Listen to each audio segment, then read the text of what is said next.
The Hound of the Baskervilles. By Arthur Conan Doyle. Chapter 1. Mr. Sherlock Holmes. Mr. Sherlock Holmes, who was usually very late in the mornings, save upon those not infrequent occasions when he was up all night, was seated at the breakfast table. I stood upon the hearthrug and picked up the stick which our visitor had left behind him the night before.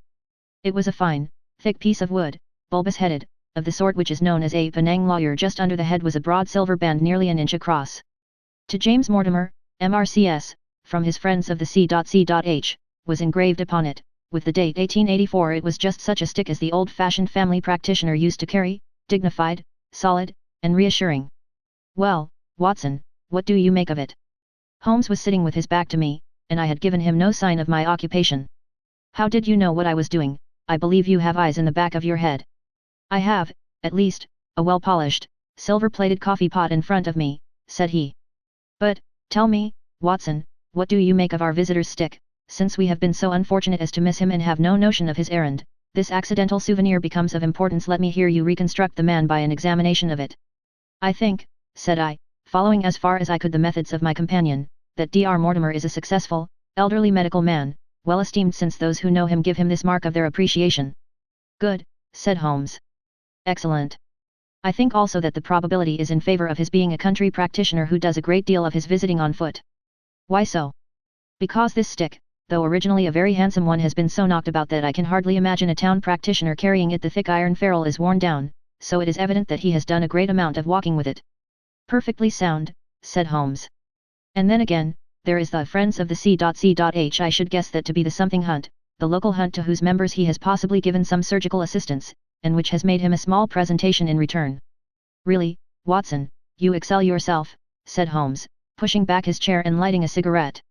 "I am bound to say that in all the accounts which you have been so good as to give of my own small achievements you have habitually underrated your own abilities. It may be that you are not yourself luminous, but you are a conductor of light. Some people without possessing genius have a remarkable power of stimulating it. I confess, my dear fellow, that I am very much in your debt." He had never said as much before, and I must admit that his words gave me keen pleasure, for I had often been piqued by his indifference to my admiration and to the attempts which I had made to give publicity to his methods. I was proud, too, to think that I had so far mastered his system as to apply it in a way which earned his approval. He now took the stick from my hands and examined it for a few minutes with his naked eyes. Then with an expression of interest he laid down his cigarette, and carrying the cane to the window, he looked over it again with a convex lens. "Interesting, though elementary," said he as he returned to his favorite corner of the settee. "There are certainly one or two indications upon the stick. It gives us the basis for several deductions." "Has anything escaped me?" I asked with some self-importance. "I trust that there is nothing of consequence which I have overlooked." "I am afraid, my dear Watson, that most of your conclusions were erroneous. When I said that you stimulated me, I meant, to be frank, that in noting your fallacies I was occasionally guided towards the truth. Not that you are entirely wrong in this instance. The man is certainly a country practitioner and he walks a good deal." "Then I was right. To that extent. But that was all." No, my dear Watson, not all, by no means all. I would suggest, for example, that a presentation to a doctor is more likely to come from a hospital than from a hunt, and that when the initials C.C. are placed before that hospital the words Charing Cross very naturally suggest themselves. "You may be right. The probability lies in that direction, and if we take this as a working hypothesis we have a fresh basis from which to start our construction of this unknown visitor." "Well, then, supposing that C.C.H. does stand for Charing Cross Hospital, what further inferences may we draw?" "Do none suggest themselves? You know my methods, apply them." "I can only think of the obvious conclusion that the man has practiced in town before going to the country." "I think that we might venture a little farther than this. Look at it in this light. On what occasion would it be most probable that such a presentation would be made? When would his friends unite to give him a pledge of their goodwill? Obviously at the moment when Dr. Mortimer withdrew from the service of the hospital in order to start a practice for himself. We know there has been a presentation. We believe there has been a change from a town hospital to a country practice. Is it, then, stretching our inference too far to say that the presentation was on the occasion of the change? It certainly seems probable. Now, you will observe that he could not have been on the staff of the hospital, since only a man well established in a London practice could hold such a position, and such a one would not drift into the country. What was he, then, if he was in the hospital and yet not on the staff? He could only have been a house surgeon or a house physician, little more than a senior student, and he left 5 years ago. The date is on the stick, so your grave, middle-aged family practitioner vanishes into thin air, my dear Watson, and there emerges a young fellow under 30, amiable, unambitious, absent-minded, and the possessor of a favorite dog, which I should describe roughly as being larger than a terrier and smaller than a mastiff. I laughed incredulously as Sherlock Holmes leaned back in his settee and blew little wavering rings of smoke up to the ceiling. As to the latter part, I have no means of checking you, said I, but at least it is not difficult to find out a few particulars about the man's age and professional career. From my small medical shelf I took down the medical directory and turned up the name. There were several Mortimers, but only one who could be our visitor. I read his record aloud.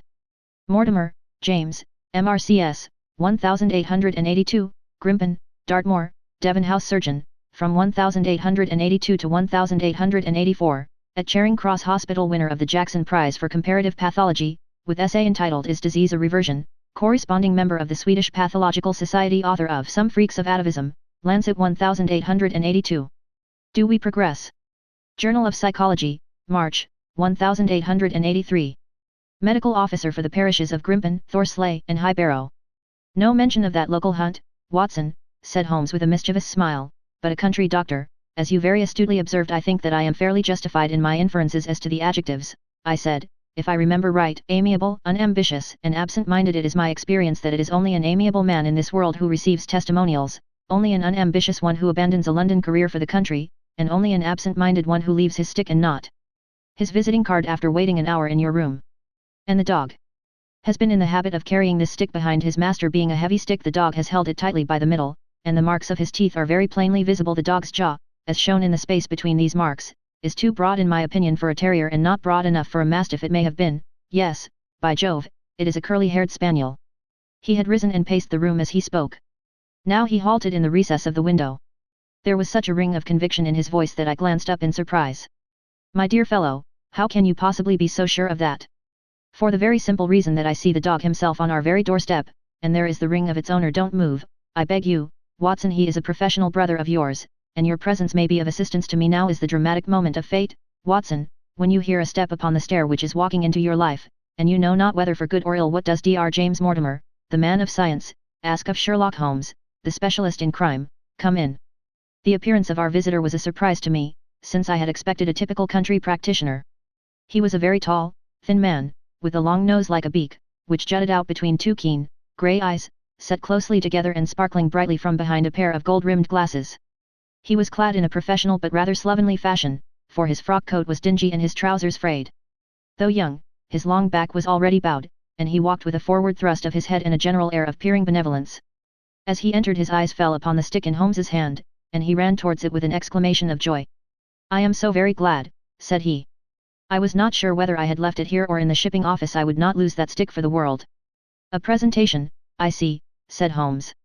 Yes, sir. From Charing Cross Hospital. From one or two friends there on the occasion of my marriage. Dear, that's bad, said Holmes, shaking his head. Dr. Mortimer blinked through his glasses in mild astonishment. Why was it bad?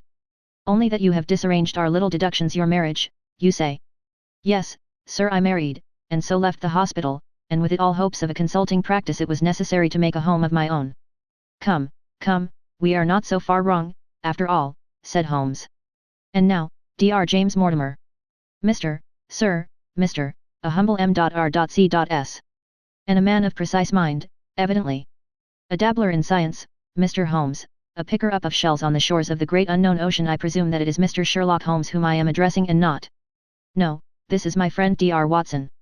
Glad to meet you, sir. I have heard your name mentioned in connection with that of your friend. You interest me very much, Mr. Holmes. I had hardly expected so dolichocephalic a skull or such well-marked supraorbital development. Would you have any objection to my running my finger along your parietal fissure? A cast of your skull, sir, until the original is available, would be an ornament to any anthropological museum. It is not my intention to be fulsome, but I confess that I covet your skull. Sherlock Holmes waved our strange visitor into a chair. You are an enthusiast in your line of thought, I perceive, sir, as I am in mine, said he. I observe from your forefinger that you make your own cigarettes. Have no hesitation in lighting one. The man drew out paper and tobacco and twirled the one up in the other with surprising dexterity. He had long, quivering fingers as agile and restless as the antennae of an insect. Holmes was silent, but his little darting glances showed me the interest which he took in our curious companion. I presume, sir, said he at last, that it was not merely for the purpose of examining my skull that you have done me the honor to call here last night and again today. No, sir, no, though I am happy to have had the opportunity of doing that as well. I came to you, Mr. Holmes, because I recognized that I am myself an unpractical man, and because I am suddenly confronted with a most serious and extraordinary problem. Recognizing, as I do, that you are the second highest expert in Europe. Indeed, sir, may I inquire who has the honor to be the first? Asked Holmes with some asperity. To the man of precisely scientific mind the work of Monsieur Bertillon must always appeal strongly. Then had you not better consult him? I said, sir, to the precisely scientific mind, but as a practical man of affairs it is acknowledged that you stand alone. I trust, sir, that I have not inadvertently. Just a little, said Holmes. I think, Dr. Mortimer, you would do wisely if without more ado you would kindly tell me plainly what the exact nature of the problem is in which you demand my assistance. Chapter 2. The Curse of the Baskervilles. I have in my pocket a manuscript, said Dr. James Mortimer. I observed it as you entered the room, said Holmes. It is an old manuscript. Early 18th century, unless it is a forgery. How can you say that, sir? You have presented an inch or two of it to my examination all the time that you have been talking. It would be a poor expert who could not give the date of a document within a decade or so. You may possibly have read my little monograph upon the subject. I put that at 1730. The exact date is 1742. Dr. Mortimer drew it from his breast pocket. This family paper was committed to my care by Sir Charles Baskerville, whose sudden and tragic death some 3 months ago created so much excitement in Devonshire. I may say that I was his personal friend as well as his medical attendant. He was a strong-minded man, sir, shrewd, practical, and as unimaginative as I am myself, yet he took this document very seriously, and his mind was prepared for just such an end as did eventually overtake him. Holmes stretched out his hand for the manuscript and flattened it upon his knee. You will observe, Watson, the alternative use of the long S and the short it is one of several indications which enabled me to fix the date. I looked over his shoulder at the yellow paper and the faded script. At the head was written, Baskerville Hall, and below in large, scrawling figures, 1742. It appears to be a statement of some sort. Yes, it is a statement of a certain legend which runs in the Baskerville family. But I understand that it is something more modern and practical upon which you wish to consult me. Most modern and most practical, pressing matter, which must be decided within 24 hours, but the manuscript is short and is intimately connected with the affair. With your permission I will read it to you. Holmes leaned back in his chair, placed his fingertips together, and closed his eyes, with an air of resignation. Dr. Mortimer turned the manuscript to the light and read in a high, cracking voice the following curious, old-world narrative. Of the origin of the Hound of the Baskervilles there have been many statements, yet as I come in a direct line from Hugo Baskerville, and as I had the story from my father, who also had it from his, I have set it down with all belief that it occurred even as is here set forth, and I would have you believe, my sons, that the same justice which punishes sin may also most graciously forgive it, and that no ban is so heavy but that by prayer and repentance it may be removed. Learn then from this story not to fear the fruits of the past, but rather to be circumspect in the future, that those foul passions whereby our family has suffered so grievously may not again be loosed to our undoing. Know then that in the time of the Great Rebellion, the history of which by the learned Lord Clarendon I most earnestly commend to your attention, this manor of Baskerville was held by Hugo of that name, nor can it be gainsaid that he was a most wild, profane, and godless man. This, in truth, his neighbours might have pardoned, seeing that saints have never flourished in those parts, but there was in him a certain wanton and cruel humour which made his name a byword through the West. It chanced that this Hugo came to love, if, indeed, so dark a passion may be known under so bright a name, the daughter of a yeoman who held lands near the Baskerville estate. But the young maiden, being discreet and of good repute, would ever avoid him, for she feared his evil name. So it came to pass that one Michaelmas this Hugo, with 5 or 6 of his idle and wicked companions, stole down upon the farm and carried off the maiden, her father and brothers being from home, as he well knew. When they had brought her to the hall the maiden was placed in an upper chamber, while Hugo and his friends sat down to a long carouse, as was their nightly custom. Now, the poor lass upstairs was like to have her wits turned at the singing and shouting and terrible oaths which came up to her from below, for they say that the words used by Hugo Baskerville, when he was in wine, were such as might blast the man who said them. At last in the stress of her fears she did that which might have daunted the bravest or most active man, for by the aid of the growth of ivy which covered, and still covers, the south wall she came down from under the eaves, and so homeward across the moor, there being 3 leagues betwixt the hall and her father's farm. It chanced that some little time later Hugo left his guests to carry food and drink, with other worse things, perchance, to his captive, and so found the cage empty and the bird escaped. Then, as it would seem, he became as one that hath a devil, for, rushing down the stairs into the dining hall, he sprang upon the great table, flagons and trenchers flying before him, and he cried aloud before all the company that he would that very night render his body and soul to the powers of evil if he might but overtake the wench. And while the revellers stood aghast at the fury of the man, one more wicked or, it may be, more drunken than the rest, cried out that they should put the hounds upon her. Whereat Hugo ran from the house, crying to his grooms that they should saddle his mare and unkennel the pack, and giving the hounds a kerchief of the maid's, he swung them to the line, and so off full cry in the moonlight over the moor.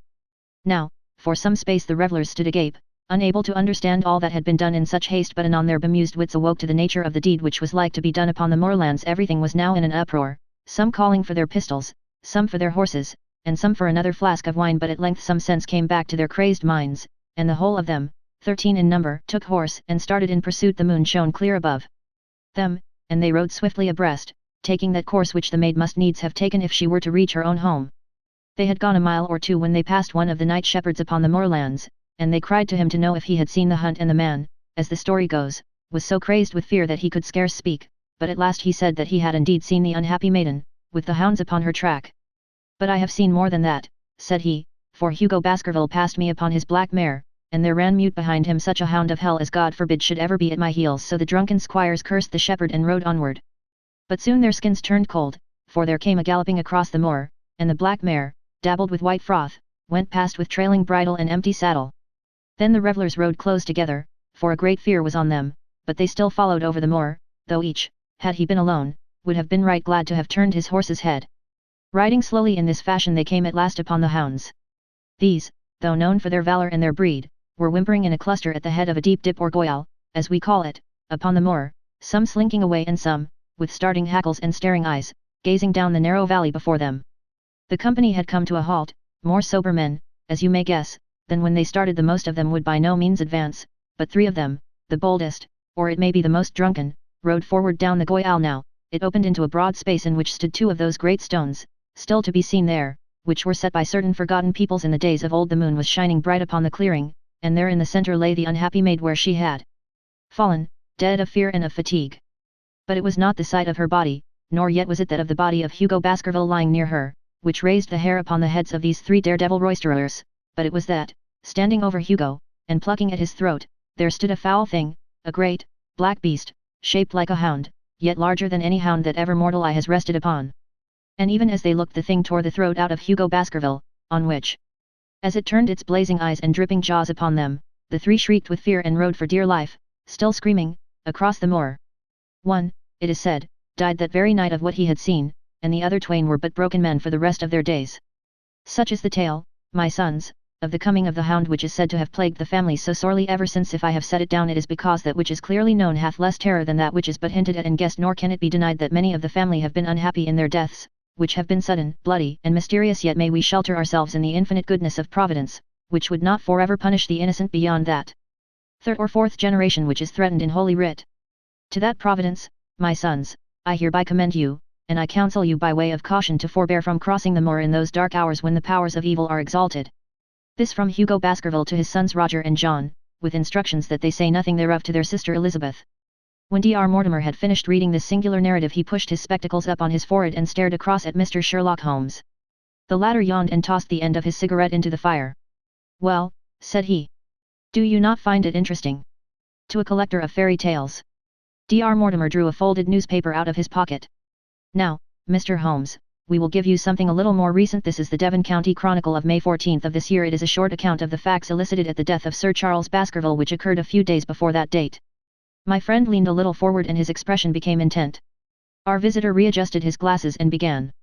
"The recent sudden death of Sir Charles Baskerville, whose name has been mentioned as the probable Liberal candidate for Mid-Devon at the next election, has cast a gloom over the county. Though Sir Charles had resided at Baskerville Hall for a comparatively short period, his amiability of character and extreme generosity had won the affection and respect of all who had been brought into contact with him in these days of nouveau riches. It is refreshing to find a case where the scion of an old county family which has fallen upon evil days is able to make his own fortune and to bring it back with him to restore the fallen grandeur of his line. Sir Charles, as is well known, made large sums of money in South African speculation. More wise than those who go on until the wheel turns against them, he realized his gains and returned to England with them. It is only 2 years since he took up his residence at Baskerville Hall. And it is common talk how large were those schemes of reconstruction and improvement which have been interrupted by his death. Being himself childless, it was his openly expressed desire that the whole countryside should, within his own lifetime, profit by his good fortune, and many will have personal reasons for bewailing his untimely end. His generous donations to local and county charities have been frequently chronicled in these columns. The circumstances connected with the death of Sir Charles cannot be said to have been entirely cleared up by the inquest, but at least enough has been done to dispose of those rumours to which local superstition has given rise. There is no reason whatever to suspect foul play, or to imagine that death could be from any but natural causes. Sir Charles was a widower, and a man who may be said to have been in some ways of an eccentric habit of mind in spite of his considerable wealth. He was simple in his personal tastes, and his indoor servants at Baskerville Hall consisted of a married couple named Barrymore, the husband acting as butler and the wife as housekeeper. Their evidence, corroborated by that of several friends, tends to show that Sir Charles's health has for some time been impaired, and points especially to some affection of the heart, manifesting itself in changes of color, breathlessness, and acute attacks of nervous depression.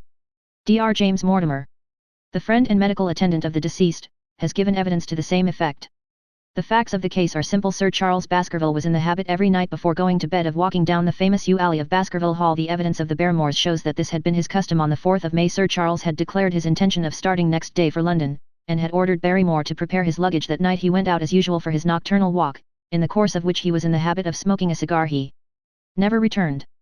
At 12 o'clock Barrymore, finding the hall door still open, became alarmed, and, lighting a lantern, went in search of his master. The day had been wet, and Sir Charles's footmarks were easily traced down the alley. Halfway down this walk there is a gate which leads out onto the moor. There were indications that Sir Charles had stood for some little time here. He then proceeded down the alley, and it was at the far end of it that his body was discovered. One fact which has not been explained is the statement of Barrymore that his master's footprints altered their character from the time that he passed the moor gate, and that he appeared from thence onward to have been walking upon his toes. One Murphy, a gypsy horse dealer, was on the moor at no great distance at the time, but he appears by his own confession to have been the worse for drink. He declares that he heard cries but is unable to state from what direction they came. No signs of violence were to be discovered upon Sir Charles's person, and though the doctor's evidence pointed to an almost incredible facial distortion, so great that Dr. Mortimer refused at first to believe that it was indeed his friend and patient who lay before him, it was explained that that is a symptom which is not unusual in cases of dyspnea and death from cardiac exhaustion. This explanation was borne out by the post-mortem examination, which showed long-standing organic disease. And the coroner's jury returned a verdict in accordance with the medical evidence. It is well that this is so, for it is obviously of the utmost importance that Sir Charles's heir should settle at the Hall and continue the good work which has been so sadly interrupted. Had the prosaic finding of the coroner not finally put an end to the romantic stories which have been whispered in connection with the affair, it might have been difficult to find a tenant for Baskerville Hall. It is understood that the next of kin is Mr. Henry Baskerville, if he be still alive, the son of Sir Charles Baskerville's younger brother. The young man when last heard of was in America, and inquiries are being instituted with a view to informing him of his good fortune. Dr. Mortimer refolded his paper and replaced it in his pocket. Those are the public facts, Mr. Holmes, in connection with the death of Sir Charles Baskerville. I must thank you, said Sherlock Holmes, for calling my attention to a case which certainly presents some features of interest. I had observed some newspaper comment at the time, but I was exceedingly preoccupied by that little affair of the Vatican cameos, and in my anxiety to oblige the Pope I lost touch with several interesting English cases. This article, you say, contains all the public facts. It does. Then let me have the private ones. He leaned back, put his fingertips together, and assumed his most impassive and judicial expression. In doing so, said Dr. Mortimer, who had begun to show signs of some strong emotion, I am telling that which I have not confided to anyone. My motive for withholding it from the coroner's inquiry is that a man of science shrinks from placing himself in the public position of seeming to endorse a popular superstition. I had the further motive that Baskerville Hall, as the paper says, would certainly remain untenanted if anything were done to increase its already rather grim reputation. For both these reasons I thought that I was justified in telling rather less than I knew, since no practical good could result from it, but with you there is no reason why I should not be perfectly frank. The moor is very sparsely inhabited, and those who live near each other are thrown very much together. For this reason I saw a good deal of Sir Charles Baskerville, with the exception of Mr. Frankland, of Laughter Hall, and Mr. Stapleton, the naturalist. There are no other men of education within many miles. Sir Charles was a retiring man, but the chance of his illness brought us together, and a community of interests in science kept us so. He had brought back much scientific information from South Africa, and many a charming evening we have spent together discussing the comparative anatomy of the Bushman and the Hottentot. Within the last few months it became increasingly plain to me that Sir Charles's nervous system was strained to the breaking point. He had taken this legend which I have read you exceedingly to heart, so much so that, although he would walk in his own grounds, nothing would induce him to go out upon the moor at night. Incredible as it may appear to you, Mr. Holmes, he was honestly convinced that a dreadful fate overhung his family, and certainly the records which he was able to give of his ancestors were not encouraging. The idea of some ghastly presence constantly haunted him, and on more than one occasion he has asked me whether I had on my medical journeys at night ever seen any strange creature or heard the baying of a hound. The latter question he put to me several times, and always with a voice which vibrated with excitement. I can well remember driving up to his house in the evening some 3 weeks before the fatal event. He chanced to be at his hall door. I had descended from my gig and was standing in front of him, when I saw his eyes fix themselves over my shoulder and stare past me with an expression of the most dreadful horror, I whisked round and had just time to catch a glimpse of something which I took to be a large black calf passing at the head of the drive. So excited and alarmed was he that I was compelled to go down to the spot where the animal had been and look around for it. It was gone, however, and the incident appeared to make the worst impression upon his mind. I stayed with him all the evening, and it was on that occasion, to explain the emotion which he had shown, that he confided to my keeping that narrative which I read to you when first I came. I mention this small episode because it assumes some importance in view of the tragedy which followed. But I was convinced at the time that the matter was entirely trivial and that his excitement had no justification. It was at my advice that Sir Charles was about to go to London. His heart was, I knew, affected, and the constant anxiety in which he lived, however chimerical the cause of it might be, was evidently having a serious effect upon his health. I thought that a few months among the distractions of town would send him back a new man. Mr. Stapleton, a mutual friend who was much concerned at his state of health, was of the same opinion. At the last instant came this terrible catastrophe. On the night of Sir Charles's death, Barrymore the butler, who made the discovery, sent Perkins the groom on horseback to me, and as I was sitting up late I was able to reach Baskerville Hall within an hour of the event. I checked and corroborated all the facts which were mentioned at the inquest. I followed the footsteps down the yew alley, I saw the spot at the moor gate where he seemed to have waited, I remarked the change in the shape of the prints after that point, I noted that there were no other footsteps save those of Barrymore on the soft gravel, and finally I carefully examined the body, which had not been touched until my arrival. Sir Charles lay on his face, his arms out, his fingers dug into the ground, and his features convulsed with some strong emotion to such an extent that I could hardly have sworn to his identity. There was certainly no physical injury of any kind. But one false statement was made by Barrymore at the inquest. He said that there were no traces upon the ground round the body. He did not observe any. But I did, some little distance off, but fresh and clear. Footprints. Footprints. A man's or a woman's? Dr. Mortimer looked strangely at us for an instant, and his voice sank almost to a whisper as he answered. Mr. Holmes, they were the footprints of a gigantic hound. Chapter 3. The Problem. I confess at these words a shudder passed through me. There was a thrill in the doctor's voice which showed that he was himself deeply moved by that which he told us. Holmes leaned forward in his excitement and his eyes had the hard, dry glitter which shot from them when he was keenly interested. You saw this? As clearly as I see you. And you said nothing. What was the use? How was it that no one else saw it? The marks were some 20 yards from the body and no one gave them a thought. I don't suppose I should have done so had I not known this legend. There are many sheepdogs on the moor.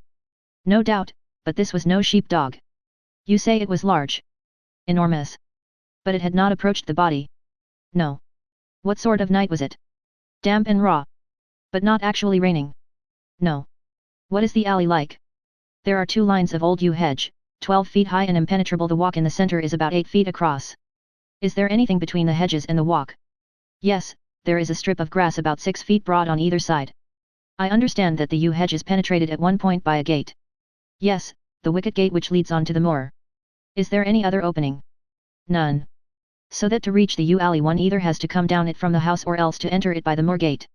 There is an exit through a summer house at the far end. Had Sir Charles reached this? No, he lay about 50 yards from it. Now, tell me, Dr. Mortimer, and this is important, the marks which you saw were on the path and not on the grass.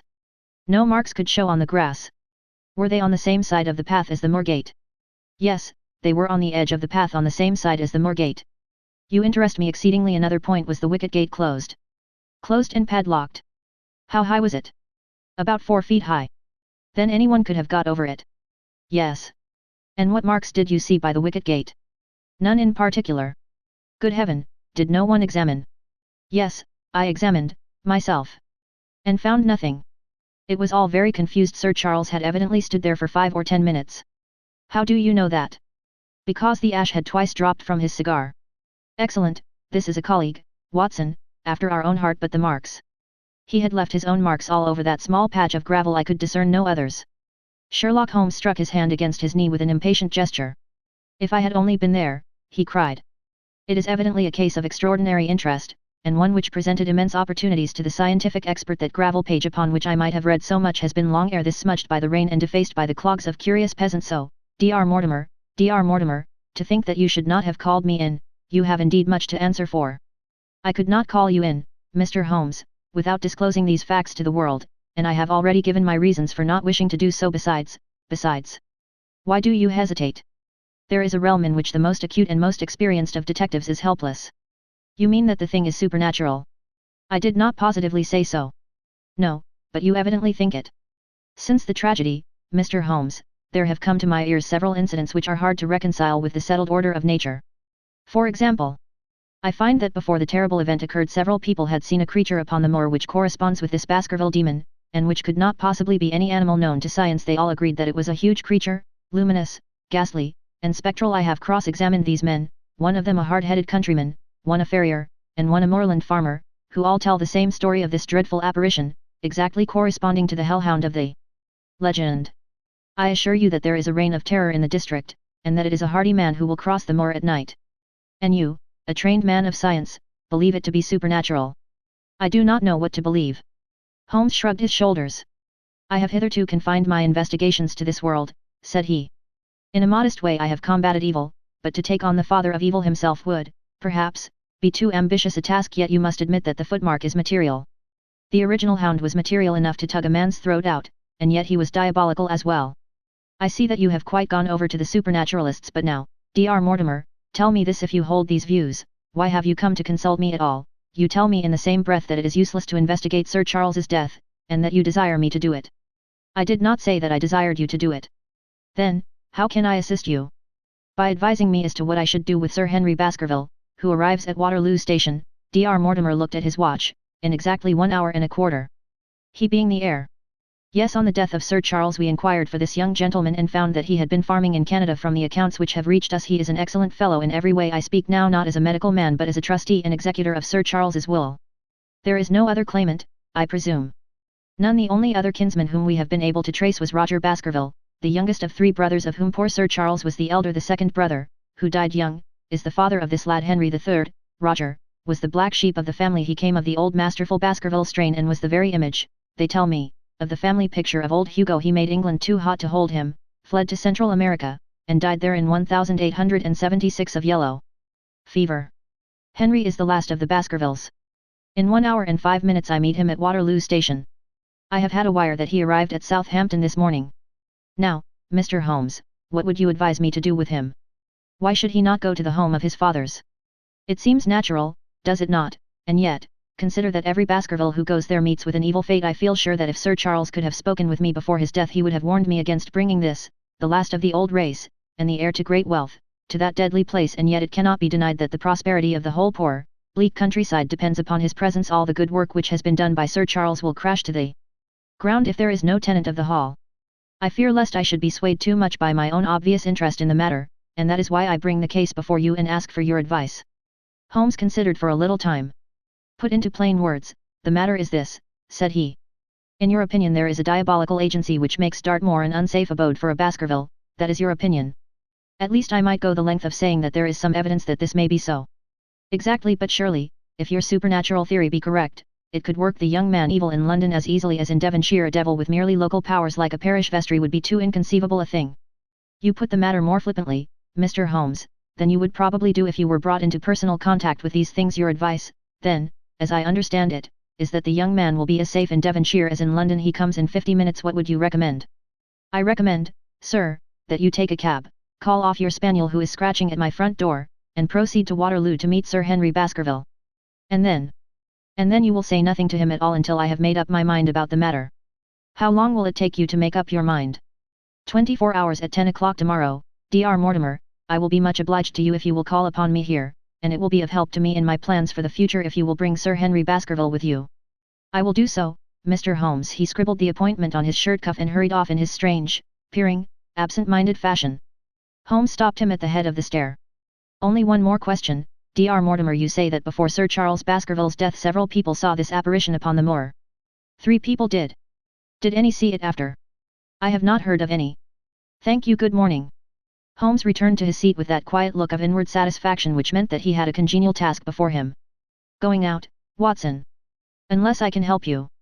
No, my dear fellow, it is at the hour of action that I turn to you for aid. But this is splendid, really unique from some points of view. When you pass Bradley's, would you ask him to send up a pound of the strongest shag tobacco? Thank you. It would be as well if you could make it convenient not to return before evening. Then I should be very glad to compare impressions as to this most interesting problem which has been submitted to us this morning. I knew that seclusion and solitude were very necessary for my friend in those hours of intense mental concentration during which he weighed every particle of evidence, constructed alternative theories, balanced one against the other, and made up his mind as to which points were essential and which immaterial. I therefore spent the day at my club and did not return to Baker Street until evening. It was nearly 9 o'clock when I found myself in the sitting room once more. My first impression as I opened the door was that a fire had broken out, for the room was so filled with smoke that the light of the lamp upon the table was blurred by it. As I entered, however, my fears were set at rest, for it was the acrid fumes of strong coarse tobacco which took me by the throat and set me coughing. Through the haze I had a vague vision of Holmes in his dressing gown coiled up in an armchair with his black clay pipe between his lips. Several rolls of paper lay around him. "Caught cold, Watson," said he. "No, it's this poisonous atmosphere. I suppose it is pretty thick, now that you mention it." "Thick, it is intolerable." "Open the window, then, you have been at your club all day, I perceive." "My dear Holmes. Am I right?" "Certainly, but how?" He laughed at my bewildered expression. "There is a delightful freshness about you, Watson, which makes it a pleasure to exercise any small powers which I possess at your expense. A gentleman goes forth on a showery and miry day, he returns immaculate in the evening with the gloss still on his hat and his boots. He has been a fixture therefore all day. He is not a man with intimate friends. Where, then, could he have been? Is it not obvious?" "Well, it is rather obvious. The world is full of obvious things which nobody by any chance ever observes. Where do you think that I have been? A fixture also? On the contrary, I have been to Devonshire. In spirit. Exactly. My body has remained in this armchair and has, I regret to observe, consumed in my absence 2 large pots of coffee and an incredible amount of tobacco. After you left I sent down to Stamford's for the ordnance map of this portion of the moor, and my spirit has hovered over it all day. I flatter myself that I could find my way about. A large-scale map, I presume?" "Very large." He unrolled one section and held it over his knee. "Here you have the particular district which concerns us, that is Baskerville Hall in the middle. With a wood round it." "Exactly. I fancy the yew alley, though not marked under that name, must stretch along this line, with the moor, as you perceive, upon the right of it. This small clump of buildings here is the hamlet of Grimpen, where our friend Dr. Mortimer has his headquarters. Within a radius of 5 miles there are, as you see, only a very few scattered dwellings. Here is Laughter Hall, which was mentioned in the narrative. There is a house indicated here which may be the residence of the naturalist. Stapleton, if I remember right, was his name. Here are 2 moorland farmhouses, High Tor and Foul Mire. Then 14 miles away the great convict prison of Princetown. Between and around these scattered points extends the desolate, lifeless moor. This, then, is the stage upon which tragedy has been played, and upon which we may help to play it again. It must be a wild place." "Yes, the setting is a worthy one if the devil did desire to have a hand in the affairs of men." "Then you are yourself inclining to the supernatural explanation. The devil's agents may be of flesh and blood, may they not? There are 2 questions waiting for us at the outset. The one is whether any crime has been committed at all, the second is, what is the crime and how was it committed? Of course, if Dr. Mortimer's surmise should be correct, and we are dealing with forces outside the ordinary laws of nature, there is an end of our investigation, but we are bound to exhaust all other hypotheses before falling back upon this one. I think we'll shut that window again, if you don't mind. It is a singular thing, but I find that a concentrated atmosphere helps a concentration of thought. I have not pushed it to the length of getting into a box to think, but that is the logical outcome of my convictions. Have you turned the case over in your mind?" "Yes, I have thought a good deal of it in the course of the day." "What do you make of it?" "It is very bewildering. It has certainly a character of its own. There are points of distinction about it that change in the footprints. For example, what do you make of that?" "Mortimer said that the man had walked on tiptoe down that portion of the alley." "He only repeated what some fool had said at the inquest. Why should a man walk on tiptoe down the alley?" "What then?" "He was running, Watson, running desperately, running for his life, running until he burst his heart, and fell dead upon his face." "Running from what?" "There lies our problem. There are indications that the man was crazed with fear before ever he began to run." "How can you say that?" "I am presuming that the cause of his fears came to him across the moor. If that were so, and it seems most probable, only a man who had lost his wits would have run from the house instead of towards it. If the gypsy's evidence may be taken as true, he ran with cries for help in the direction where help was least likely to be. Then, again, whom was he waiting for that night, and why was he waiting for him in the yew alley rather than in his own house?" "You think that he was waiting for someone?" "The man was elderly and infirm. We can understand his taking an evening stroll, but the ground was damp and the night inclement. Is it natural that he should stand for 5 or 10 minutes, as Dr. Mortimer, with more practical sense than I should have given him credit for, deduced from the cigar ash? But he went out every evening." "I think it unlikely that he waited at the moor gate every evening. On the contrary, the evidence is that he avoided the moor that night he waited there. It was the night before he made his departure for London. The thing takes shape, Watson. It becomes coherent. Might I ask you to hand me my violin, and we will postpone all further thought upon this business until we have had the advantage of meeting Dr. Mortimer and Sir Henry Baskerville in the morning." Chapter 4. Sir Henry Baskerville. Our breakfast table was cleared early, and Holmes waited in his dressing gown for the promised interview. Our clients were punctual to their appointment, for the clock had just struck 10 when Dr. Mortimer was shown up, followed by the young baronet. The latter was a small, alert, dark-eyed man about 30 years of age, very sturdily built, with thick black eyebrows and a strong, pugnacious face. He wore a ruddy-tinted tweed suit and had the weather-beaten appearance of one who has spent most of his time in the open air, and yet there was something in his steady eye and the quiet assurance of his bearing which indicated the gentleman. "This is Sir Henry Baskerville," said Dr. Mortimer. "Why, yes," said he, "and the strange thing is, Mr. Sherlock Holmes, that if my friend here had not proposed coming round to you this morning I should have come on my own account. I understand that you think out little puzzles, and I've had one this morning which wants more thinking out than I am able to give it. Pray take a seat, Sir Henry. Do I understand you to say that you have yourself had some remarkable experience since you arrived in London?" "Nothing of much importance, Mr. Holmes, only a joke, as like as not it was this letter, if you can call it a letter, which reached me this morning." He laid an envelope upon the table, and we all bent over it. It was of common quality, greyish in colour. The address, Sir Henry Baskerville, Northumberland Hotel, was printed in rough characters, the postmark Charing Cross, and the date of posting the preceding evening. "Who knew that you were going to the Northumberland Hotel?" asked Holmes, glancing keenly across at our visitor. "No one could have known. We only decided after I met Dr. Mortimer." "But Dr. Mortimer was no doubt already stopping there." "No, I had been staying with a friend," said the doctor. "There was no possible indication that we intended to go to this hotel." Someone seems to be very deeply interested in your movements." Out of the envelope he took a half-sheet of foolscap paper folded into 4. This he opened and spread flat upon the table. Across the middle of it a single sentence had been formed by the expedient of pasting printed words upon it. It ran: "As you value your life or your reason, keep away from the moor." The word "moor" only was printed in ink. "Now," said Sir Henry Baskerville, "perhaps you will tell me, Mr. Holmes, what in thunder is the meaning of that, and who it is that takes so much interest in my affairs. What do you make of it, Dr. Mortimer? You must allow that there is nothing supernatural about this, at any rate." "No, sir, but it might very well come from someone who was convinced that the business is supernatural." "What business?" asked Sir Henry sharply. "It seems to me that all you gentlemen know a great deal more than I do about my own affairs." "You shall share our knowledge before you leave this room, Sir Henry, I promise you that," said Sherlock Holmes. "We will confine ourselves for the present, with your permission, to this very interesting document, which must have been put together and posted yesterday evening. Have you yesterday's Times, Watson?" "It is here in the corner." "Might I trouble you for it, the inside page, please, with the leading articles?" He glanced swiftly over it, running his eyes up and down the columns. "Capital article this on free trade. Permit me to give you an extract from it. You may be cajoled into imagining that your own special trade or your own industry will be encouraged by a protective tariff, but it stands to reason that such legislation must in the long run keep away wealth from the country, diminish the value of our imports, and lower the general conditions of life in this island. What do you think of that, Watson?" cried Holmes in high glee, rubbing his hands together with satisfaction.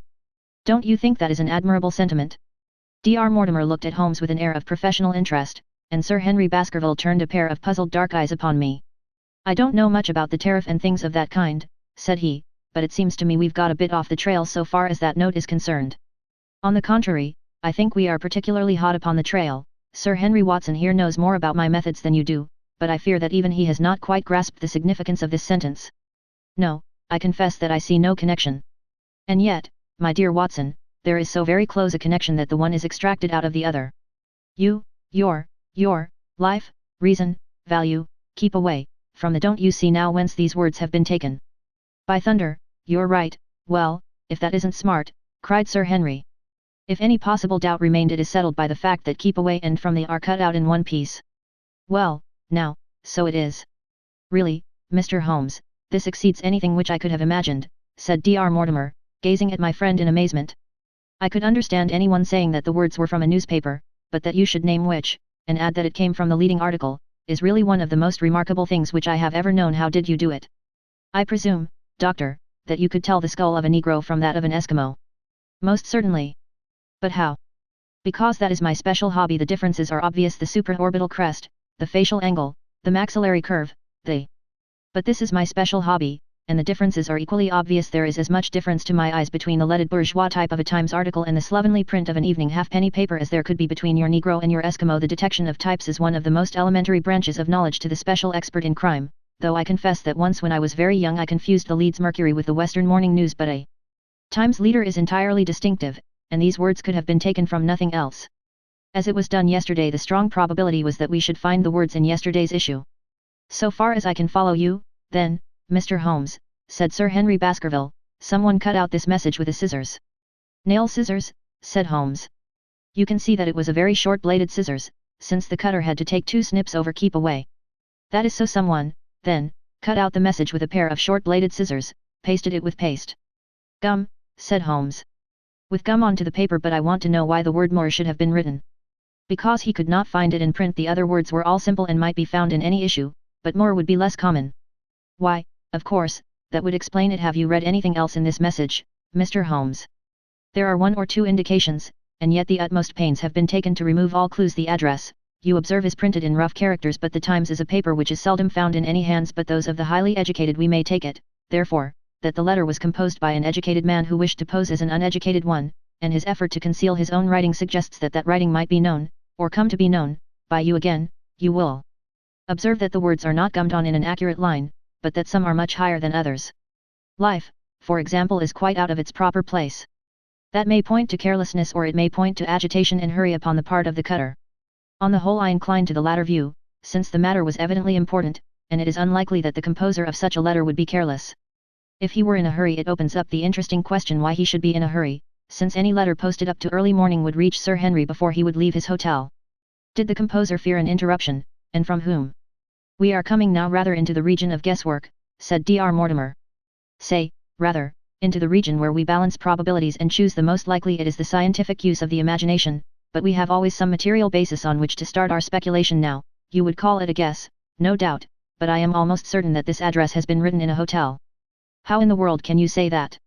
If you examine it carefully, you will see that both the pen and the ink have given the writer trouble. The pen has spluttered twice in a single word and has run dry 3 times in a short address, showing that there was very little ink in the bottle. Now, a private pen or ink bottle is seldom allowed to be in such a state, and the combination of the two must be quite rare. But you know the hotel ink and the hotel pen, where it is rare to get anything else. Yes, I have very little hesitation in saying that. Could we examine the waste paper baskets of the hotels around Charing Cross until we found the remains of the mutilated Times leader, we could lay our hands straight upon the person who sent this singular message. Hello. Hello. What's this? He was carefully examining the foolscap, upon which the words were pasted, holding it only an inch or 2 from his eyes. Well. Nothing, said he, throwing it down. It is a blank half-sheet of paper, without even a watermark upon it. I think we have drawn as much as we can from this curious letter, and now, Sir Henry, has anything else of interest happened to you since you have been in London? Why, no, Mr. Holmes, I think not. You have not observed anyone follow or watch you? I seem to have walked right into the thick of a dime novel, said our visitor. Why in thunder should anyone follow or watch me? We are coming to that. You have nothing else to report to us before we go into this matter. Well, it depends upon what you think worth reporting. I think anything out of the ordinary routine of life well worth reporting. Sir Henry smiled.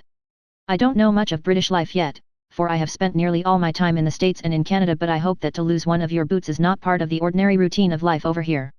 You have lost one of your boots. My dear sir, cried Dr. Mortimer, it is only mislaid. You will find it when you return to the hotel. What is the use of troubling Mr. Holmes with trifles of this kind? Well, he asked me for anything outside the ordinary routine. Exactly, said Holmes, however foolish the incident may seem. You have lost one of your boots, you say? Well, mislaid it, anyhow I put them both outside my door last night, and there was only one in the morning. I could get no sense out of the chap who cleans them. The worst of it is that I only bought the pair last night in the Strand, and I have never had them on. If you have never worn them, why did you put them out to be cleaned? They were tan boots and had never been varnished. That was why I put them out. Then I understand that on your arrival in London yesterday you went out at once and bought a pair of boots. I did a good deal of shopping. Dr. Mortimer here went round with me. You see, if I am to be squire down there I must dress the part, and it may be that I have got a little careless in my ways out west. Among other things I bought these brown boots, gave $6 for them, and had one stolen before ever I had them on my feet. It seems a singularly useless thing to steal, said Sherlock Holmes. I confess that I share Dr. Mortimer's belief that it will not be long before the missing boot is found. And, now, gentlemen, said the baronet with decision, it seems to me that I have spoken quite enough about the little that I know. It is time that you kept your promise and gave me a full account of what we are all driving at. Your request is a very reasonable one, Holmes answered. Dr. Mortimer, I think you could not do better than to tell your story as you told it to us. Thus encouraged, our scientific friend drew his papers from his pocket and presented the whole case as he had done upon the morning before. Sir Henry Baskerville listened with the deepest attention and with an occasional exclamation of surprise. Well, I seem to have come into an inheritance with a vengeance, said he when the long narrative was finished. Of course, I've heard of the Hound ever since I was in the nursery. It's the pet story of the family, though I never thought of taking it seriously before. But as to my uncle's death, well, it all seems boiling up in my head, and I can't get it clear yet. You don't seem quite to have made up your mind whether it's a case for a policeman or a clergyman. Precisely. And now there's this affair of the letter to me at the hotel. I suppose that fits into its place. It seems to show that someone knows more than we do about what goes on upon the moor, said Dr. Mortimer. And also, said Holmes, that someone is not ill-disposed towards you, since they warn you of danger. Or it may be that they wish, for their own purposes, to scare me away. Well, of course, that is possible also. I am very much indebted to you, Dr. Mortimer, for introducing me to a problem which presents several interesting alternatives, but the practical point which we now have to decide, Sir Henry, is whether it is or is not advisable for you to go to Baskerville Hall. Why should I not go? There seems to be danger. Do you mean danger from this family fiend, or do you mean danger from human beings? Well, that is what we have to find out. Whichever it is, my answer is fixed. There is no devil in hell, Mr. Holmes, and there is no man upon earth who can prevent me from going to the home of my own people, and you may take that to be my final answer. His dark brows knitted and his face flushed to a dusky red as he spoke. It was evident that the fiery temper of the Baskervilles was not extinct in this their last representative. Meanwhile, said he, I have hardly had time to think over all that you have told me. It's a big thing for a man to have to understand and to decide at one sitting. I should like to have a quiet hour by myself to make up my mind now. Look here, Mr. Holmes, it's 11:30 now and I am going back right away to my hotel. Suppose you and your friend, Dr. Watson, come round and lunch with us at 2. I'll be able to tell you more clearly then how this thing strikes me. Is that convenient to you, Watson? Perfectly. Then you may expect us. Shall I have a cab called? I'd prefer to walk, for this affair has flurried me rather. I'll join you in a walk, with pleasure, said his companion. Then we meet again at 2 o'clock. Au revoir, and good morning. We heard the steps of our visitors descend the stair and the bang of the front door. In an instant Holmes had changed from the languid dreamer to the man of action. Your hat and boots, Watson, quick, not a moment to lose. He rushed into his room in his dressing gown and was back again in a few seconds in a frock coat. We hurried together down the stairs and into the street. Dr. Mortimer and Baskerville were still visible about 200 yards ahead of us in the direction of Oxford Street. Shall I run on and stop them? Not for the world, my dear Watson. I am perfectly satisfied with your company if you will tolerate mine. Our friends are wise, for it is certainly a very fine morning for a walk. He quickened his pace until we had decreased the distance which divided us by about half. Then, still keeping 100 yards behind, we followed into Oxford Street and so down Regent Street. Once our friends stopped and stared into a shop window, upon which Holmes did the same. An instant afterwards he gave a little cry of satisfaction, and, following the direction of his eager eyes, I saw that a hansom cab with a man inside which had halted on the other side of the street was now proceeding slowly onward again.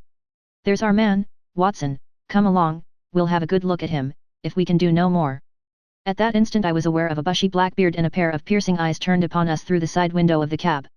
Instantly the trapdoor at the top flew up, something was screamed to the driver, and the cab flew madly off down Regent Street. Holmes looked eagerly round for another, but no empty one was in sight. Then he dashed in wild pursuit amid the stream of the traffic, but the start was too great, and already the cab was out of sight. There now, said Holmes bitterly as he emerged panting and white with vexation from the tide of vehicles.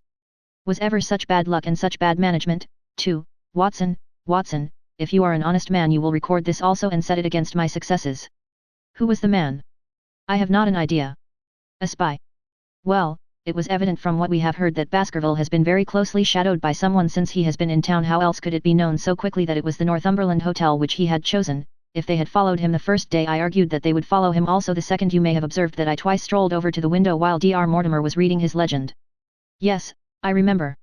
I was looking out for loiterers in the street, but I saw none. We are dealing with a clever man, Watson. This matter cuts very deep, and though I have not finally made up my mind whether it is a benevolent or a malevolent agency which is in touch with us, I am conscious always of power and design. When our friends left I at once followed them in the hopes of marking down their invisible attendants. So wily was he that he had not trusted himself upon foot, but he had availed himself of a cab so that he could loiter behind or dash past them and so escape their notice. His method had the additional advantage that if they were to take a cab he was all ready to follow them. It has, however, one obvious disadvantage. It puts him in the power of the cabman. Exactly. What a pity we did not get the number. My dear Watson, clumsy as I have been, you surely do not seriously imagine that I neglected to get the number. Number 2704 is our man, but that is no use to us for the moment. I fail to see how you could have done more.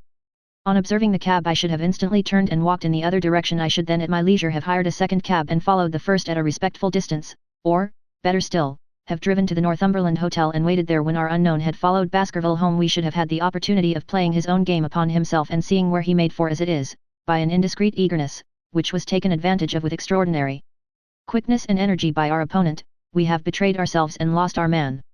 We had been sauntering slowly down Regent Street during this conversation, and Dr. Mortimer, with his companion, had long vanished in front of us. "There is no object in our following them," said Holmes. "The shadow has departed and will not return. We must see what further cards we have in our hands and play them with decision." "Could you swear to that man's face within the cab?" "I could swear only to the beard." "And so could I, from which I gather that in all probability it was a false one. A clever man upon so delicate an errand has no use for a beard save to conceal his features. Come in here, Watson." He turned into one of the district messenger offices, where he was warmly greeted by the manager. "Ah, Wilson, I see you have not forgotten the little case in which I had the good fortune to help you." "No, sir, indeed I have not. You saved my good name, and perhaps my life."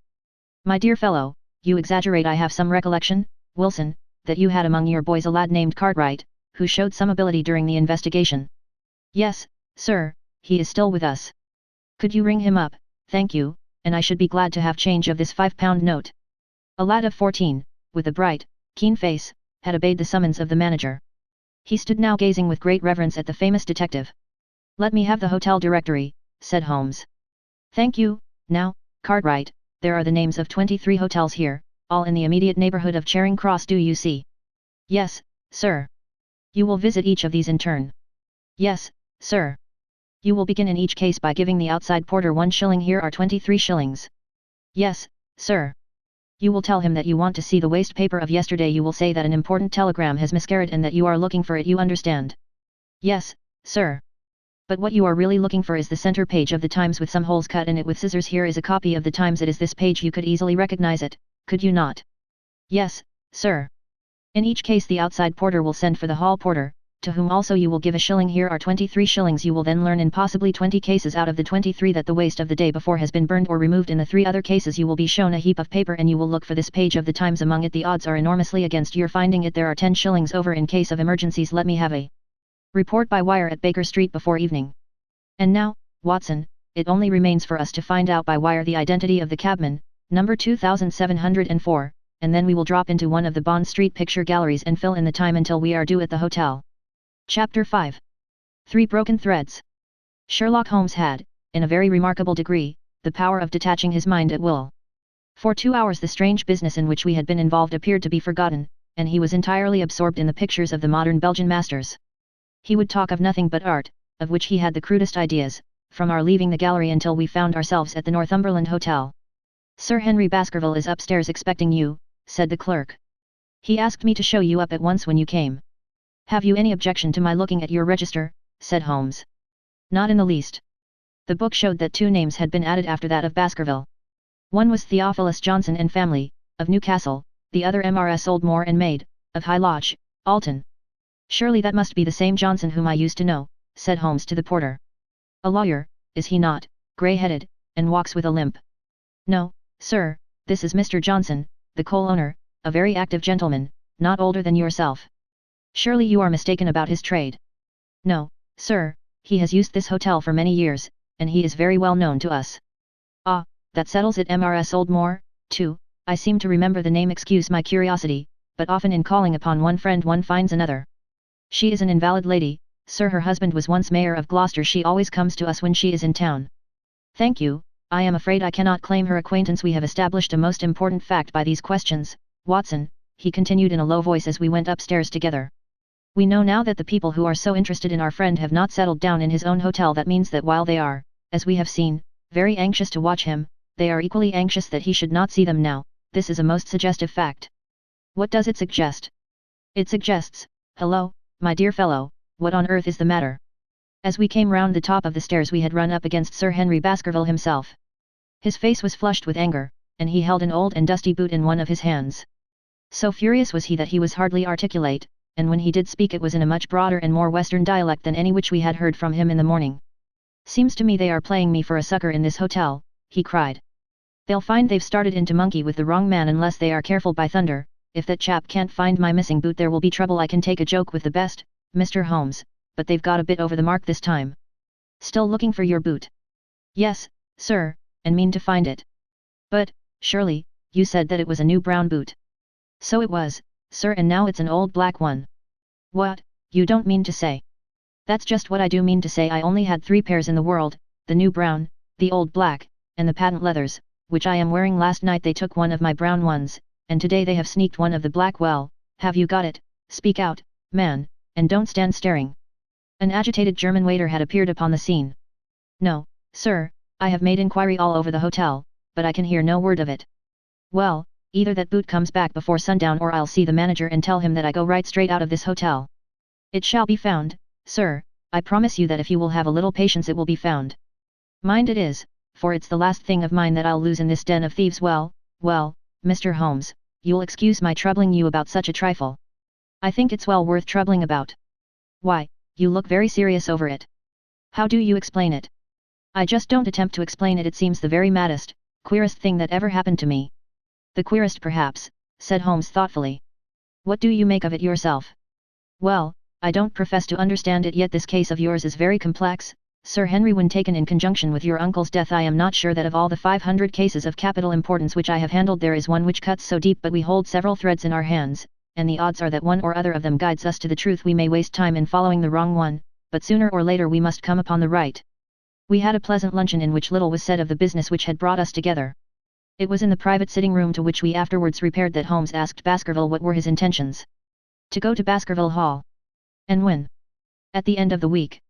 On the whole, said Holmes, I think that your decision is a wise one. I have ample evidence that you are being dogged in London, and amid the millions of this great city it is difficult to discover who these people are or what their object can be. If their intentions are evil they might do you a mischief, and we should be powerless to prevent it. You did not know, Dr. Mortimer, that you were followed this morning from my house. Dr. Mortimer started violently. Followed, by whom? That, unfortunately, is what I cannot tell you. Have you among your neighbors or acquaintances on Dartmoor any man with a black, full beard? No, or, let me see, why, yes, Barrymore, Sir Charles's butler, is a man with a full, black beard. Ha, where is Barrymore? He is in charge of the hall. We had best ascertain if he is really there, or if by any possibility he might be in London. How can you do that? Give me a telegraph form. Is all ready for Sir Henry? That will do. Address to Mr. Barrymore, Baskerville Hall. What is the nearest telegraph office? Grimpen. Very good, we will send a second wire to the postmaster, Grimpen, telegram to Mr. Barrymore to be delivered into his own hand if absent. Please return wire to Sir Henry Baskerville, Northumberland Hotel. That should let us know before evening whether Barrymore is at his post in Devonshire or not. That's so, said Baskerville. By the way, Dr. Mortimer, who is this Barrymore, anyhow? He is the son of the old caretaker, who is dead. They have looked after the hall for 4 generations now. So far as I know, he and his wife are as respectable a couple as any in the county. At the same time, said Baskerville, it's clear enough that so long as there are none of the family at the hall these people have a mighty fine home and nothing to do. That is true. Did Barrymore profit at all by Sir Charles's will? Asked Holmes. He and his wife had £500 each. Ha, did they know that they would receive this? Yes, Sir Charles was very fond of talking about the provisions of his will. That is very interesting. I hope, said Dr. Mortimer, that you do not look with suspicious eyes upon everyone who received a legacy from Sir Charles, for I also had £1,000 left to me. Indeed, and anyone else. There were many insignificant sums to individuals, and a large number of public charities. The residue all went to Sir Henry. And how much was the residue? £740,000. Holmes raised his eyebrows in surprise. I had no idea that so gigantic a sum was involved, said he.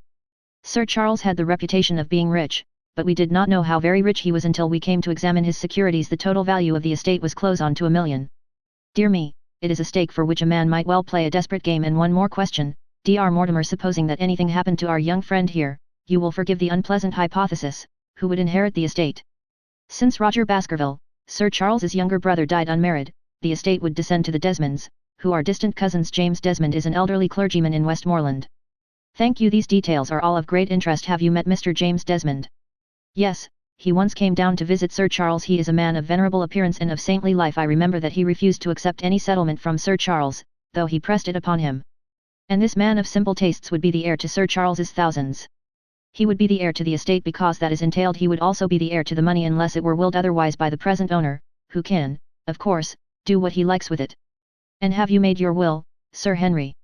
No, Mr. Holmes, I have not. I've had no time, for it was only yesterday that I learned how matters stood, but in any case I feel that the money should go with the title and estate. That was my poor uncle's idea. How is the owner going to restore the glories of the Baskervilles if he has not money enough to keep up the property? House, land, and dollars must go together. Quite so. Well, Sir Henry, I am of one mind with you as to the advisability of your going down to Devonshire without delay. There is only one provision which I must make: you certainly must not go alone. Dr. Mortimer returns with me. But Dr. Mortimer has his practice to attend to, and his house is miles away from yours. With all the goodwill in the world he may be unable to help you. No, Sir Henry, you must take with you someone, a trusty man, who will be always by your side. Is it possible that you could come yourself, Mr. Holmes? If matters came to a crisis I should endeavour to be present in person, but you can understand that, with my extensive consulting practice and with the constant appeals which reach me from many quarters, it is impossible for me to be absent from London for an indefinite time. At the present instant one of the most revered names in England is being besmirched by a blackmailer, and only I can stop a disastrous scandal. You will see how impossible it is for me to go to Dartmoor. Whom would you recommend, then? Holmes laid his hand upon my arm. If my friend would undertake it, there is no man who is better worth having at your side when you are in a tight place. No one can say so more confidently than I. The proposition took me completely by surprise, but before I had time to answer, Baskerville seized me by the hand and wrung it heartily. Well, now, that is real kind of you, Dr. Watson, said he. You see how it is with me, and you know just as much about the matter as I do. If you will come down to Baskerville Hall and see me through, I'll never forget it. The promise of adventure had always a fascination for me, and I was complimented by the words of Holmes and by the eagerness with which the baronet hailed me as a companion. I will come, with pleasure, said I. I do not know how I could employ my time better. And you will report very carefully to me, said Holmes. When a crisis comes, as it will do, I will direct how you shall act. I suppose that by Saturday all might be ready. Would that suit Dr. Watson? Perfectly. Then on Saturday, unless you hear to the contrary, we shall meet at the 10:30 train from Paddington. We had risen to depart when Baskerville gave a cry of triumph, and diving into one of the corners of the room he drew a brown boot from under a cabinet. My missing boot, he cried.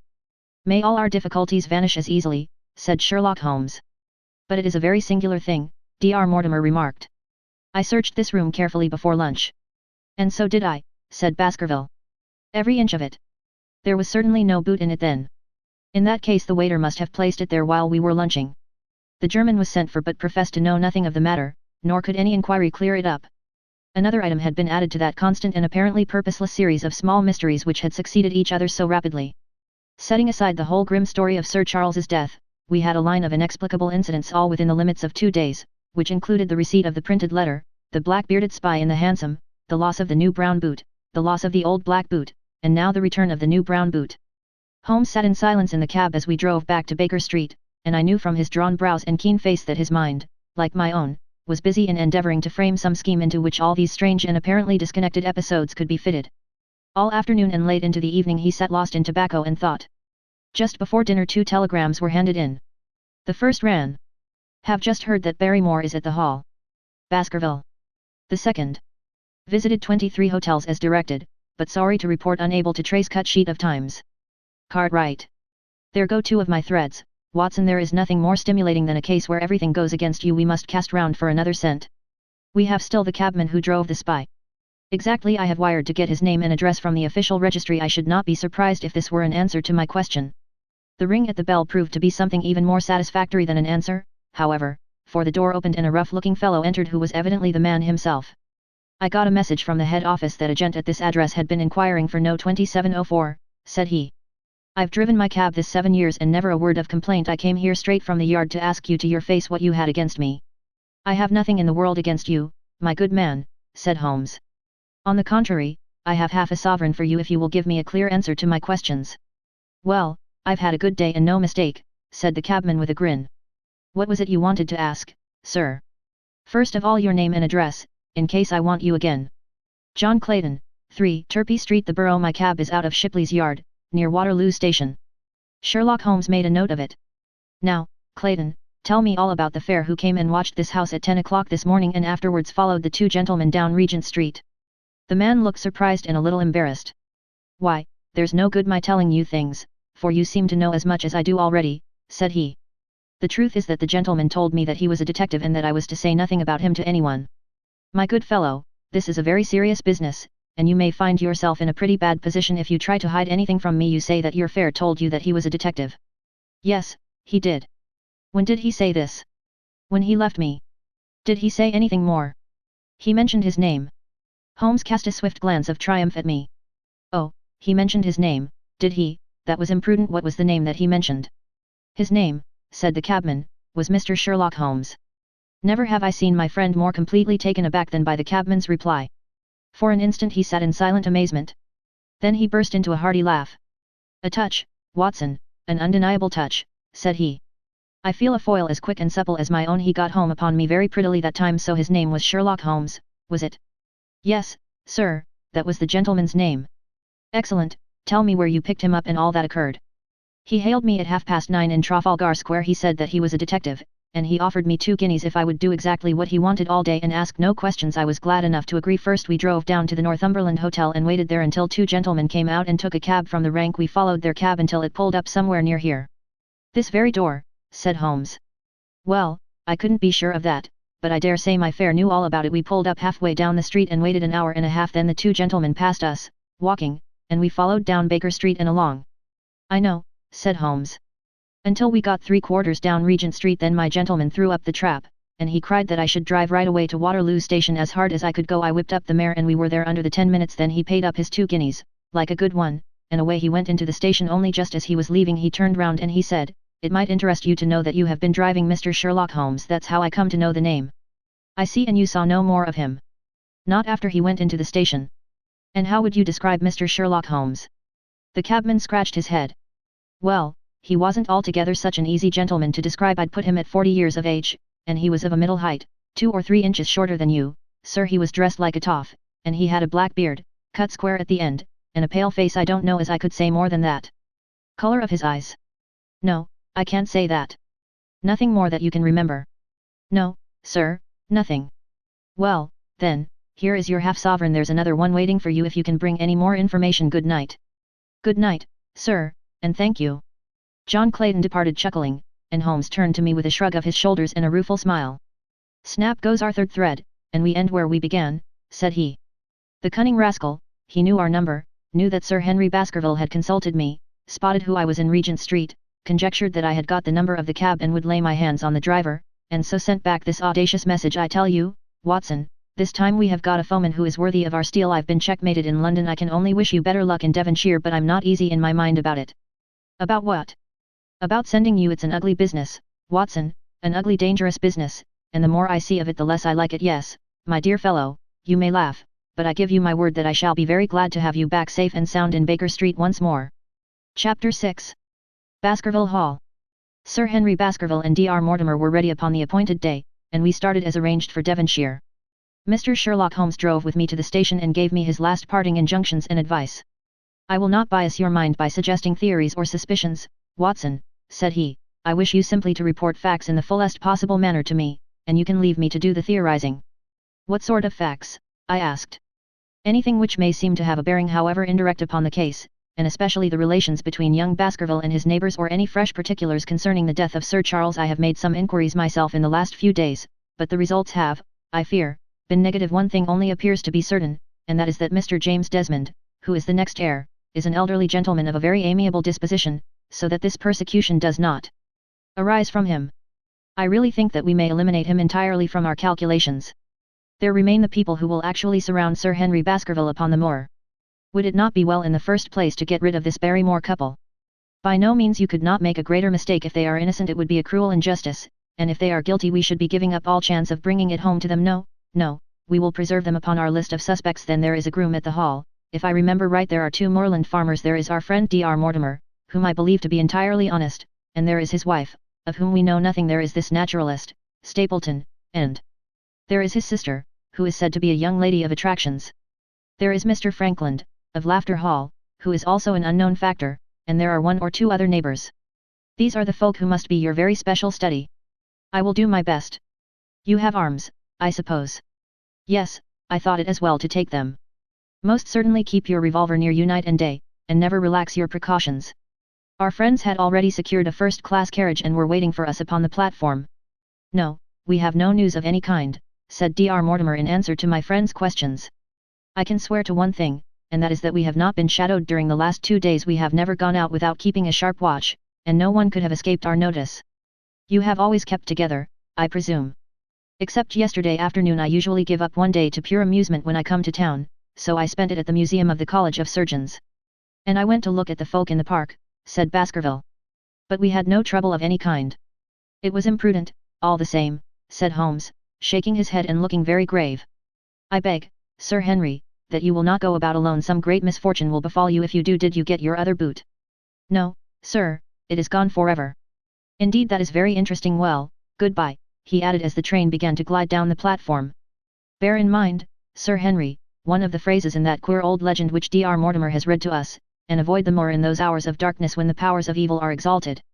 I looked back at the platform when we had left it far behind and saw the tall, austere figure of Holmes standing motionless and gazing after us. The journey was a swift and pleasant one, and I spent it in making the more intimate acquaintance of my two companions and in playing with Dr. Mortimer's spaniel. In a very few hours the brown earth had become ruddy, the brick had changed to granite, and red cows grazed in well-hedged fields where the lush grasses and more luxuriant vegetation spoke of a richer, if a damper, climate. Young Baskerville stared eagerly out of the window and cried aloud with delight as he recognized the familiar features of the Devon scenery. I've been over a good part of the world since I left it, Dr. Watson, said he, but I have never seen a place to compare with it. I never saw a Devonshire man who did not swear by his county, I remarked. It depends upon the breed of men quite as much as on the county, said Dr. Mortimer. A glance at our friend here reveals the rounded head of the Celt, which carries inside it the Celtic enthusiasm and power of attachment. Poor Sir Charles's head was of a very rare type, half Gaelic, half Ivernian in its characteristics. But you were very young when you last saw Baskerville Hall, were you not?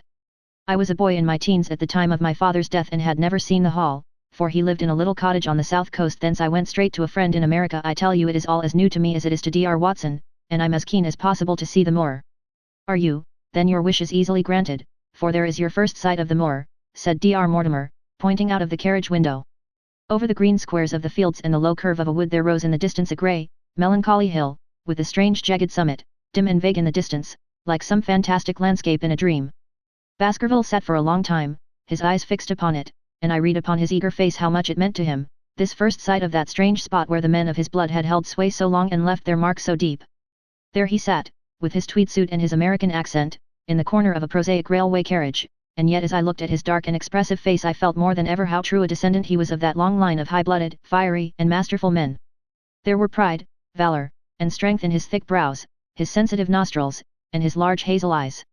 If on that forbidding moor a difficult and dangerous quest should lie before us, this was at least a comrade for whom one might venture to take a risk with the certainty that he would bravely share it. The train pulled up at a small wayside station and we all descended. Outside, beyond the low, white fence, a wagonette with a pair of cobs was waiting. Our coming was evidently a great event, for station master and porters clustered round us to carry out our luggage. It was a sweet, simple country spot, but I was surprised to observe that by the gate there stood two soldierly men in dark uniforms who leaned upon their short rifles and glanced keenly at us as we passed. The coachman, a hard-faced, gnarled little fellow, saluted Sir Henry Baskerville, and in a few minutes we were flying swiftly down the broad, white road.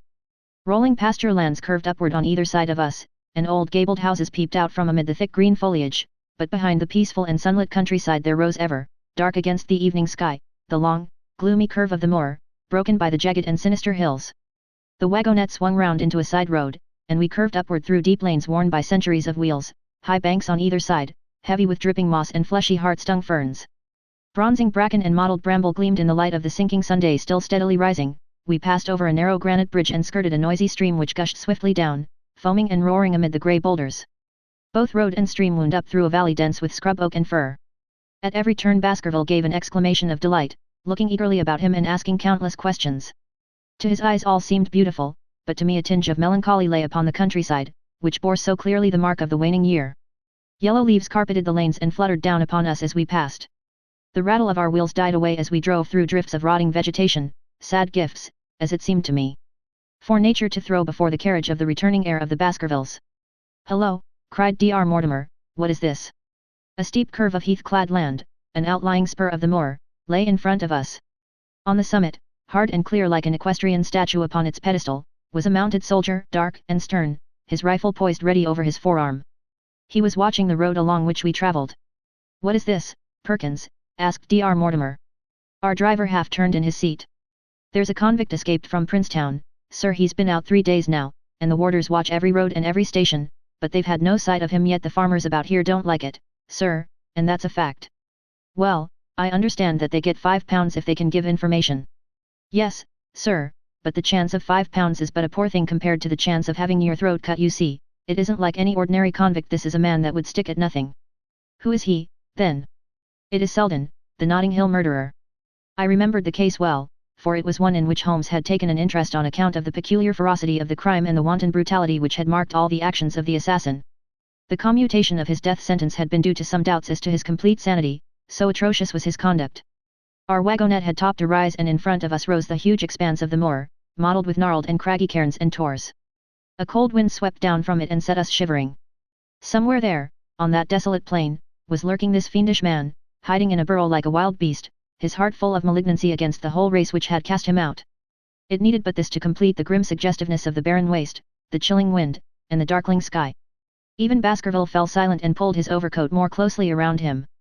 We had left the fertile country behind and beneath us. We looked back on it now, the slanting rays of a low sun turning the streams to threads of gold and glowing on the red earth new turned by the plough and the broad tangle of the woodlands. The road in front of us grew bleaker and wilder over huge russet and olive slopes, sprinkled with giant boulders.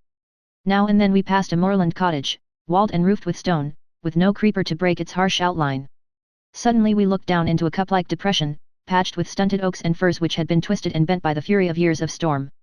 Two high, narrow towers rose over the trees. The driver pointed with his whip. "Baskerville Hall," said he. Its master had risen and was staring with flushed cheeks and shining eyes. A few minutes later we had reached the lodge gates, a maze of fantastic tracery in wrought iron, with weather-bitten pillars on either side, blotched with lichens, and surmounted by the boar's heads of the Baskervilles. The lodge was a ruin of black granite and bared ribs of rafters, but facing it was a new building, half-constructed, the first fruit of Sir Charles's South African gold. Through the gateway we passed into the avenue, where the wheels were again hushed amid the leaves, and the old trees shot their branches in a sombre tunnel over our heads. Baskerville shuddered as he looked up the long, dark drive to where the house glimmered like a ghost at the farther end. "Was it here?" he asked in a low voice. "No, no, the yew alley is on the other side." The young heir glanced round with a gloomy face.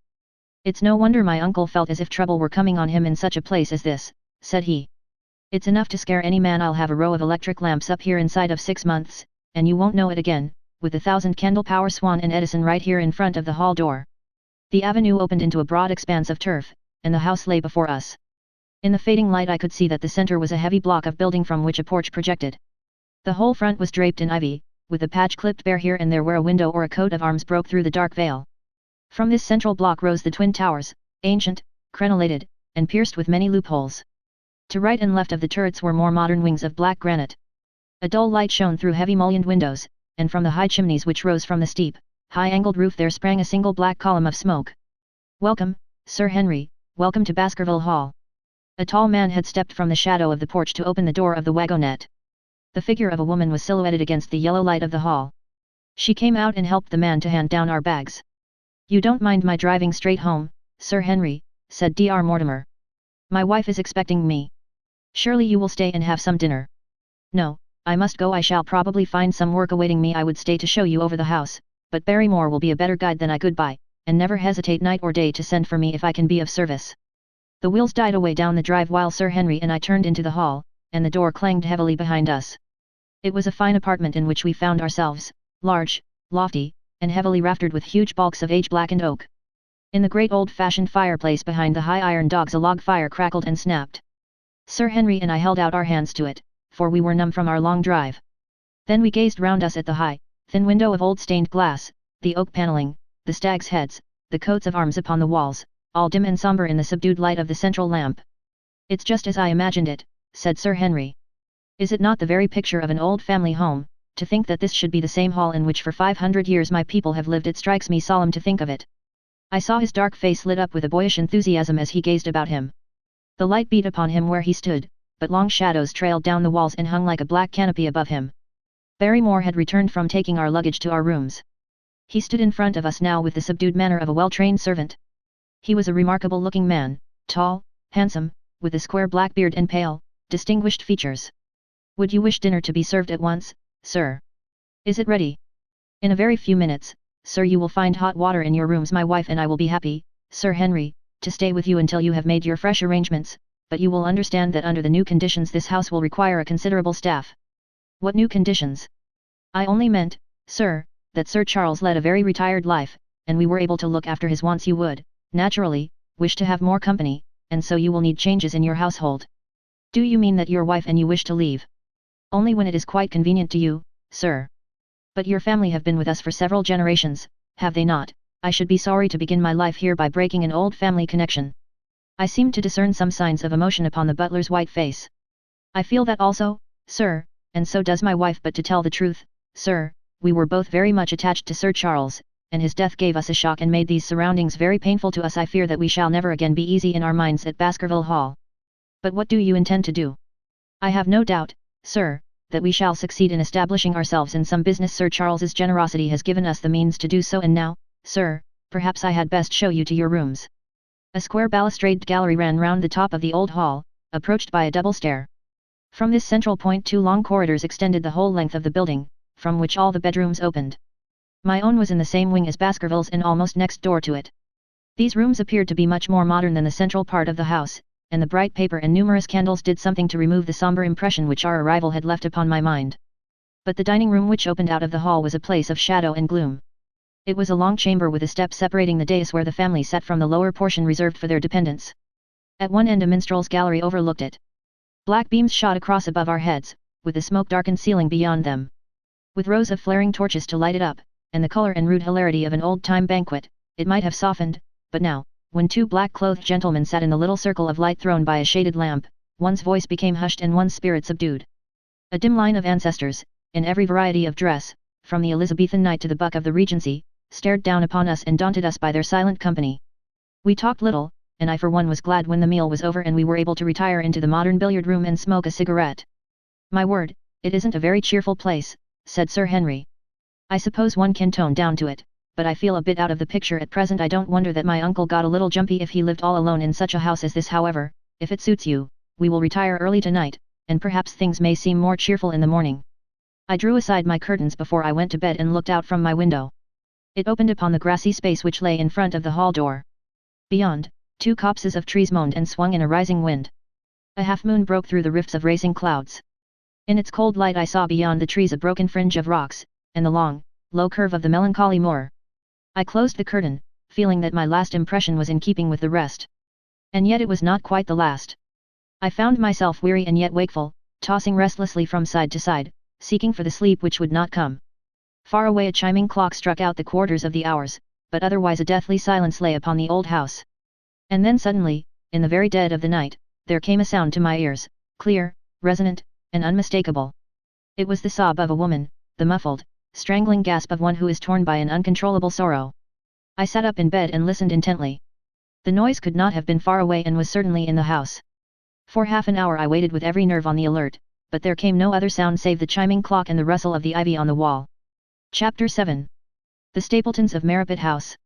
The fresh beauty of the following morning did something to efface from our minds the grim and grey impression which had been left upon both of us by our first experience of Baskerville Hall. As Sir Henry and I sat at breakfast the sunlight flooded in through the high mullioned windows, throwing watery patches of colour from the coats of arms which covered them. The dark panelling glowed like bronze in the golden rays, and it was hard to realize that this was indeed the chamber which had struck such a gloom into our souls upon the evening before. I guess it is ourselves and not the house that we have to blame, said the baronet. We were tired with our journey and chilled by our drive, so we took a grey view of the place. Now we are fresh and well, so it is all cheerful once more. And yet it was not entirely a question of imagination, I answered. Did you, for example, happen to hear someone, a woman I think, sobbing in the night? That is curious, for I did when I was half asleep fancy that I heard something of the sort. I waited quite a time, but there was no more of it, so I concluded that it was all a dream. I heard it distinctly, and I am sure that it was really the sob of a woman. We must ask about this right away. He rang the bell and asked Barrymore whether he could account for our experience. It seemed to me that the pallid features of the butler turned a shade paler still as he listened to his master's question. There are only 2 women in the house, Sir Henry, he answered. One is the scullery maid, who sleeps in the other wing. The other is my wife, and I can answer for it that the sound could not have come from her. And yet he lied as he said it, for it chanced that after breakfast I met Mrs. Barrymore in the long corridor with the sun full upon her face. She was a large, impassive, heavy-featured woman with a stern-set expression of mouth. But her telltale eyes were red and glanced at me from between swollen lids. It was she, then, who wept in the night, and if she did so her husband must know it. Yet he had taken the obvious risk of discovery in declaring that it was not so. Why had he done this? And why did she weep so bitterly? Already round this pale-faced, handsome, black-bearded man there was gathering an atmosphere of mystery and of gloom. It was he who had been the first to discover the body of Sir Charles, and we had only his word for all the circumstances which led up to the old man's death. Was it possible that it was Barrymore, after all, whom we had seen in the cab in Regent Street? The beard might well have been the same. The cabman had described a somewhat shorter man. But such an impression might easily have been erroneous. How could I settle the point forever? Obviously the first thing to do was to see the Grimpen postmaster and find whether the test telegram had really been placed in Barrymore's own hands. Be the answer what it might, I should at least have something to report to Sherlock Holmes. Sir Henry had numerous papers to examine after breakfast, so that the time was propitious for my excursion. It was a pleasant walk of 4 miles along the edge of the moor, leading me at last to a small grey hamlet, in which 2 larger buildings, which proved to be the inn and the house of Dr. Mortimer, stood high above the rest. The postmaster, who was also the village grocer, had a clear recollection of the telegram. "Certainly, sir," said he, "I had the telegram delivered to Mr. Barrymore exactly as directed." "Who delivered it?" "My boy here, James. You delivered that telegram to Mr. Barrymore at the Hall last week, did you not?" "Yes, father, I delivered it." "Into his own hands?" I asked. "Well, he was up in the loft at the time, so that I could not put it into his own hands, but I gave it into Mrs. Barrymore's hands, and she promised to deliver it at once." "Did you see Mr. Barrymore?" "No, sir, I tell you he was in the loft." "If you didn't see him, how do you know he was in the loft?" "Well, surely his own wife ought to know where he is," said the postmaster testily. "Didn't he get the telegram? If there is any mistake it is for Mr. Barrymore himself to complain." It seemed hopeless to pursue the inquiry any farther, but it was clear that in spite of Holmes's ruse we had no proof that Barrymore had not been in London all the time. Suppose that it were so, suppose that the same man had been the last who had seen Sir Charles alive, and the first to dog the new heir when he returned to England. What then? Was he the agent of others or had he some sinister design of his own? What interest could he have in persecuting the Baskerville family? I thought of the strange warning clipped out of the leading article of the Times. Was that his work or was it possibly the doing of someone who was bent upon counteracting his schemes? The only conceivable motive was that which had been suggested by Sir Henry, that if the family could be scared away a comfortable and permanent home would be secured for the Barrymores. But surely such an explanation as that would be quite inadequate to account for the deep and subtle scheming which seemed to be weaving an invisible net round the young baronet. Holmes himself had said that no more complex case had come to him in all the long series of his sensational investigations. I prayed, as I walked back along the grey, lonely road, that my friend might soon be freed from his preoccupations and able to come down to take this heavy burden of responsibility from my shoulders. Suddenly my thoughts were interrupted by the sound of running feet behind me and by a voice which called me by name. I turned, expecting to see Dr. Mortimer, but to my surprise it was a stranger who was pursuing me. He was a small, slim, clean-shaven, prim-faced man, flaxen-haired and lean-jawed, between 30 and 40 years of age, dressed in a grey suit and wearing a straw hat. A tin box for botanical specimens hung over his shoulder and he carried a green butterfly net in one of his hands. "You will, I am sure, excuse my presumption, Dr. Watson," said he as he came panting up to where I stood. "Here on the moor we are homely folk and do not wait for formal introductions. You may possibly have heard my name from our mutual friend, Mortimer. I am Stapleton, of Merripit House." "Your net and box would have told me as much," said I, for I knew that Mr. Stapleton was a naturalist. "But how did you know me?" "I have been calling on Mortimer, and he pointed you out to me from the window of his surgery as you passed. As our road lay the same way I thought that I would overtake you and introduce myself. I trust that Sir Henry is none the worse for his journey." "He is very well, thank you. We were all rather afraid that after the sad death of Sir Charles the new baronet might refuse to live here. It is asking much of a wealthy man to come down and bury himself in a place of this kind, but I need not tell you that it means a very great deal to the countryside. Sir Henry has, I suppose, no superstitious fears in the matter." "I do not think that it is likely." "Of course you know the legend of the fiend dog which haunts the family." "I have heard it. It is extraordinary how credulous the peasants are about here. Any number of them are ready to swear that they have seen such a creature upon the moor." He spoke with a smile, but I seemed to read in his eyes that he took the matter more seriously. The story took a great hold upon the imagination of Sir Charles, and I have no doubt that it led to his tragic end.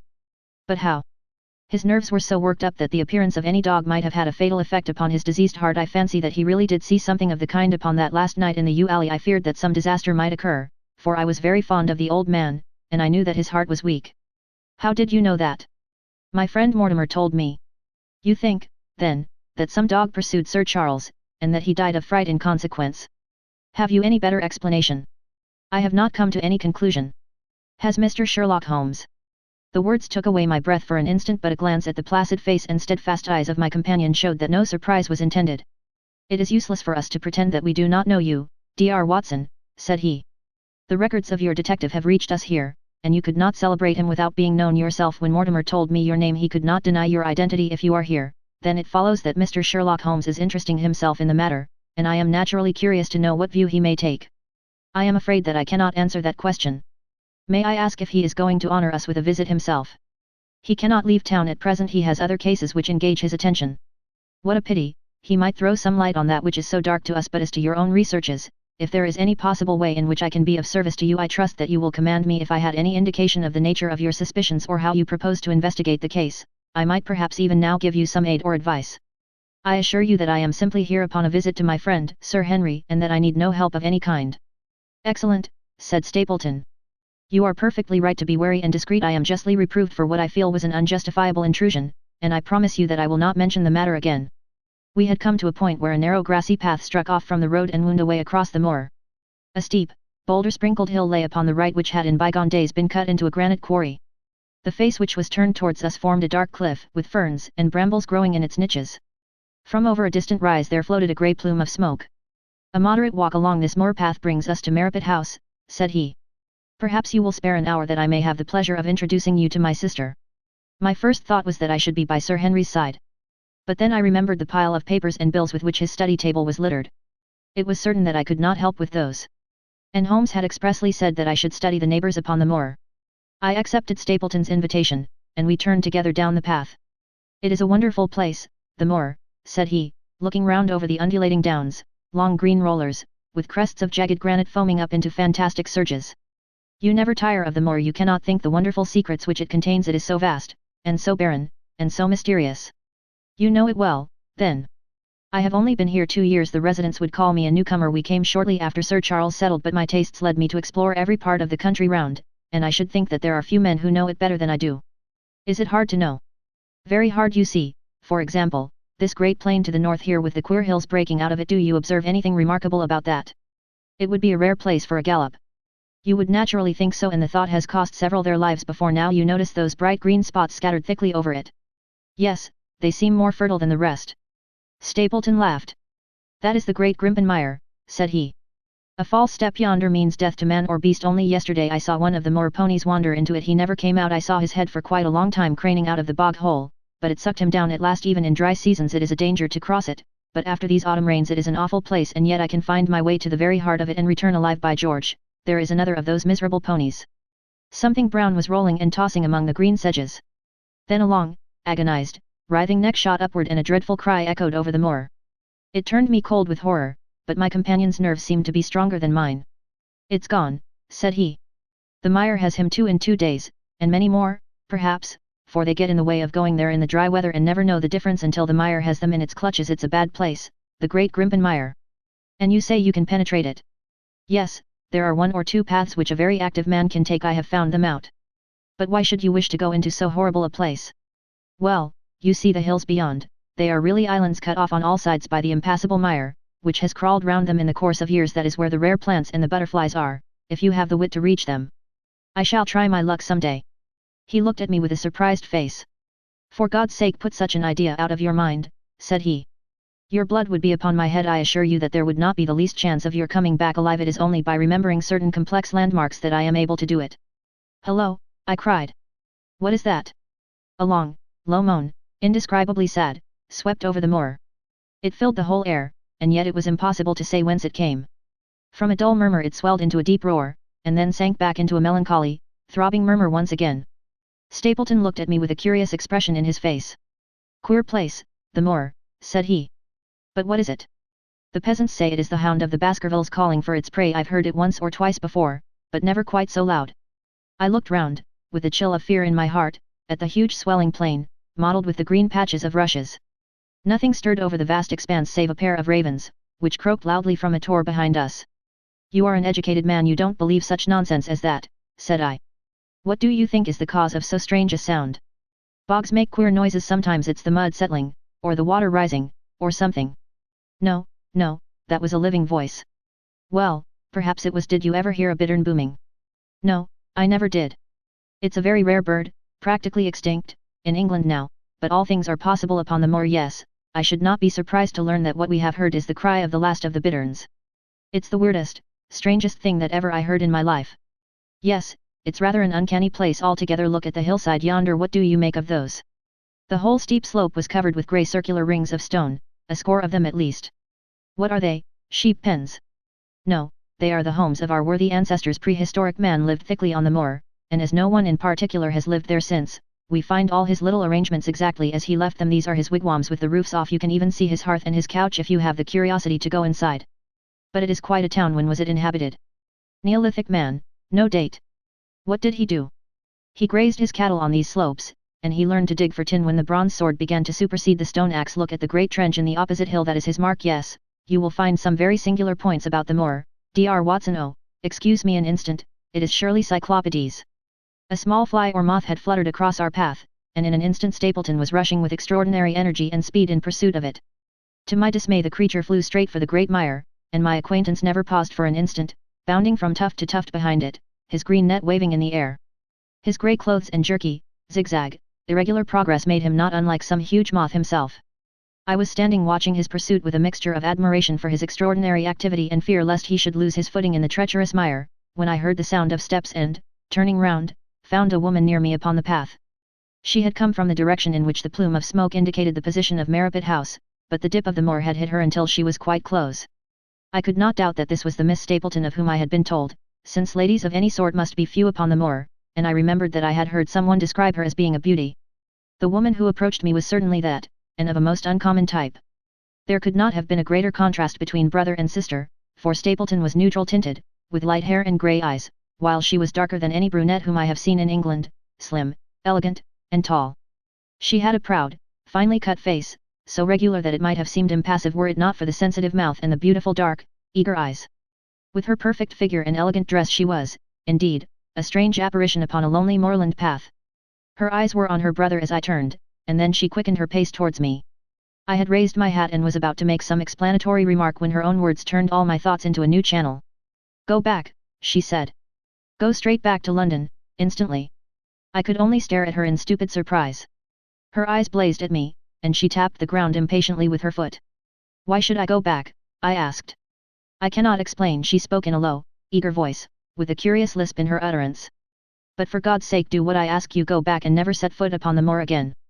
"But I have only just come." Man, she cried. "Can you not tell when a warning is for your own good? Go back to London, start tonight, get away from this place at all costs." "Hush, my brother is coming, not a word of what I have said. Would you mind getting that orchid for me among the mare's tails yonder? We are very rich in orchids on the moor, though, of course, you are rather late to see the beauties of the place." Stapleton had abandoned the chase and came back to us breathing hard and flushed with his exertions. "Hello, Beryl," said he, and it seemed to me that the tone of his greeting was not altogether a cordial one. "Well, Jack, you are very hot." "Yes, I was chasing a Cyclopides. He is very rare and seldom found in the late autumn. What a pity that I should have missed him." He spoke unconcernedly, but his small light eyes glanced incessantly from the girl to me. "You have introduced yourselves, I can see." "Yes, I was telling Sir Henry that it was rather late for him to see the true beauties of the moor." "Why, who do you think this is?" "I imagine that it must be Sir Henry Baskerville." No, said I. "Only a humble commoner, but his friend. My name is Dr. Watson." A flush of vexation passed over her expressive face. "We have been talking at cross purposes," said she. "Why, you had not very much time for talk," her brother remarked with the same questioning eyes. "I talked as if Dr. Watson were a resident instead of being merely a visitor," said she. "It cannot much matter to him whether it is early or late for the orchids, but you will come on, will you not, and see Merripit House?" A short walk brought us to it, a bleak moorland house, once the farm of some grazier in the old prosperous days, but now put into repair and turned into a modern dwelling. An orchard surrounded it, but the trees, as is usual upon the moor, were stunted and nipped, and the effect of the whole place was mean and melancholy. We were admitted by a strange, wizened, rusty-coated old manservant, who seemed in keeping with the house. Inside, however, there were large rooms furnished with an elegance in which I seemed to recognize the taste of the lady. As I looked from their windows at the interminable granite-flecked moor rolling unbroken to the farthest horizon, I could not but marvel at what could have brought this highly educated man and this beautiful woman to live in such a place. "Queer spot to choose, is it not?" said he as if in answer to my thought. "And yet we manage to make ourselves fairly happy, do we not, Beryl?" "Quite happy," said she, but there was no ring of conviction in her words. "I had a school," said Stapleton. It was in the North Country. The work to a man of my temperament was mechanical and uninteresting, but the privilege of living with youth, of helping to mold those young minds, and of impressing them with one's own character and ideals was very dear to me. However, the fates were against us. A serious epidemic broke out in the school and 3 of the boys died. It never recovered from the blow, and much of my capital was irretrievably swallowed up. And yet, if it were not for the loss of the charming companionship of the boys, I could rejoice over my own misfortune, for, with my strong tastes for botany and zoology, I find an unlimited field of work here, and my sister is as devoted to nature as I am. All this, Dr. Watson, has been brought upon your head by your expression as you surveyed the moor out of our window. It certainly did cross my mind that it might be a little dull, less for you, perhaps, than for your sister. No, no, I am never dull, said she quickly. We have books, we have our studies, and we have interesting neighbors. Dr. Mortimer is a most learned man in his own line. Poor Sir Charles was also an admirable companion. We knew him well and miss him more than I can tell. Do you think that I should intrude if I were to call this afternoon and make the acquaintance of Sir Henry? I am sure that he would be delighted. Then perhaps you would mention that I propose to do so. We may in our humble way do something to make things more easy for him until he becomes accustomed to his new surroundings. Will you come upstairs, Dr. Watson, and inspect my collection of Lepidoptera? I think it is the most complete one in the southwest of England. By the time that you have looked through them lunch will be almost ready. But I was eager to get back to my charge. The melancholy of the moor, the death of the unfortunate pony, the weird sound which had been associated with the grim legend of the Baskervilles, all these things tinged my thoughts with sadness. Then on the top of these more or less vague impressions there had come the definite and distinct warning of Miss Stapleton, delivered with such intense earnestness that I could not doubt that some grave and deep reason lay behind it. I resisted all pressure to stay for lunch, and I set off at once upon my return journey, taking the grass-grown path by which we had come. It seems, however, that there must have been some short-cut for those who knew it, for before I had reached the road I was astounded to see Miss Stapleton sitting upon a rock by the side of the track. Her face was beautifully flushed with her exertions and she held her hand to her side. I have run all the way in order to cut you off, Dr. Watson, said she. I had not even time to put on my hat. I must not stop, or my brother may miss me. I wanted to say to you how sorry I am about the stupid mistake I made in thinking that you were Sir Henry. Please forget the words I said, which have no application whatever to you. But I can't forget them, Miss Stapleton, said I. I am Sir Henry's friend, and his welfare is a very close concern of mine. Tell me why it was that you were so eager that Sir Henry should return to London. A woman's whim, Dr. Watson. When you know me better you will understand that I cannot always give reasons for what I say or do. No, no, I remember the thrill in your voice. I remember the look in your eyes. Please, please, be frank with me, Miss Stapleton, for ever since I have been here I have been conscious of shadows all round me. Life has become like that great grimpen mire, with little green patches everywhere into which one may sink and with no guide to point the track. Tell me then what it was that you meant, and I will promise to convey your warning to Sir Henry. An expression of irresolution passed for an instant over her face, but her eyes had hardened again when she answered me. You make too much of it, Dr. Watson, said she. My brother and I were very much shocked by the death of Sir Charles. We knew him very intimately, for his favourite walk was over the moor to our house. He was deeply impressed with the curse which hung over the family, and when this tragedy came I naturally felt that there must be some grounds for the fears which he had expressed. I was distressed therefore when another member of the family came down to live here, and I felt that he should be warned of the danger which he will run. That was all which I intended to convey. But what is the danger? You know the story of the Hound. I do not believe in such nonsense. But I do. If you have any influence with Sir Henry, take him away from a place which has always been fatal to his family. The world is wide. Why should he wish to live at the place of danger? Because it is the place of danger that is Sir Henry's nature. I fear that unless you can give me some more definite information than this it would be impossible to get him to move. I cannot say anything definite, for I do not know anything definite. I would ask you one more question, Miss Stapleton. If you meant no more than this when you first spoke to me, why should you not wish your brother to overhear what you said? There is nothing to which he, or anyone else, could object. My brother is very anxious to have the hall inhabited, for he thinks it is for the good of the poor folk upon the moor. He would be very angry if he knew that I have said anything which might induce Sir Henry to go away. But I have done my duty now and I will say no more. I must go back, or he will miss me and suspect that I have seen you. Goodbye. She turned and had disappeared in a few minutes among the scattered boulders, while I, with my soul full of vague fears, pursued my way to Baskerville Hall. Chapter 8. First Report of Dr. Watson. From this point onward I will follow the course of events by transcribing my own letters to Mr. Sherlock Holmes which lie before me on the table. One page is missing, but otherwise they are exactly as written and show my feelings and suspicions of the moment more accurately than my memory, clear as it is upon these tragic events, can possibly do. Baskerville Hall, October 13th. My dear Holmes. My previous letters and telegrams have kept you pretty well up to date as to all that has occurred in this most God-forsaken corner of the world. The longer one stays here the more does the spirit of the moor sink into one's soul, its vastness and also its grim charm. When you are once out upon its bosom you have left all traces of modern England behind you, but, on the other hand, you are conscious everywhere of the homes and the work of the prehistoric people. On all sides of you as you walk are the houses of these forgotten folk, with their graves and the huge monoliths which are supposed to have marked their temples. As you look at their grey stone huts against the scarred hillsides you leave your own age behind you, and if you were to see a skin-clad, hairy man crawl out from the low door fitting a flint-tipped arrow onto the string of his bow, you would feel that his presence there was more natural than your own. The strange thing is that they should have lived so thickly on what must always have been most unfruitful soil. I am no antiquarian, but I could imagine that they were some unwarlike and harried race who were forced to accept that which none other would occupy. All this, however, is foreign to the mission on which you sent me and will probably be very uninteresting to your severely practical mind. I can still remember your complete indifference as to whether the sun moved round the earth or the earth round the sun. Let me, therefore, return to the facts concerning Sir Henry Baskerville. If you have not had any report within the last few days it is because up to today there was nothing of importance to relate. Then a very surprising circumstance occurred, which I shall tell you in due course. But, first of all, I must keep you in touch with some of the other factors in the situation. One of these, concerning which I have said little, is the escaped convict upon the moor. There is strong reason now to believe that he has got right away, which is a considerable relief to the lonely householders of this district. A fortnight has passed since his flight, during which he has not been seen and nothing has been heard of him. It is surely inconceivable that he could have held out upon the moor during all that time. Of course, so far as his concealment goes there is no difficulty at all. Any one of these stone huts would give him a hiding place. But there is nothing to eat unless he were to catch and slaughter one of the moor sheep. We think, therefore, that he has gone, and the outlying farmers sleep the better in consequence. We are 4 able-bodied men in this household, so that we could take good care of ourselves, but I confess that I have had uneasy moments when I have thought of the Stapletons. They live miles from any help. There are one maid, an old manservant, the sister, and the brother, the latter not a very strong man. They would be helpless in the hands of a desperate fellow like this Notting Hill criminal if he could once effect an entrance. Both Sir Henry and I were concerned at their situation, and it was suggested that Perkins the groom should go over to sleep there, but Stapleton would not hear of it. The fact is that our friend, the baronet, begins to display a considerable interest in our fair neighbour. It is not to be wondered at, for time hangs heavily in this lonely spot to an active man like him, and she is a very fascinating and beautiful woman. There is something tropical and exotic about her which forms a singular contrast to her cool and unemotional brother. Yet he also gives the idea of hidden fires.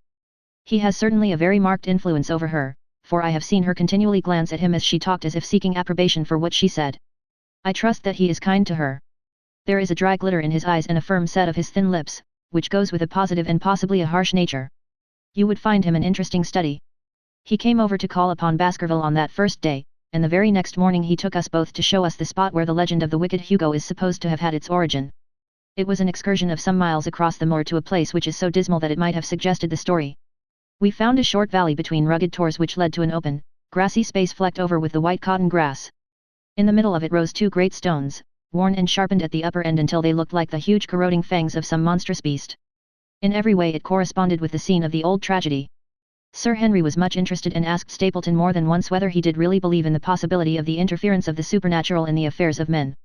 He spoke lightly, but it was evident that he was very much in earnest. Stapleton was guarded in his replies, but it was easy to see that he said less than he might.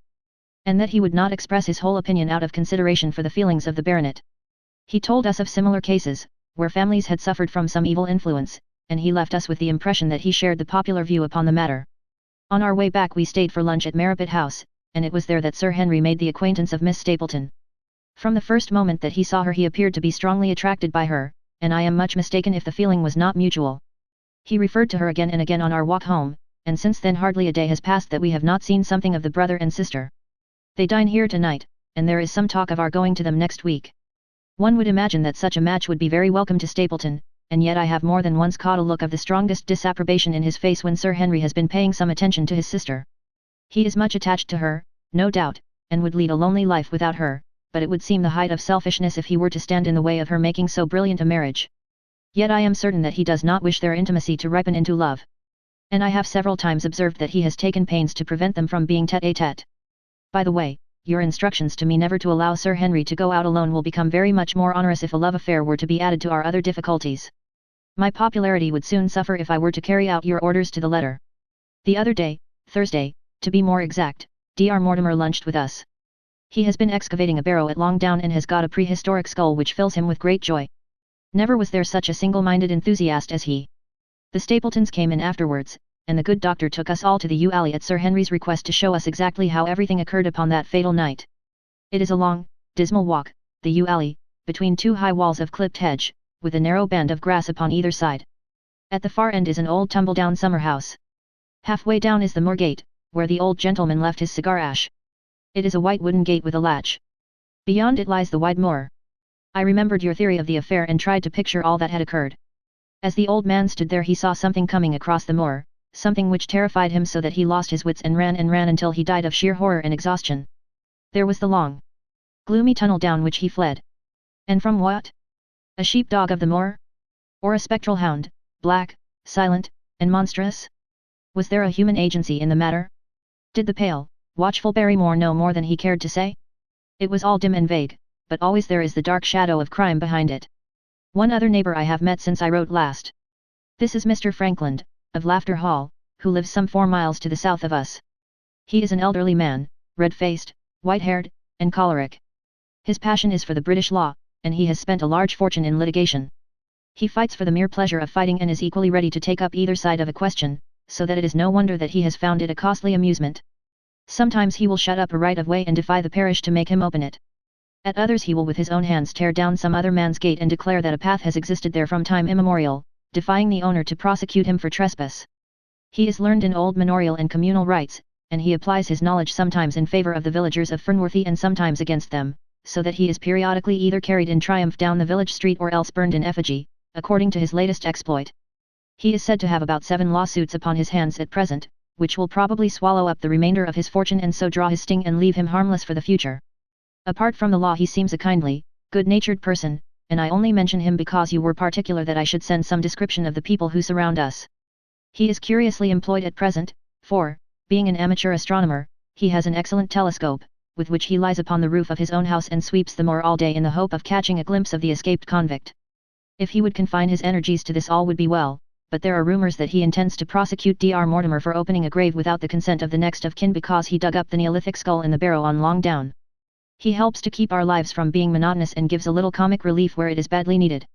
And now, having brought you up to date in the escaped convict, the Stapletons, Dr. Mortimer, and Frankland, of Laughter Hall, let me end on that which is most important and tell you more about the Barrymores, and especially about the surprising development of last night.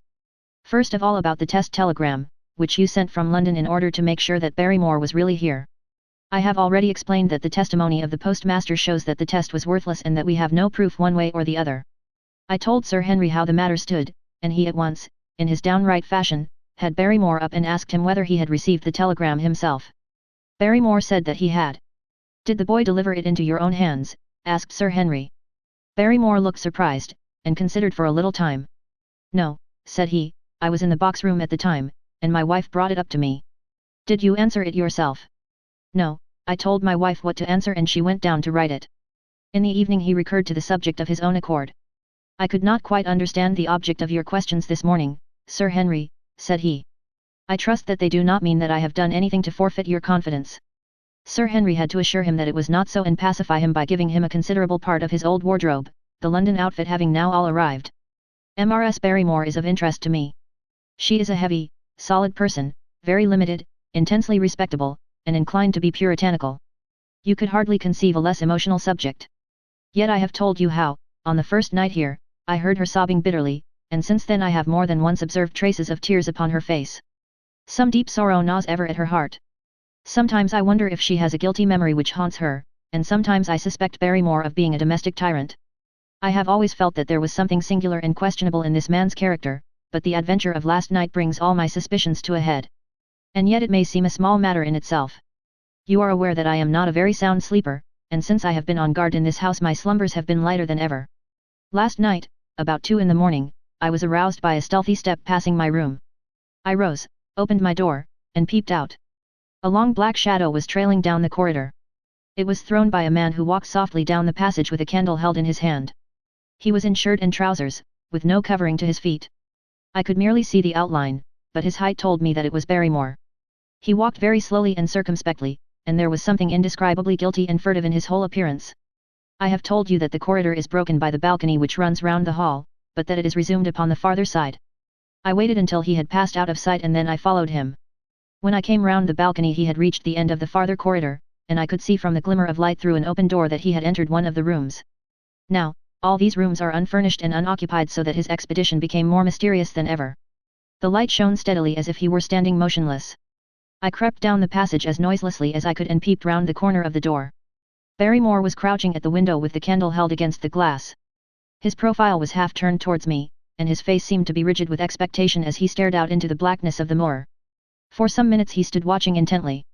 Then he gave a deep groan and with an impatient gesture he put out the light. Instantly I made my way back to my room, and very shortly came the stealthy steps passing once more upon their return journey. Long afterwards, when I had fallen into a light sleep, I heard a key turn somewhere in a lock, but I could not tell whence the sound came. What it all means I cannot guess, but there is some secret business going on in this house of gloom which sooner or later we shall get to the bottom of. I do not trouble you with my theories, for you asked me to furnish you only with facts. I have had a long talk with Sir Henry this morning, and we have made a plan of campaign founded upon my observations of last night. I will not speak about it just now. But it should make my next report interesting reading. Chapter 9. The Light upon the Moor. Second Report of Dr. Watson. Baskerville Hall, October 15th. My dear Holmes. If I was compelled to leave you without much news during the early days of my mission, you must acknowledge that I am making up for lost time, and that events are now crowding thick and fast upon us. In my last report I ended upon my top note with Barrymore at the window, and now I have quite a budget already which will, unless I am much mistaken, considerably surprise you. Things have taken a turn which I could not have anticipated. In some ways they have within the last 48 hours become much clearer, and in some ways they have become more complicated. But I will tell you all and you shall judge for yourself. Before breakfast on the morning following my adventure I went down the corridor and examined the room in which Barrymore had been on the night before. The western window through which he had stared so intently has, I noticed, one peculiarity above all other windows in the house: it commands the nearest outlook onto the moor. There is an opening between two trees which enables one from this point of view to look right down upon it, while from all the other windows it is only a distant glimpse which can be obtained. It follows, therefore, that Barrymore, since only this window would serve the purpose, must have been looking out for something or somebody upon the moor. The night was very dark, so that I can hardly imagine how he could have hoped to see anyone. It had struck me that it was possible that some love intrigue was on foot. That would have accounted for his stealthy movements and also for the uneasiness of his wife. The man is a striking-looking fellow, very well equipped to steal the heart of a country girl, so that this theory seemed to have something to support it. That opening of the door which I had heard after I had returned to my room might mean that he had gone out to keep some clandestine appointment. So I reasoned with myself in the morning, and I tell you the direction of my suspicions, however much the result may have shown that they were unfounded. But whatever the true explanation of Barrymore's movements might be, I felt that the responsibility of keeping them to myself until I could explain them was more than I could bear. I had an interview with the baronet in his study after breakfast, and I told him all that I had seen. He was less surprised than I had expected. I knew that Barrymore walked about nights, and I had a mind to speak to him about it, said he. 2 or 3 times I have heard his steps in the passage, coming and going, just about the hour you name. Perhaps then he pays a visit every night to that particular window, I suggested. Perhaps he does. If so, we should be able to shadow him and see what it is that he is after. I wonder what your friend Holmes would do if he were here. I believe that he would do exactly what you now suggest, said I. He would follow Barrymore and see what he did. Then we shall do it together. But surely he would hear us. The man is rather deaf, and in any case we must take our chance of that. We'll sit up in my room tonight and wait until he passes. Sir Henry rubbed his hands with pleasure, and it was evident that he hailed the adventure as a relief to his somewhat quiet life upon the moor. The baronet has been in communication with the architect who prepared the plans for Sir Charles, and with a contractor from London, so that we may expect great changes to begin here soon. There have been decorators and furnishers up from Plymouth, and it is evident that our friend has large ideas and means to spare no pains or expense to restore the grandeur of his family. When the house is renovated and refurnished, all that he will need will be a wife to make it complete. Between ourselves there are pretty clear signs that this will not be wanting if the lady is willing, for I have seldom seen a man more infatuated with a woman than he is with our beautiful neighbour, Miss Stapleton. And yet the course of true love does not run quite as smoothly as one would under the circumstances expect. Today, for example, its surface was broken by a very unexpected ripple, which has caused our friend considerable perplexity and annoyance. After the conversation which I have quoted about Barrymore, Sir Henry put on his hat and prepared to go out. As a matter of course I did the same. "What, are you coming, Watson?" he asked, looking at me in a curious way. "That depends on whether you are going on the moor," said I. "Yes, I am." "Well, you know what my instructions are. I am sorry to intrude, but you heard how earnestly Holmes insisted that I should not leave you, and especially that you should not go alone upon the moor." Sir Henry put his hand upon my shoulder with a pleasant smile. "My dear fellow," said he, "Holmes, with all his wisdom, did not foresee some things which have happened since I have been on the moor. You understand me, I am sure that you are the last man in the world who would wish to be a spoilsport. I must go out alone. It put me in a most awkward position. I was at a loss what to say or what to do, and before I had made up my mind he picked up his cane and was gone. But when I came to think the matter over, my conscience reproached me bitterly for having on any pretext allowed him to go out of my sight. I imagined what my feelings would be if I had to return to you and to confess that some misfortune had occurred through my disregard for your instructions. I assure you my cheeks flushed at the very thought.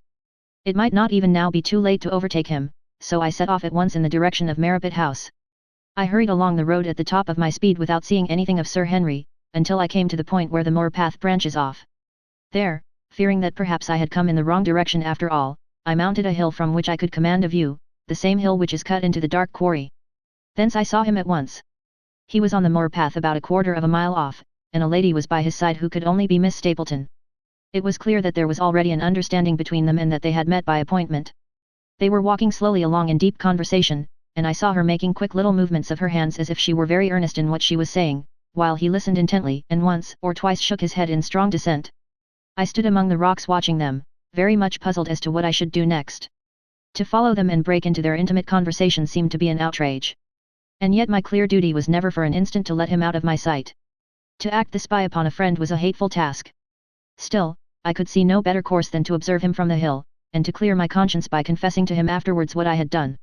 It is true that if any sudden danger had threatened him I was too far away to be of use, and yet I am sure that you will agree with me that the position was very difficult, and that there was nothing more which I could do. Our friend, Sir Henry, and the lady had halted on the path and were standing deeply absorbed in their conversation, when I was suddenly aware that I was not the only witness of their interview. A wisp of green floating in the air caught my eye, and another glance showed me that it was carried on a stick by a man who was moving among the broken ground. It was Stapleton with his butterfly net. He was very much closer to the pair than I was, and he appeared to be moving in their direction. At this instant Sir Henry suddenly drew Miss Stapleton to his side.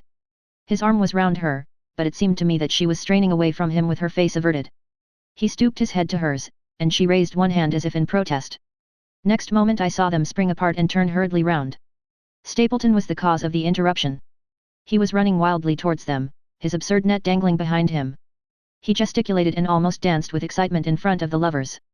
What the scene meant I could not imagine, but it seemed to me that Stapleton was abusing Sir Henry, who offered explanations, which became more angry as the other refused to accept them. The lady stood by in haughty silence. Finally Stapleton turned upon his heel and beckoned in a peremptory way to his sister, who, after an irresolute glance at Sir Henry, walked off by the side of her brother. The naturalist's angry gestures showed that the lady was included in his displeasure. The baronet stood for a minute looking after them, and then he walked slowly back the way that he had come, his head hanging, the very picture of dejection. What all this meant I could not imagine, but I was deeply ashamed to have witnessed so intimate a scene without my friend's knowledge. I ran down the hill therefore and met the baronet at the bottom. His face was flushed with anger and his brows were wrinkled, like one who is at his wits' ends what to do. "Hello, Watson, where have you dropped from?" said he. "You don't mean to say that you came after me in spite of all?" I explained everything to him, how I had found it impossible to remain behind, how I had followed him, and how I had witnessed all that had occurred. For an instant his eyes blazed at me, but my frankness disarmed his anger, and he broke at last into a rather rueful laugh. "You would have thought the middle of that prairie a fairly safe place for a man to be private," said he, "but, by thunder, the whole countryside seems to have been out to see me do my wooing, and a mighty poor wooing at that. Where had you engaged a seat?" "I was on that hill. Quite in the back row, but her brother was well up to the front. Did you see him come out on us?" "Yes, I did." "Did he ever strike you as being crazy, this brother of hers?" "I can't say that he ever did." "I dare say not. I always thought him sane enough until today, but you can take it from me that either he or I ought to be in a straitjacket. What's the matter with me, anyhow? You've lived near me for some weeks, Watson, tell me straight, now, is there anything that would prevent me from making a good husband to a woman that I loved?" "I should say not. He can't object to my worldly position, so it must be myself that he has this down on. What has he against me? I never hurt man or woman in my life that I know of, and yet he would not so much as let me touch the tips of her fingers." "Did he say so?" "That, and a deal more. I tell you, Watson, I've only known her these few weeks, but from the first I just felt that she was made for me, and she, too, she was happy when she was with me, and that I'll swear there's a light in a woman's eyes that speaks louder than words. But he has never let us get together, and it was only today for the first time that I saw a chance of having a few words with her alone. She was glad to meet me, but when she did it was not love that she would talk about, and she wouldn't have let me talk about it either if she could have stopped it. She kept coming back to it that this was a place of danger, and that she would never be happy until I had left it. I told her that since I had seen her I was in no hurry to leave it, and that if she really wanted me to go, the only way to work it was for her to arrange to go with me. With that I offered in as many words to marry her, but before she could answer, down came this brother of hers, running at us with a face on him like a madman. He was just white with rage, and those light eyes of his were blazing with fury. What was I doing with the lady? How dared I offer her attentions which were distasteful to her? Did I think that because I was a baronet I could do what I liked? If he had not been her brother I should have known better how to answer him. As it was I told him that my feelings towards his sister were such as I was not ashamed of, and that I hoped that she might honor me by becoming my wife. That seemed to make the matter no better, so then I lost my temper too, and I answered him rather more hotly than I should perhaps, considering that she was standing by. So it ended by his going off with her, as you saw, and here am I as badly puzzled a man as any in this county. Just tell me what it all means, Watson, and I'll owe you more than ever I can hope to pay. I tried 1 or 2 explanations, but, indeed, I was completely puzzled myself. Our friend's title, his fortune, his age, his character, and his appearance are all in his favor, and I know nothing against him unless it be this dark fate which runs in his family. That his advances should be rejected so brusquely without any reference to the lady's own wishes and that the lady should accept the situation without protest is very amazing. However, our conjectures were set at rest by a visit from Stapleton himself that very afternoon. He had come to offer apologies for his rudeness of the morning, and after a long private interview with Sir Henry in his study the upshot of their conversation was that the breach is quite healed, and that we are to dine at Merripit House next Friday as a sign of it. I don't say now that he isn't a crazy man, said Sir Henry. I can't forget the look in his eyes when he ran at me this morning, but I must allow that no man could make a more handsome apology than he has done. Did he give any explanation of his conduct? His sister is everything in his life, he says that is natural enough, and I am glad that he should understand her value. They have always been together, and according to his account he has been a very lonely man with only her as a companion, so that the thought of losing her was really terrible to him. He had not understood, he said, that I was becoming attached to her, but when he saw with his own eyes that it was really so, and that she might be taken away from him, it gave him such a shock that for a time he was not responsible for what he said or did. He was very sorry for all that had passed, and he recognized how foolish and how selfish it was that he should imagine that he could hold a beautiful woman like his sister to himself for her whole life. If she had to leave him he had rather it was to a neighbor like myself than to anyone else. But in any case it was a blow to him and it would take him some time before he could prepare himself to meet it. He would withdraw all opposition upon his part if I would promise for 3 months to let the matter rest and to be content with cultivating the lady's friendship during that time without claiming her love. This I promised, and so the matter rests. So there is one of our small mysteries cleared up. It is something to have touched bottom anywhere in this bog in which we are floundering. We know now why Stapleton looked with disfavour upon his sister's suitor, even when that suitor was so eligible a one as Sir Henry. And now I pass on to another thread which I have extricated out of the tangled skein, the mystery of the sobs in the night, of the tear-stained face of Mrs. Barrymore, of the secret journey of the butler to the western lattice window. Congratulate me, my dear Holmes, and tell me that I have not disappointed you as an agent, that you do not regret the confidence which you showed in me when you sent me down. All these things have by one night's work been thoroughly cleared. I have said by one night's work, but, in truth, it was by 2 nights' work, for on the first we drew entirely blank. I sat up with Sir Henry in his rooms until nearly 3 o'clock in the morning, but no sound of any sort did we hear except the chiming clock upon the stairs. It was a most melancholy vigil and ended by each of us falling asleep in our chairs. Fortunately we were not discouraged, and we determined to try again. The next night we lowered the lamp and sat smoking cigarettes without making the least sound. It was incredible how slowly the hours crawled by, and yet we were helped through it by the same sort of patient interest which the hunter must feel as he watches the trap into which he hopes the game may wander. 1 struck, and 2, and we had almost for the second time given it up in despair when in an instant we both sat bolt upright in our chairs with all our weary senses keenly on the alert once more. We had heard the creak of a step in the passage. Very stealthily we heard it pass along until it died away in the distance. Then the baronet gently opened his door and we set out in pursuit. Already our man had gone round the gallery and the corridor was all in darkness. Softly we stole along until we had come into the other wing. We were just in time to catch a glimpse of the tall, black-bearded figure, his shoulders rounded as he tiptoed down the passage. Then he passed through the same door as before, and the light of the candle framed it in the darkness and shot one single yellow beam across the gloom of the corridor. We shuffled cautiously towards it, trying every plank before we dared to put our whole weight upon it. We had taken the precaution of leaving our boots behind us, but, even so, the old board snapped and creaked beneath our tread. Sometimes it seemed impossible that he should fail to hear our approach. However, the man is fortunately rather deaf, and he was entirely preoccupied in that which he was doing. When at last we reached the door and peeped through we found him crouching at the window, candle in hand, his white, intent face pressed against the pane, exactly as I had seen him 2 nights before. We had arranged no plan of campaign, but the baronet is a man to whom the most direct way is always the most natural. He walked into the room, and as he did so Barrymore sprang up from the window with a sharp hiss of his breath and stood, livid and trembling, before us.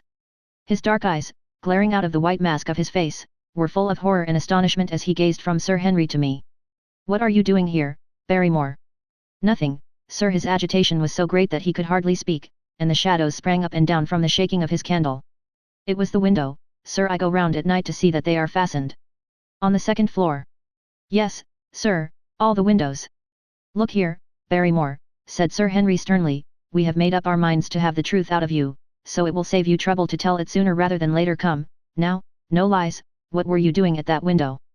The fellow looked at us in a helpless way, and he wrung his hands together like one who is in the last extremity of doubt and misery. "I was doing no harm, sir. I was holding a candle to the window." "And why were you holding a candle to the window?" "Don't ask me, Sir Henry, don't ask me. I give you my word, sir, that it is not my secret, and that I cannot tell it if it concerned no one but myself. I would not try to keep it from you." A sudden idea occurred to me, and I took the candle from the trembling hand of the butler. "He must have been holding it as a signal," said I.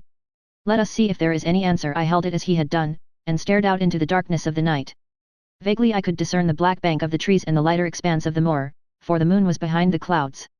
And then I gave a cry of exultation, for a tiny pinpoint of yellow light had suddenly transfixed the dark veil, and glowed steadily in the center of the black square framed by the window. "There it is," I cried. "No, no, sir, it is nothing, nothing at all," the butler broke in, "I assure you, sir." "Move your light across the window, Watson," cried the baronet. "See, the other moves also. Now, you rascal, do you deny that it is a signal? Come, speak up, who is your confederate out yonder, and what is this conspiracy that is going on?" The man's face became openly defiant. "It is my business, and not yours. I will not tell." "Then you leave my employment right away." "Very good, sir. If I must, I must." "And you go in disgrace. By thunder, you may well be ashamed of yourself. Your family has lived with mine for over 100 years under this roof, and here I find you deep in some dark plot against me." "No, no, sir, no, not against you." It was a woman's voice, and Mrs. Barrymore, paler and more horror-struck than her husband, was standing at the door. Her bulky figure in a shawl and skirt might have been comic were it not for the intensity of feeling upon her face. "We have to go, Eliza. This is the end of it. You can pack our things," said the butler. "Oh, John, John, have I brought you to this? It is my doing, Sir Henry, all mine. He has done nothing except for my sake and because I asked him." "Speak out, then, what does it mean?" "My unhappy brother is starving on the moor. We cannot let him perish at our very gates. The light is a signal to him that food is ready for him, and his light out yonder is to show the spot to which to bring it." "Then your brother is the escaped convict, Sir, Selden, the criminal." "That's the truth, sir," said Barrymore. "I said that it was not my secret and that I could not tell it to you, but now you have heard it, and you will see that if there was a plot it was not against you." This, then, was the explanation of the stealthy expeditions at night and the light at the window. Sir Henry and I both stared at the woman in amazement. Was it possible that this stolidly respectable person was of the same blood as one of the most notorious criminals in the country? "Yes, sir, my name was Selden, and he is my younger brother. We humoured him too much when he was a lad and gave him his own way in everything until he came to think that the world was made for his pleasure, and that he could do what he liked in it. Then as he grew older he met wicked companions, and the devil entered into him until he broke my mother's heart and dragged our name in the dirt. From crime to crime he sank lower and lower until it is only the mercy of God which has snatched him from the scaffold. But to me, sir, he was always the little curly-headed boy that I had nursed and played with as an elder sister would. That was why he broke prison, sir. He knew that I was here and that we could not refuse to help him. When he dragged himself here one night, weary and starving, with the warders hard at his heels, what could we do? We took him in and fed him and cared for him. Then you returned, sir, and my brother thought he would be safer on the moor than anywhere else until the hue and cry was over. So he lay in hiding there. But every second night we made sure if he was still there by putting a light in the window, and if there was an answer my husband took out some bread and meat to him. Every day we hoped that he was gone, but as long as he was there we could not desert him. That is the whole truth, as I am an honest Christian woman, and you will see that if there is blame in the matter it does not lie with my husband but with me, for whose sake he has done all that he has." The woman's words came with an intense earnestness which carried conviction with them. "Is this true, Barrymore?" "Yes, Sir Henry, every word of it." "Well, I cannot blame you for standing by your own wife. Forget what I have said. Go to your room, you two, and we shall talk further about this matter in the morning." When they were gone we looked out of the window again. Sir Henry had flung it open, and the cold night wind beat in upon our faces. Far away in the black distance there still glowed that one tiny point of yellow light. "I wonder he dares," said Sir Henry. "It may be so placed as to be only visible from here." Very likely. How far do you think it is? Out by the cleft tor, I think. Not more than a mile or two off. Hardly that. Well, it cannot be far if Barrymore had to carry out the food to it and he is waiting, this villain, beside that candle. By thunder, Watson, I am going out to take that man. The same thought had crossed my own mind. It was not as if the Barrymores had taken us into their confidence. Their secret had been forced from them. The man was a danger to the community, an unmitigated scoundrel for whom there was neither pity nor excuse. We were only doing our duty in taking this chance of putting him back where he could do no harm. With his brutal and violent nature, others would have to pay the price if we held our hands. Any night, for example, our neighbors the Stapletons might be attacked by him, and it may have been the thought of this which made Sir Henry so keen upon the adventure. I will come, said I. Then get your revolver and put on your boots. The sooner we start the better, as the fellow may put out his light and be off. In 5 minutes we were outside the door, starting upon our expedition. We hurried through the dark shrubbery, amid the dull moaning of the autumn wind and the rustle of the falling leaves. The night air was heavy with the smell of damp and decay. Now and again the moon peeped out for an instant, but clouds were driving over the face of the sky, and just as we came out on the moor a thin rain began to fall. The light still burned steadily in front. Are you armed? I asked. I have a hunting crop. We must close in on him rapidly, for he is said to be a desperate fellow. We shall take him by surprise and have him at our mercy before he can resist. I say, Watson, said the baronet, what would Holmes say to this? How about that hour of darkness in which the power of evil is exalted? As if in answer to his words there rose suddenly out of the vast gloom of the moor that strange cry which I had already heard upon the borders of the great Grimpen Mire. It came with the wind through the silence of the night, a long, deep mutter, then a rising howl, and then the sad moan in which it died away. Again and again it sounded, the whole air throbbing with it, strident, wild, and menacing. The baronet caught my sleeve and his face glimmered white through the darkness. My God, what's that, Watson? I don't know. It's a sound they have on the moor. I heard it once before. It died away, and an absolute silence closed in upon us. We stood straining our ears, but nothing came. Watson, said the baronet, it was the cry of a hound. My blood ran cold in my veins, for there was a break in his voice which told of the sudden horror which had seized him. What do they call this sound? He asked. Who? The folk on the countryside. Oh, they are ignorant people. Why should you mind what they call it? Tell me, Watson, what do they say of it? I hesitated but could not escape the question. They say it is the cry of the hound of the Baskervilles. He groaned and was silent for a few moments. A hound it was, he said at last, but it seemed to come from miles away, over yonder, I think. It was hard to say whence it came. It rose and fell with the wind. Isn't that the direction of the great Grimpen Mire? Yes, it is. Well, it was up there. Come now, Watson, didn't you think yourself that it was the cry of a hound? I am not a child. You need not fear to speak the truth. Stapleton was with me when I heard it last. He said that it might be the calling of a strange bird. No, no, it was a hound. My God, can there be some truth in all these stories? Is it possible that I am really in danger from so dark a cause? You don't believe it, do you, Watson? No, no. And yet it was one thing to laugh about it in London, and it is another to stand out here in the darkness of the moor and to hear such a cry as that in my uncle. There was the footprint of the hound beside him as he lay. It all fits together. I don't think that I am a coward, Watson, but that sound seemed to freeze my very blood. Feel my hand. It was as cold as a block of marble. You'll be all right tomorrow. I don't think I'll get that cry out of my head. What do you advise that we do now? Shall we turn back? No, by thunder, we have come out to get our man, and we will do it. We after the convict, and a hellhound, as likely as not, after us. Come on, we'll see it through if all the fiends of the pit were loose upon the moor. We stumbled slowly along in the darkness, with the black loom of the craggy hills around us, and the yellow speck of light burning steadily in front. There is nothing so deceptive as the distance of a light upon a pitch-dark night, and sometimes the glimmer seemed to be far away upon the horizon and sometimes it might have been within a few yards of us. But at last we could see whence it came, and then we knew that we were indeed very close. A guttering candle was stuck in a crevice of the rocks which flanked it on each side so as to keep the wind from it and also to prevent it from being visible, save in the direction of Baskerville Hall. A boulder of granite concealed our approach, and crouching behind it we gazed over it at the signal light. It was strange to see the single candle burning there in the middle of the moor, with no sign of life near it, just the one straight yellow flame and the gleam of the rock on each side of it. What shall we do now? Whispered Sir Henry. Wait here. He must be near his light. Let us see if we can get a glimpse of him.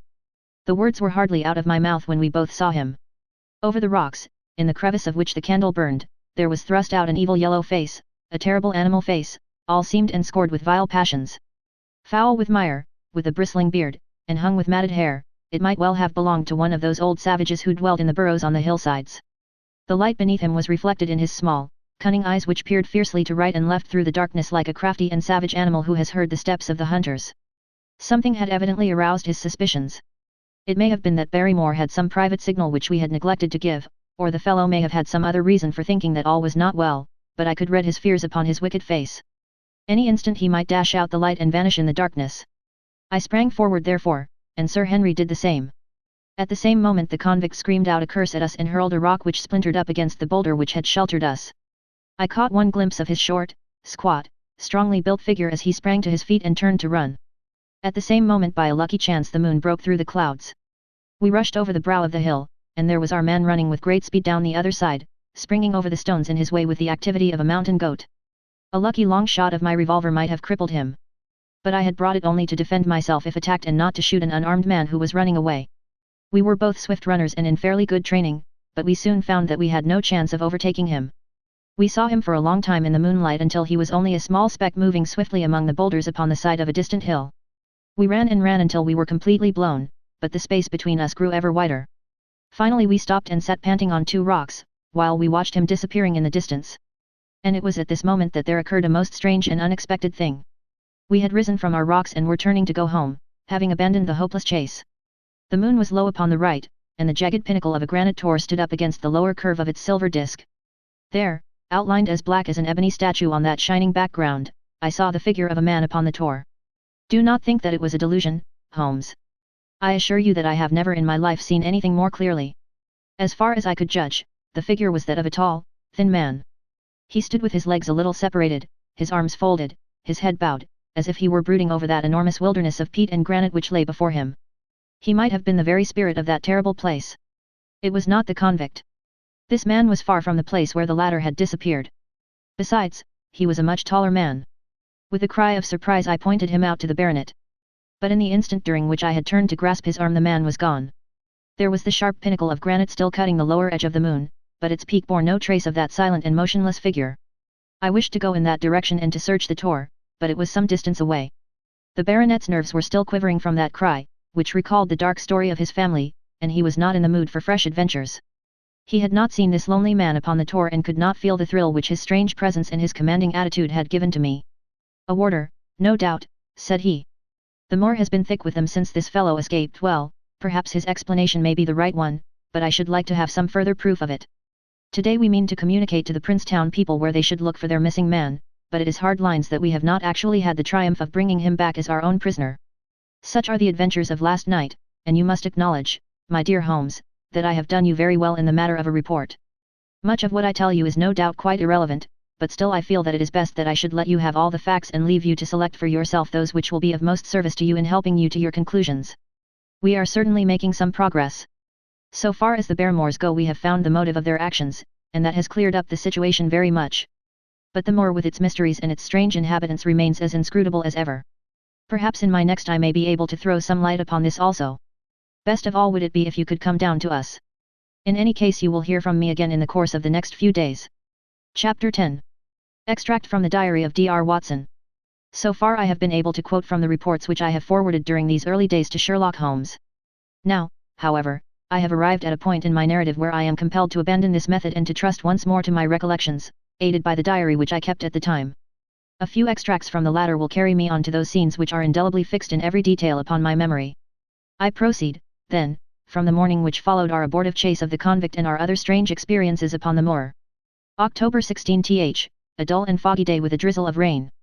The house is banked in with rolling clouds, which rise now and then to show the dreary curves of the moor, with thin, silver veins upon the sides of the hills, and the distant boulders gleaming where the light strikes upon their wet faces. It is melancholy outside and in. The baronet is in a black reaction after the excitements of the night. I am conscious myself of a weight at my heart and a feeling of impending danger, ever-present danger, which is the more terrible because I am unable to define it. And have I not cause for such a feeling?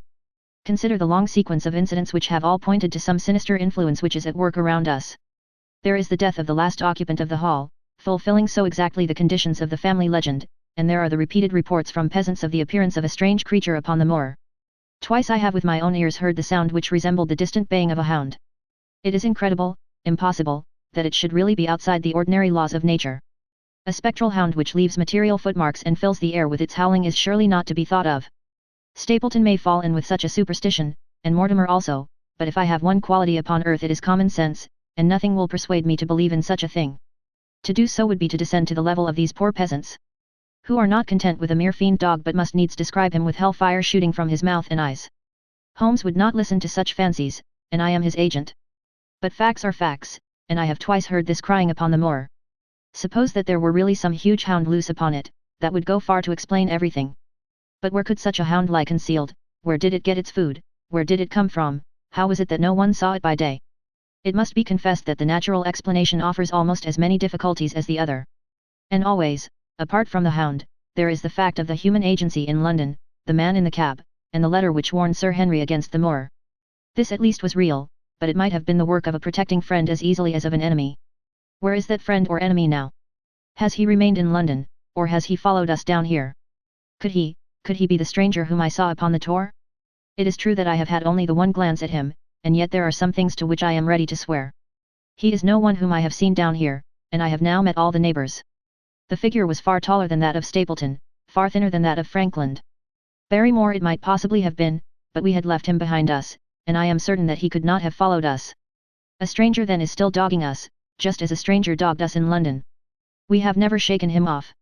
If I could lay my hands upon that man, then at last we might find ourselves at the end of all our difficulties. To this one purpose I must now devote all my energies. My first impulse was to tell Sir Henry all my plans. My second and wisest one is to play my own game and speak as little as possible to anyone. He is silent and distrait. His nerves have been strangely shaken by that sound upon the moor. I will say nothing to add to his anxieties, but I will take my own steps to attain my own end. We had a small scene this morning after breakfast. Barrymore asked leave to speak with Sir Henry, and they were closeted in his study some little time. Sitting in the billiard room I more than once heard the sound of voices raised, and I had a pretty good idea what the point was which was under discussion. After a time the baronet opened his door and called for me. Barrymore considers that he has a grievance, he said. He thinks that it was unfair on our part to hunt his brother-in-law down when he, of his own free will, had told us the secret. The butler was standing very pale but very collected before us. I may have spoken too warmly, sir, said he, and if I have, I am sure that I beg your pardon at the same time. I was very much surprised when I heard you two gentlemen come back this morning and learned that you had been chasing Selden. The poor fellow has enough to fight against without my putting more upon his track.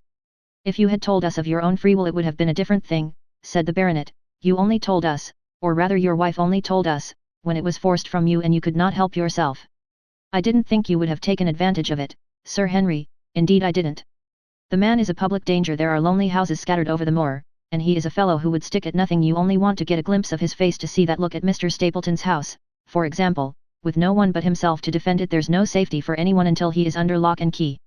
He'll break into no house, sir, I give you my solemn word upon that, but he will never trouble anyone in this country again. I assure you, Sir Henry, that in a very few days the necessary arrangements will have been made and he will be on his way to South America. For God's sake, sir, I beg of you not to let the police know that he is still on the moor. They have given up the chase there, and he can lie quiet until the ship is ready for him. You can't tell on him without getting my wife and me into trouble.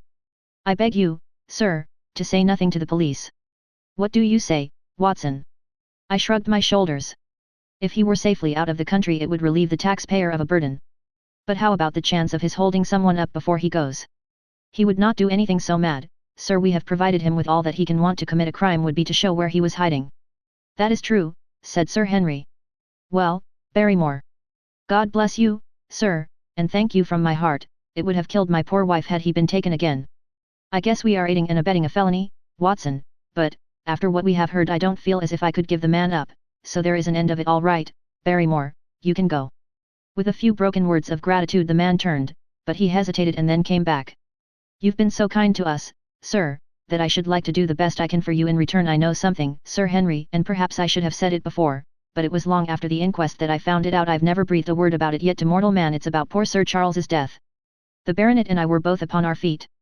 Do you know how he died? No, sir, I don't know that. What then? I know why he was at the gate at that hour. It was to meet a woman. To meet a woman, he? Yes, sir. And the woman's name? I can't give you the name, sir, but I can give you the initials. Her initials were LL. How do you know this, Barrymore? Well, Sir Henry, your uncle had a letter that morning. He had usually a great many letters, for he was a public man and well known for his kind heart, so that everyone who was in trouble was glad to turn to him. But that morning, as it chanced, there was only this one letter, so I took the more notice of it. It was from Coombe Tracy, and it was addressed in a woman's hand.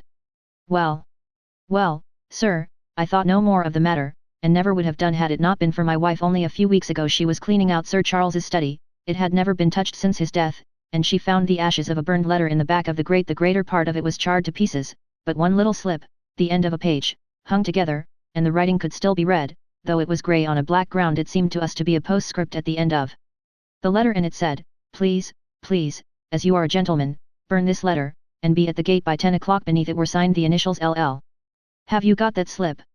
"No, sir, it crumbled all to bits after we moved it." "Had Sir Charles received any other letters in the same writing?" "Well, sir, I took no particular notice of his letters. I should not have noticed this one, only it happened to come alone." "And you have no idea who LL is?" "No, sir, no more than you have, but I expect if we could lay our hands upon that lady we should know more about Sir Charles's death." "I cannot understand, Barrymore, how you came to conceal this important information."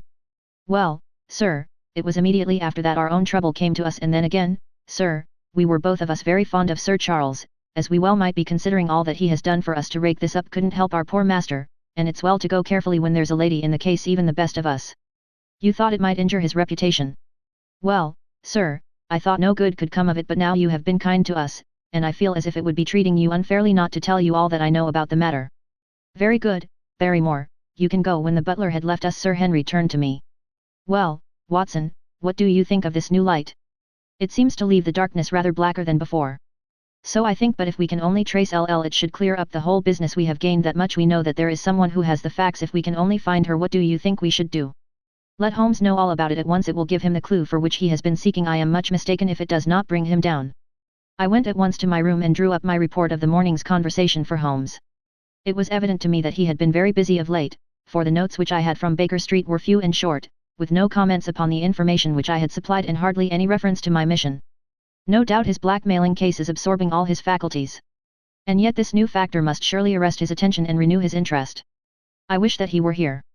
October 17th. All day today the rain poured down, rustling on the ivy and dripping from the eaves. I thought of the convict out upon the bleak, cold, shelterless moor. Poor devil! Whatever his crimes, he has suffered something to atone for them. And then I thought of that other one, the face in the cab, the figure against the moon. Was he also out in that deluged, the unseen watcher, the man of darkness? In the evening I put on my waterproof and I walked far upon the sodden moor, full of dark imaginings, the rain beating upon my face and the wind whistling about my ears. God help those who wander into the great mire now, for even the firm uplands are becoming a morass. I found the black tor upon which I had seen the solitary watcher, and from its craggy summit I looked out myself across the melancholy downs. Rain squalls drifted across their russet face, and the heavy, slate-colored clouds hung low over the landscape, trailing in grey wreaths down the sides of the fantastic hills. In the distant hollow on the left, half hidden by the mist, the two thin towers of Baskerville Hall rose above the trees. They were the only signs of human life which I could see, save only those prehistoric huts which lay thickly upon the slopes of the hills. Nowhere was there any trace of that lonely man whom I had seen on the same spot 2 nights before. As I walked back I was overtaken by Dr. Mortimer driving in his dog-cart over a rough moorland track which led from the outlying farmhouse of Foul Mire. He has been very attentive to us, and hardly a day has passed that he has not called at the hall to see how we were getting on.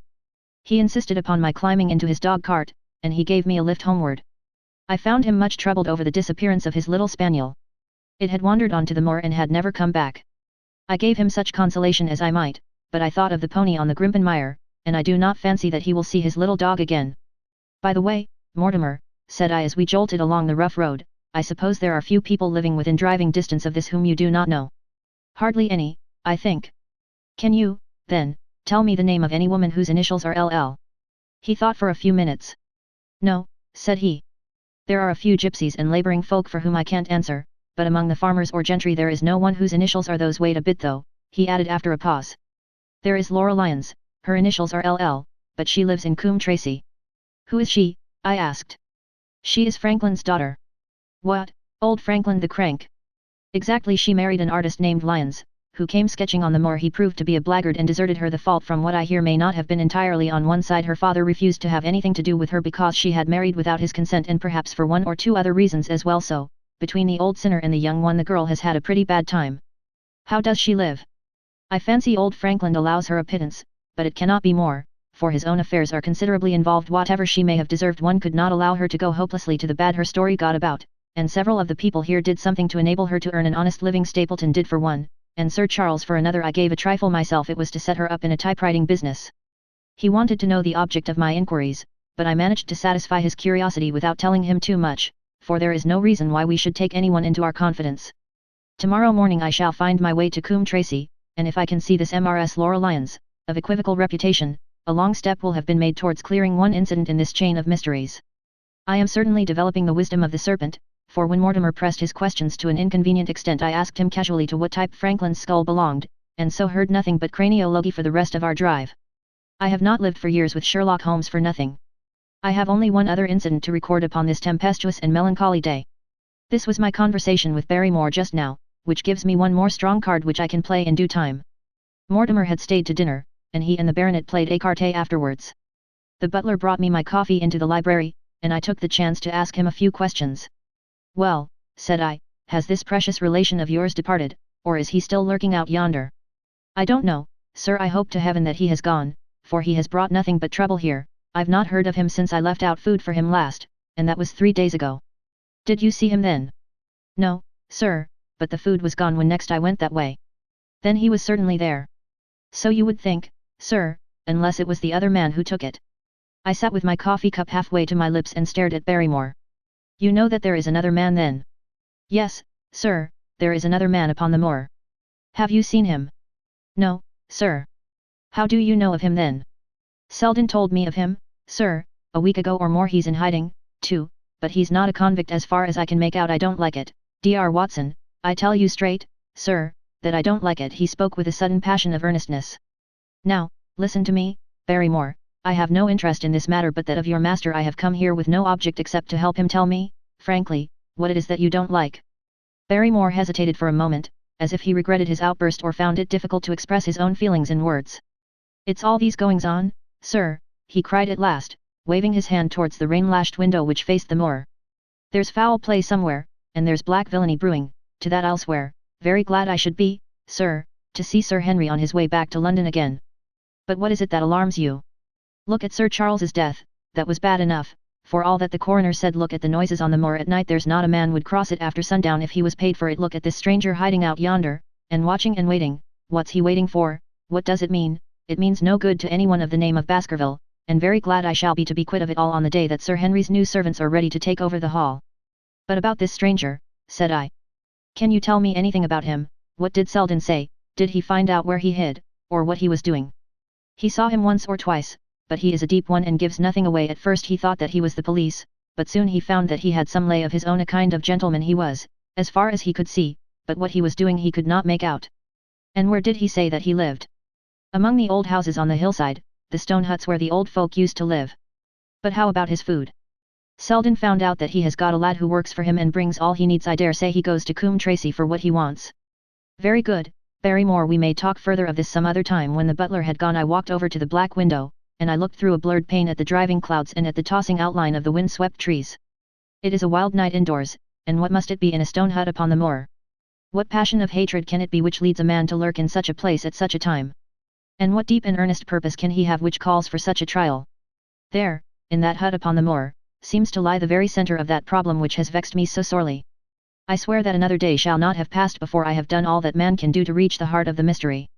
Chapter 11. The Man on the Tor.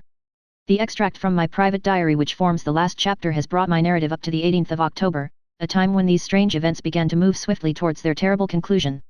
The incidents of the next few days are indelibly graven upon my recollection, and I can tell them without reference to the notes made at the time. I start them from the day which succeeded that upon which I had established two facts of great importance, the one that Mrs. Laura Lyons of Coombe Tracy had written to Sir Charles Baskerville and made an appointment with him at the very place and hour that he met his death, the other that the lurking man upon the moor was to be found among the stone huts upon the hillside. With these two facts in my possession I felt that either my intelligence or my courage must be deficient if I could not throw some further light upon these dark places. I had no opportunity to tell the baronet what I had learned about Mrs. Lyons upon the evening before, for Dr. Mortimer remained with him at cards until it was very late. At breakfast, however, I informed him about my discovery and asked him whether he would care to accompany me to Coombe Tracy. At first he was very eager to come, but on second thoughts it seemed to both of us that if I went alone the results might be better. The more formal we made the visit the less information we might obtain. I left Sir Henry behind, therefore, not without some prickings of conscience, and drove off upon my new quest. When I reached Coombe Tracey I told Perkins to put up the horses, and I made inquiries for the lady whom I had come to interrogate. I had no difficulty in finding her rooms, which were central and well appointed. A maid showed me in without ceremony, and as I entered the sitting room a lady, who was sitting before a Remington typewriter, sprang up with a pleasant smile of welcome. Her face fell, however, when she saw that I was a stranger, and she sat down again and asked me the object of my visit. The first impression left by Mrs. Lyons was one of extreme beauty. Her eyes and hair were of the same rich hazel color, and her cheeks, though considerably freckled, were flushed with the exquisite bloom of the brunette, the dainty pink which lurks at the heart of the sulphur rose. Admiration was, I repeat, the first impression. But the second was criticism. There was something subtly wrong with the face, some coarseness of expression, some hardness, perhaps, of eye, some looseness of lip which marred its perfect beauty. But these, of course, are afterthoughts. At the moment I was simply conscious that I was in the presence of a very handsome woman, and that she was asking me the reasons for my visit. I had not quite understood until that instant how delicate my mission was. "I have the pleasure," said I, "of knowing your father." It was a clumsy introduction, and the lady made me feel it. "There is nothing in common between my father and me," she said. "I owe him nothing, and his friends are not mine. If it were not for the late Sir Charles Baskerville and some other kind hearts I might have starved for all that my father cared. It was about the late Sir Charles Baskerville that I have come here to see you." The freckles started out on the lady's face.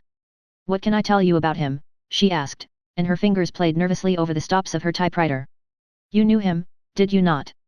"I have already said that I owe a great deal to his kindness. If I am able to support myself it is largely due to the interest which he took in my unhappy situation." "Did you correspond with him?"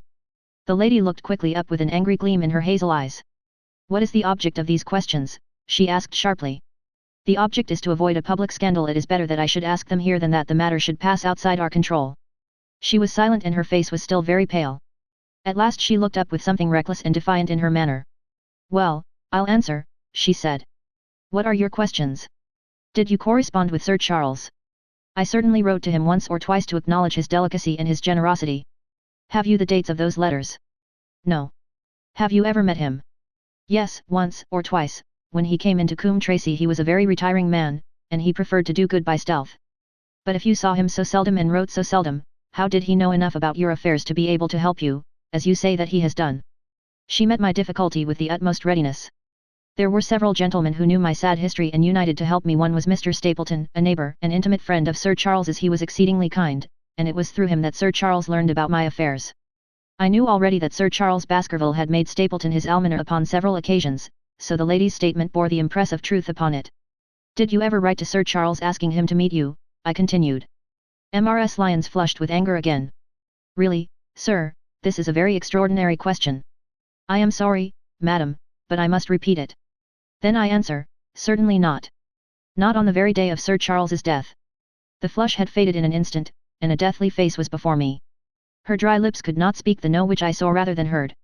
"Surely your memory deceives you," said I. "I could even quote a passage of your letter. It ran, please, as you are a gentleman, burn this letter, and be at the gate by 10 o'clock. I thought that she had fainted, but she recovered herself by a supreme effort. "Is there no such thing as a gentleman?" she gasped.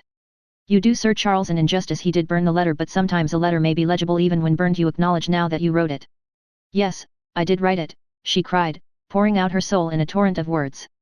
"I did write it. Why should I deny it? I have no reason to be ashamed of it. I wished him to help me. I believed that if I had an interview I could gain his help, so I asked him to meet me." "But why at such an hour?" "Because I had only just learned that he was going to London next day and might be away for months. There were reasons why I could not get there earlier." "But why a rendezvous in the garden instead of a visit to the house? Do you think a woman could go alone at that hour to a bachelor's house?" "Well, what happened when you did get there?" "I never went." Mrs. Lyons. "No, I swear it to you on all I hold sacred, I never went. Something intervened to prevent my going." "What was that?" "That is a private matter. I cannot tell it." "You acknowledge then that you made an appointment with Sir Charles at the very hour and place at which he met his death, but you deny that you kept the appointment." "That is the truth." Again and again I cross-questioned her, but I could never get past that point. "Mrs. Lyons," said I as I rose from this long and inconclusive interview, "you are taking a very great responsibility and putting yourself in a very false position by not making an absolutely clean breast of all that you know. If I have to call in the aid of the police you will find how seriously you are compromised. If your position is innocent, why did you in the first instance deny having written to Sir Charles upon that date?" "Because I feared that some false conclusion might be drawn from it and that I might find myself involved in a scandal." And why were you so pressing that Sir Charles should destroy your letter? If you have read the letter you will know. I did not say that I had read all the letter. You quoted some of it. I quoted the postscript. The letter had, as I said, been burned, and it was not all legible. I ask you once again why it was that you were so pressing that Sir Charles should destroy this letter which he received on the day of his death. The matter is a very private one. The more reason why you should avoid a public investigation. I will tell you, then if you have heard anything of my unhappy history you will know that I made a rash marriage and had reason to regret it. I have heard so much. My life has been one incessant persecution from a husband whom I abhor. The law is upon his side, and every day I am faced by the possibility that he may force me to live with him. At the time that I wrote this letter to Sir Charles I had learned that there was a prospect of my regaining my freedom if certain expenses could be met. It meant everything to me, peace of mind, happiness, self-respect, everything. I knew Sir Charles's generosity, and I thought that if he heard the story from my own lips he would help me. Then how is it that you did not go? Because I received help in the interval from another source. Why then, did you not write to Sir Charles and explain this? So I should have done had I not seen his death in the paper next morning.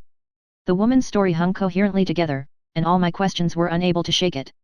I could only check it by finding if she had, indeed, instituted divorce proceedings against her husband at or about the time of the tragedy. It was unlikely that she would dare to say that she had not been to Baskerville Hall. If she really had been, for a trap would be necessary to take her there, and could not have returned to Coombe Tracy until the early hours of the morning. Such an excursion could not be kept secret. The probability was, therefore, that she was telling the truth, or, at least, a part of the truth. I came away baffled and disheartened. Once again I had reached that dead wall which seemed to be built across every path by which I tried to get at the object of my mission. And yet the more I thought of the lady's face and of her manner the more I felt that something was being held back from me. Why should she turn so pale? Why should she fight against every admission until it was forced from her? Why should she have been so reticent at the time of the tragedy? Surely the explanation of all this could not be as innocent as she would have me believe. For the moment I could proceed no farther in that direction, but must turn back to that other clue which was to be sought for among the stone huts upon the moor. And that was a most vague direction.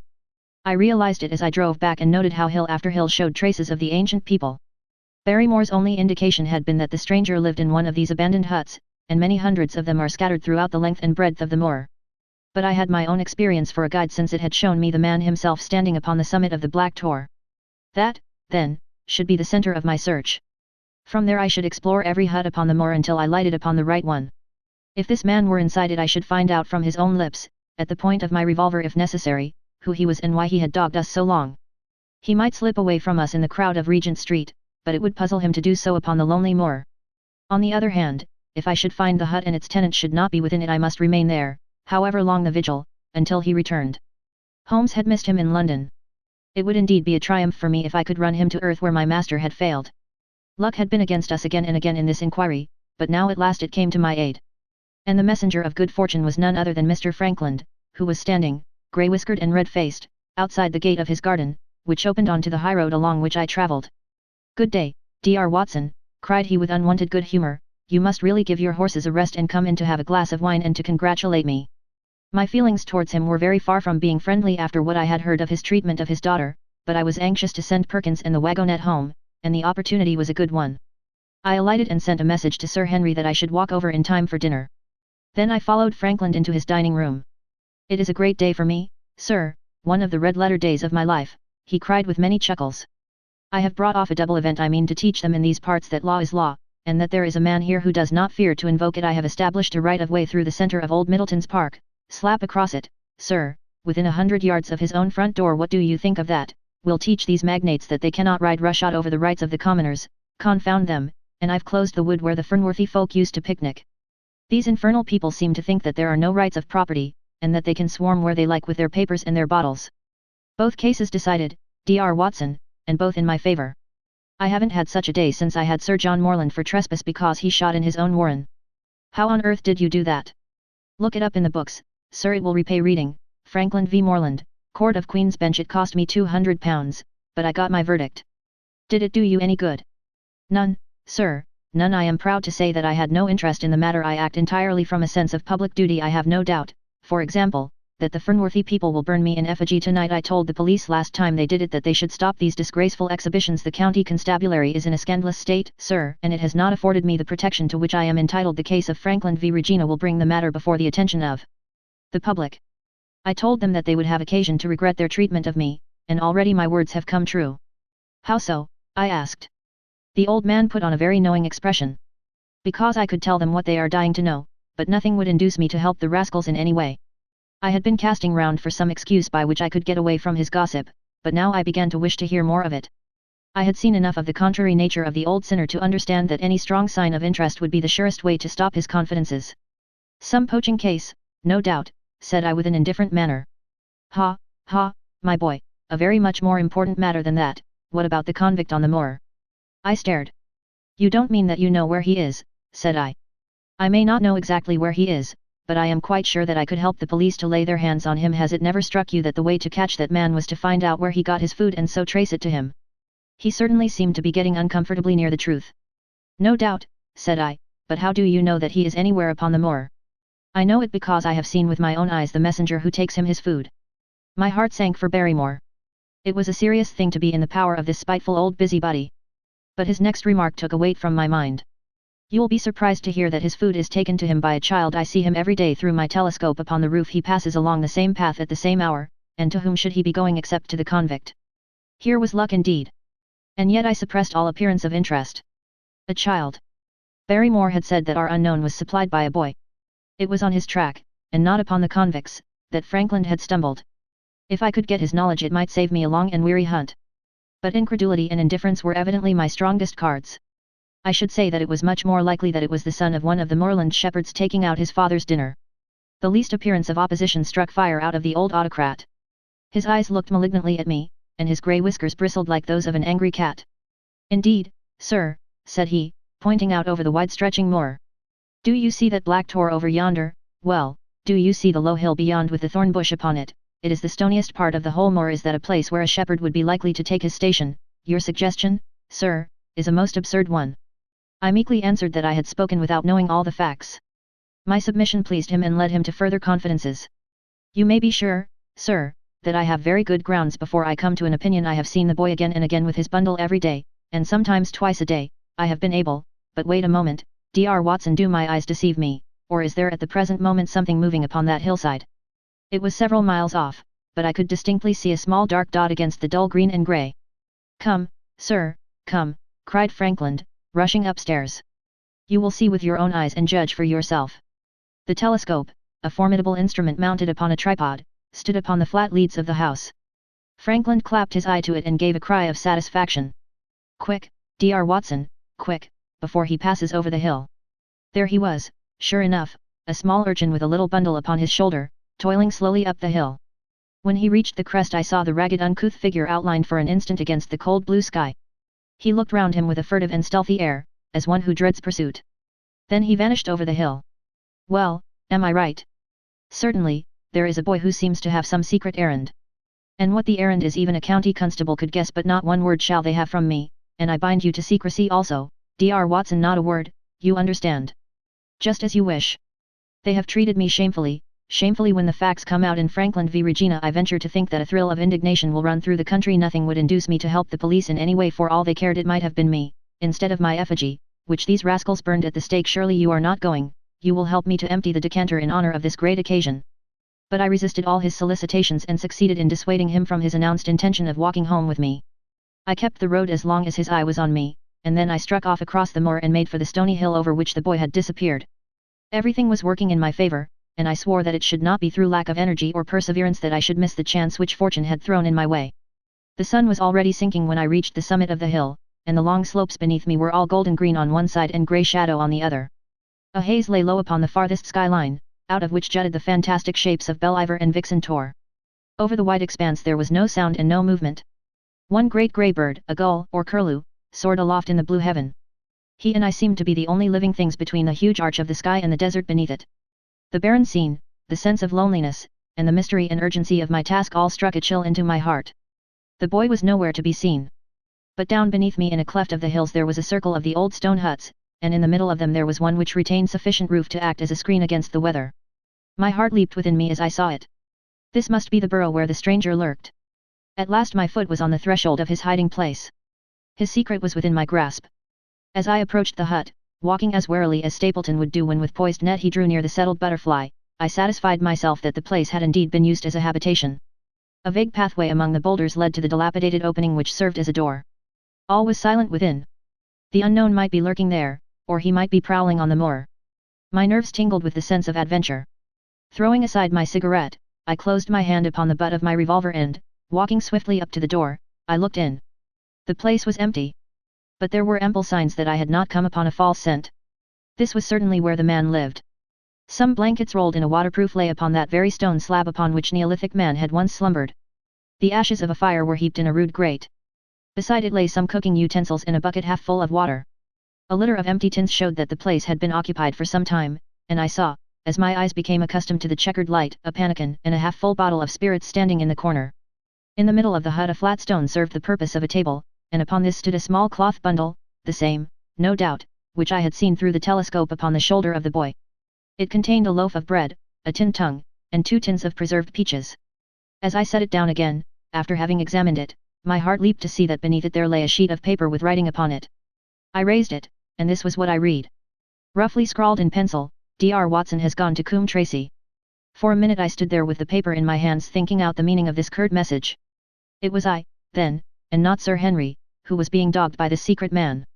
He had not followed me himself, but he had set an agent, the boy, perhaps, upon my track, and this was his report. Possibly I had taken no steps since I had been upon the moor which had not been observed and reported.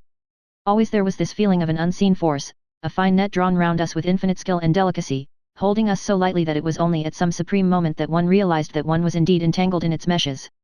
If there was one report there might be others, so I looked round the hut in search of them. There was no trace, however, of anything of the kind, nor could I discover any sign which might indicate the character or intentions of the man who lived in this singular place, save that he must be of Spartan habits and cared little for the comforts of life. When I thought of the heavy rains and looked at the gaping roof I understood how strong and immutable must be the purpose which had kept him in that inhospitable abode. Was he our malignant enemy, or was he by chance our guardian angel? I swore that I would not leave the hut until I knew. Outside the sun was sinking low and the west was blazing with scarlet and gold. Its reflection was shot back in ruddy patches by the distant pools which lay amid the great Grimpen mire. There were the 2 towers of Baskerville Hall, and there a distant blur of smoke which marked the village of Grimpen. Between the two, behind the hill, was the house of the Stapletons.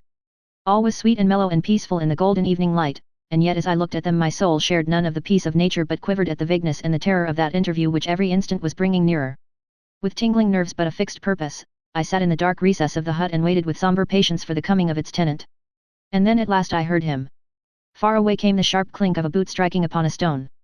Then another and yet another, coming nearer and nearer. I shrank back into the darkest corner and cocked the pistol in my pocket, determined not to discover myself until I had an opportunity of seeing something of the stranger.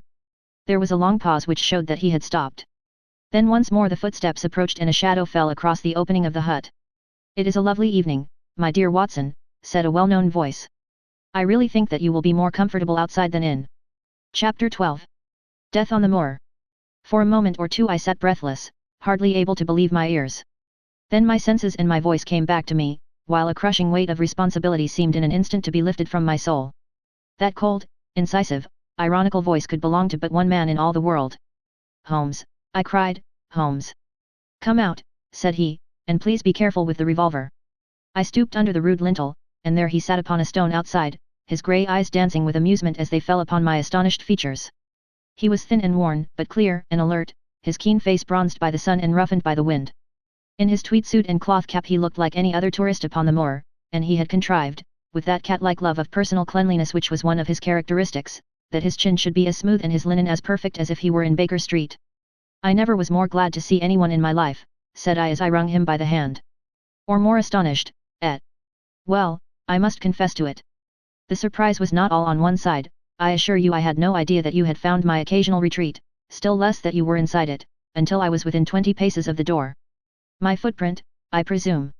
"No, Watson, I fear that I could not undertake to recognize your footprint amid all the footprints of the world. If you seriously desire to deceive me you must change your tobacconist, for when I see the stub of a cigarette marked Bradley, Oxford Street, I know that my friend Watson is in the neighborhood. You will see it there beside the path you threw it down, no doubt, at that supreme moment when you charged into the empty hut." "Exactly. I thought as much, and knowing your admirable tenacity I was convinced that you were sitting in ambush, a weapon within reach, waiting for the tenant to return. So you actually thought that I was the criminal." "I did not know who you were, but I was determined to find out." "Excellent, Watson, and how did you localize me? You saw me, perhaps, on the night of the convict hunt, when I was so imprudent as to allow the moon to rise behind me. Yes, I saw you then. And have no doubt searched all the huts until you came to this one. No, your boy had been observed, and that gave me a guide where to look. The old gentleman with the telescope, no doubt I could not make it out when first I saw the light flashing upon the lens. He rose and peeped into the hut. Ha, I see that Cartwright has brought up some supplies. What's this paper? So you have been to Coombe Tracy, have you? Yes. To see MRS Laura Lyons. Exactly. Well done, our researches have evidently been running on parallel lines, and when we unite our results I expect we shall have a fairly full knowledge of the case.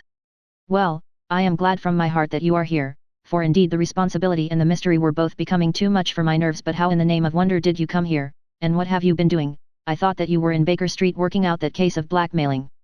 That was what I wished you to think. Then you use me, and yet do not trust me, I cried with some bitterness. I think that I have deserved better at your hands, Holmes. My dear fellow, you have been invaluable to me in this as in many other cases, and I beg that you will forgive me if I have seemed to play a trick upon you. In truth, it was partly for your own sake that I did it, and it was my appreciation of the danger which you ran which led me to come down and examine the matter for myself. Had I been with Sir Henry and you, it is confident that my point of view would have been the same as yours, and my presence would have warned our very formidable opponents to be on their guard. As it is, I have been able to get about as I could not possibly have done had I been living in the hall, and I remain an unknown factor in the business, ready to throw in all my weight at a critical moment. But why keep me in the dark? For you to know could not have helped us and might possibly have led to my discovery. You would have wished to tell me something, or in your kindness you would have brought me out some comfort or other, and so an unnecessary risk would be run. I brought Cartwright down with me, you remember the little chap at the express office, and he has seen after my simple wants, a loaf of bread and a clean collar. What does man want more? He has given me an extra pair of eyes upon a very active pair of feet, and both have been invaluable. Then my reports have all been wasted. My voice trembled as I recalled the pains and the pride with which I had composed them. Holmes took a bundle of papers from his pocket. Here are your reports, my dear fellow, and very well thumbed. I assure you I made excellent arrangements, and they are only delayed one day upon their way. I must compliment you exceedingly upon the zeal and the intelligence which you have shown over an extraordinarily difficult case. I was still rather raw over the deception which had been practiced upon me, but the warmth of Holmes's praise drove my anger from my mind. I felt also in my heart that he was right in what he said, and that it was really best for our purpose that I should not have known that he was upon the moor. That's better, said he, seeing the shadow rise from my face. And now tell me the result of your visit to MRS Laura Lyons. It was not difficult for me to guess that it was to see her that you had gone, for I am already aware that she is the one person in Coombe Tracy who might be of service to us in the matter. In fact, if you had not gone today, it is exceedingly probable that I should have gone tomorrow. The sun had set and dusk was settling over the moor. The air had turned chill and we withdrew into the hut for warmth. There, sitting together in the twilight, I told Holmes of my conversation with the lady. So interested was he that I had to repeat some of it twice before he was satisfied. This is most important, said he when I had concluded. It fills up a gap which I had been unable to bridge in this most complex affair. You are aware, perhaps, that a close intimacy exists between this lady and the man Stapleton. I did not know of a close intimacy. There can be no doubt about the matter. They meet, they write, there is a complete understanding between them now. This puts a very powerful weapon into our hands if I could only use it to detach his wife. His wife. I am giving you some information now, in return for all that you have given me. The lady who has passed here as Miss Stapleton is in reality his wife. Good heavens, Holmes, are you sure of what you say? How could he have permitted Sir Henry to fall in love with her?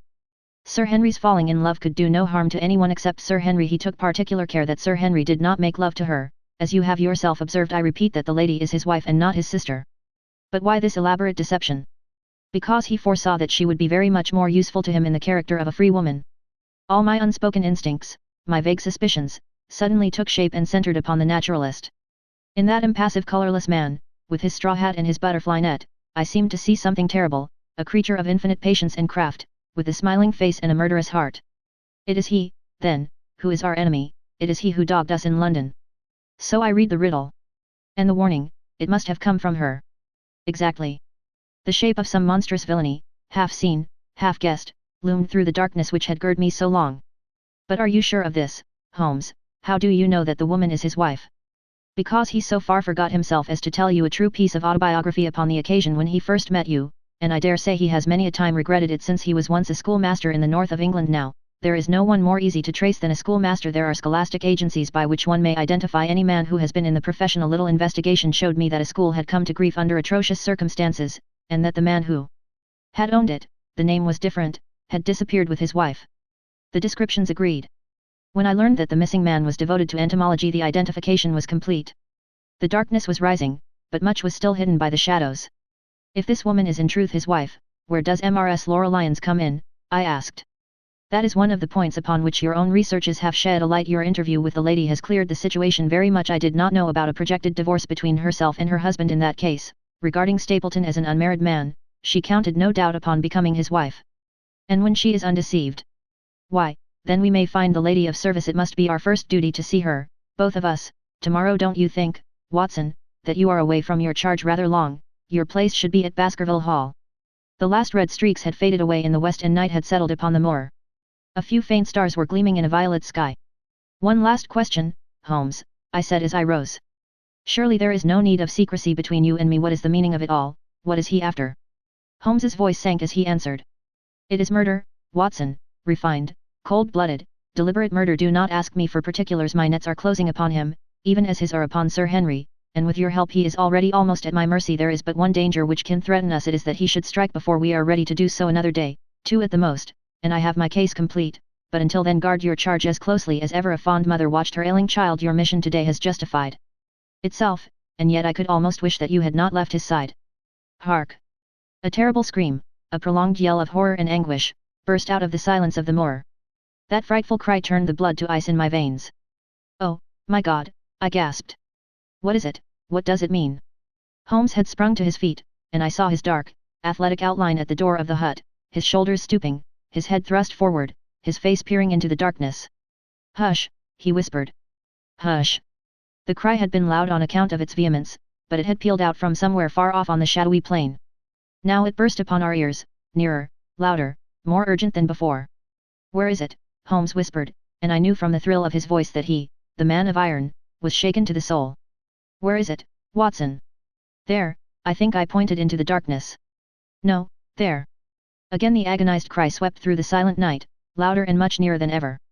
And a new sound mingled with it, a deep, muttered rumble, musical and yet menacing, rising and falling like the low, constant murmur of the sea. The Hound, cried Holmes. Come, Watson, come, great heavens, if we are too late. He had started running swiftly over the moor, and I had followed at his heels. But now from somewhere among the broken ground immediately in front of us there came one last despairing yell, and then a dull, heavy thud. We halted and listened.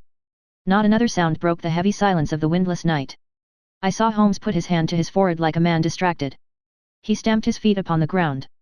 He has beaten us, Watson. We are too late. No, no, surely not.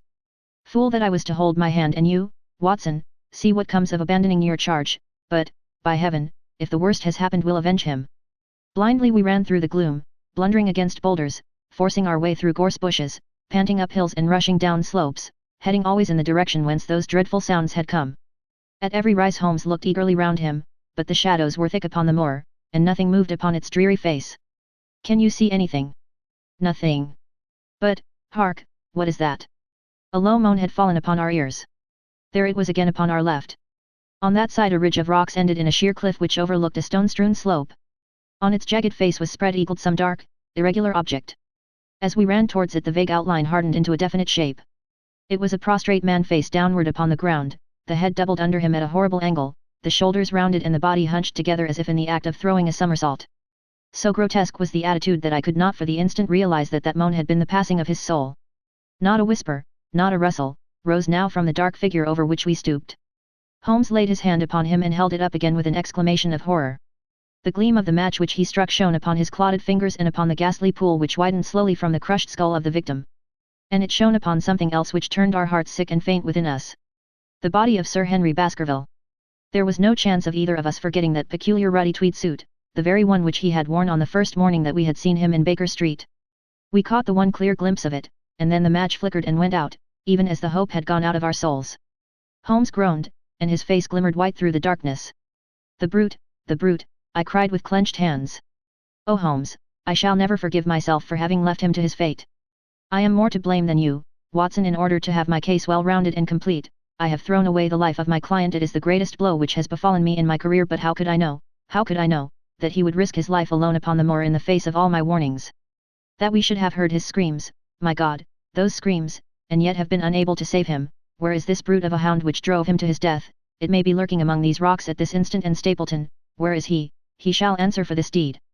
I will see to that uncle and nephew have been murdered, the one frightened to death by the very sight of a beast which he thought to be supernatural, the other driven to his end in his wild flight to escape from it. But now we have to prove the connection between the man and the beast. Save from what we heard, we cannot even swear to the existence of the latter, since Sir Henry has evidently died from the fall. But, by heavens, cunning as he is, the fellow shall be in my power before another day is past.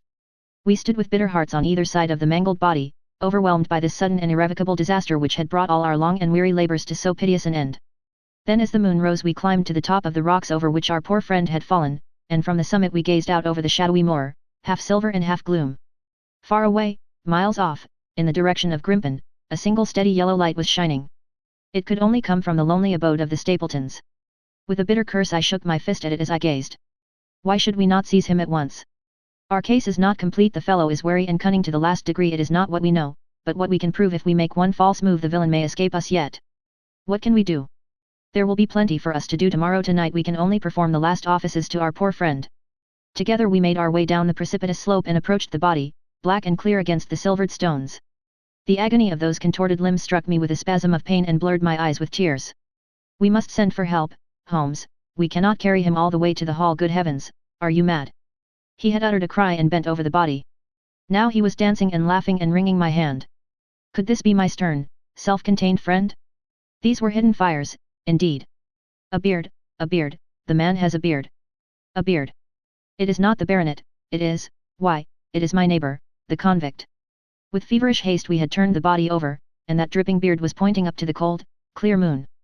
There could be no doubt about the beetling forehead, the sunken animal eyes.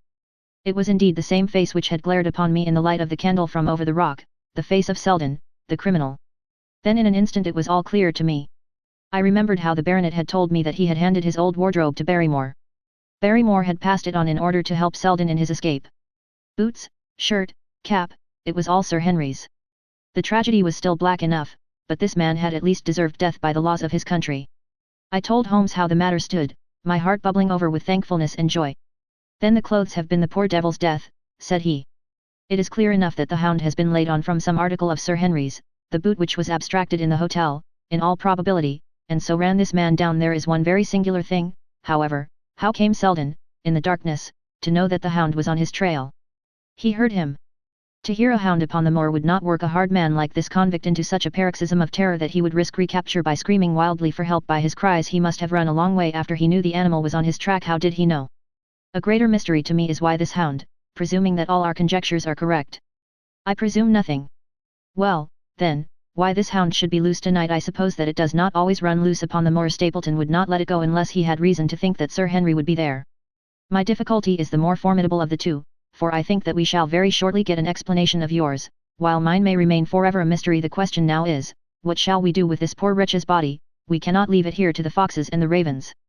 I suggest that we put it in one of the huts until we can communicate with the police.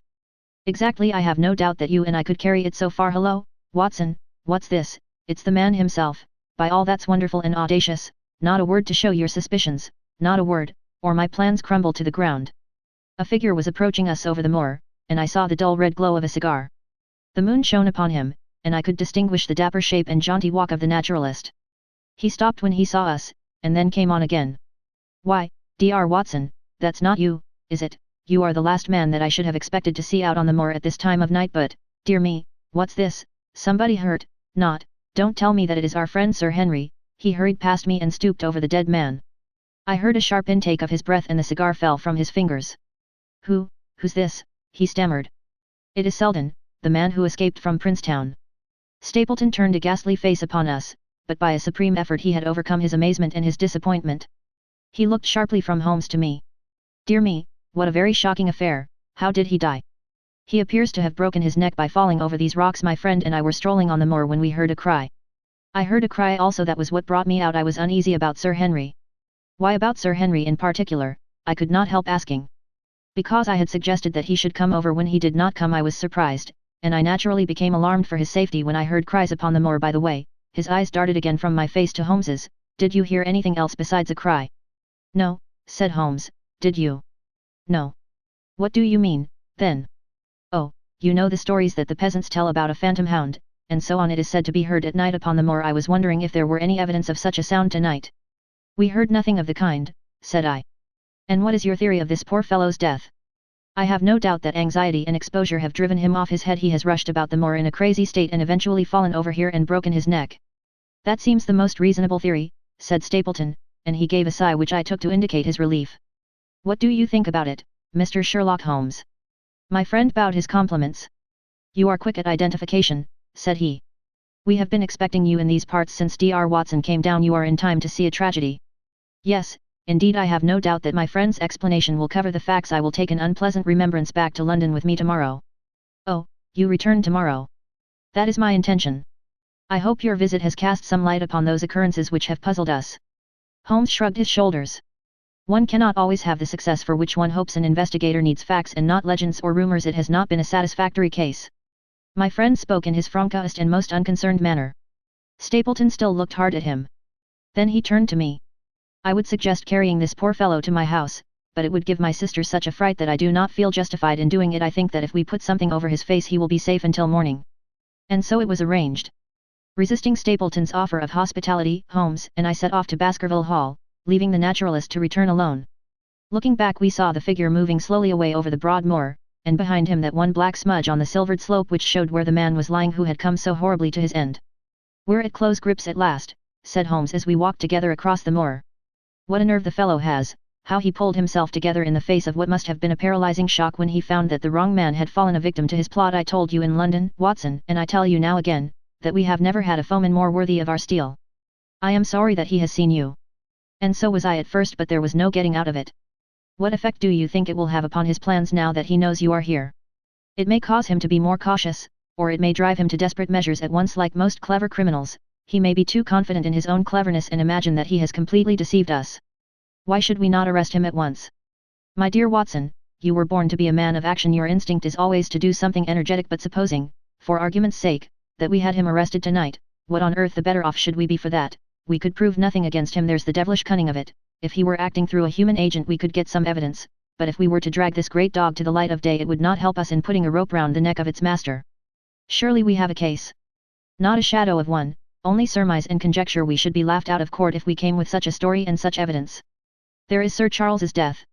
Found dead without a mark upon him. You and I know that he died of sheer fright, and we know also what frightened him, but how are we to get 12 stolid jurymen to know it? What signs are there of a hound? Where are the marks of its fangs? Of course we know that a hound does not bite a dead body and that Sir Charles was dead before ever the brute overtook him, but we have to prove all this, and we are not in a position to do it. Well, then, tonight. We are not much better off tonight again. There was no direct connection between the hound and the man's death. We never saw the hound. We heard it, but we could not prove that it was running upon this man's trail. There is a complete absence of motive. No, my dear fellow, we must reconcile ourselves to the fact that we have no case at present, and that it is worth our while to run any risk in order to establish one. And how do you propose to do so? I have great hopes of what Mrs. Laura Lyons may do for us when the position of affairs is made clear to her, and I have my own plan as well. Sufficient for tomorrow is the evil thereof, but I hope before the day is past to have the upper hand at last. I could draw nothing further from him, and he walked, lost in thought, as far as the Baskerville gates. Are you coming up?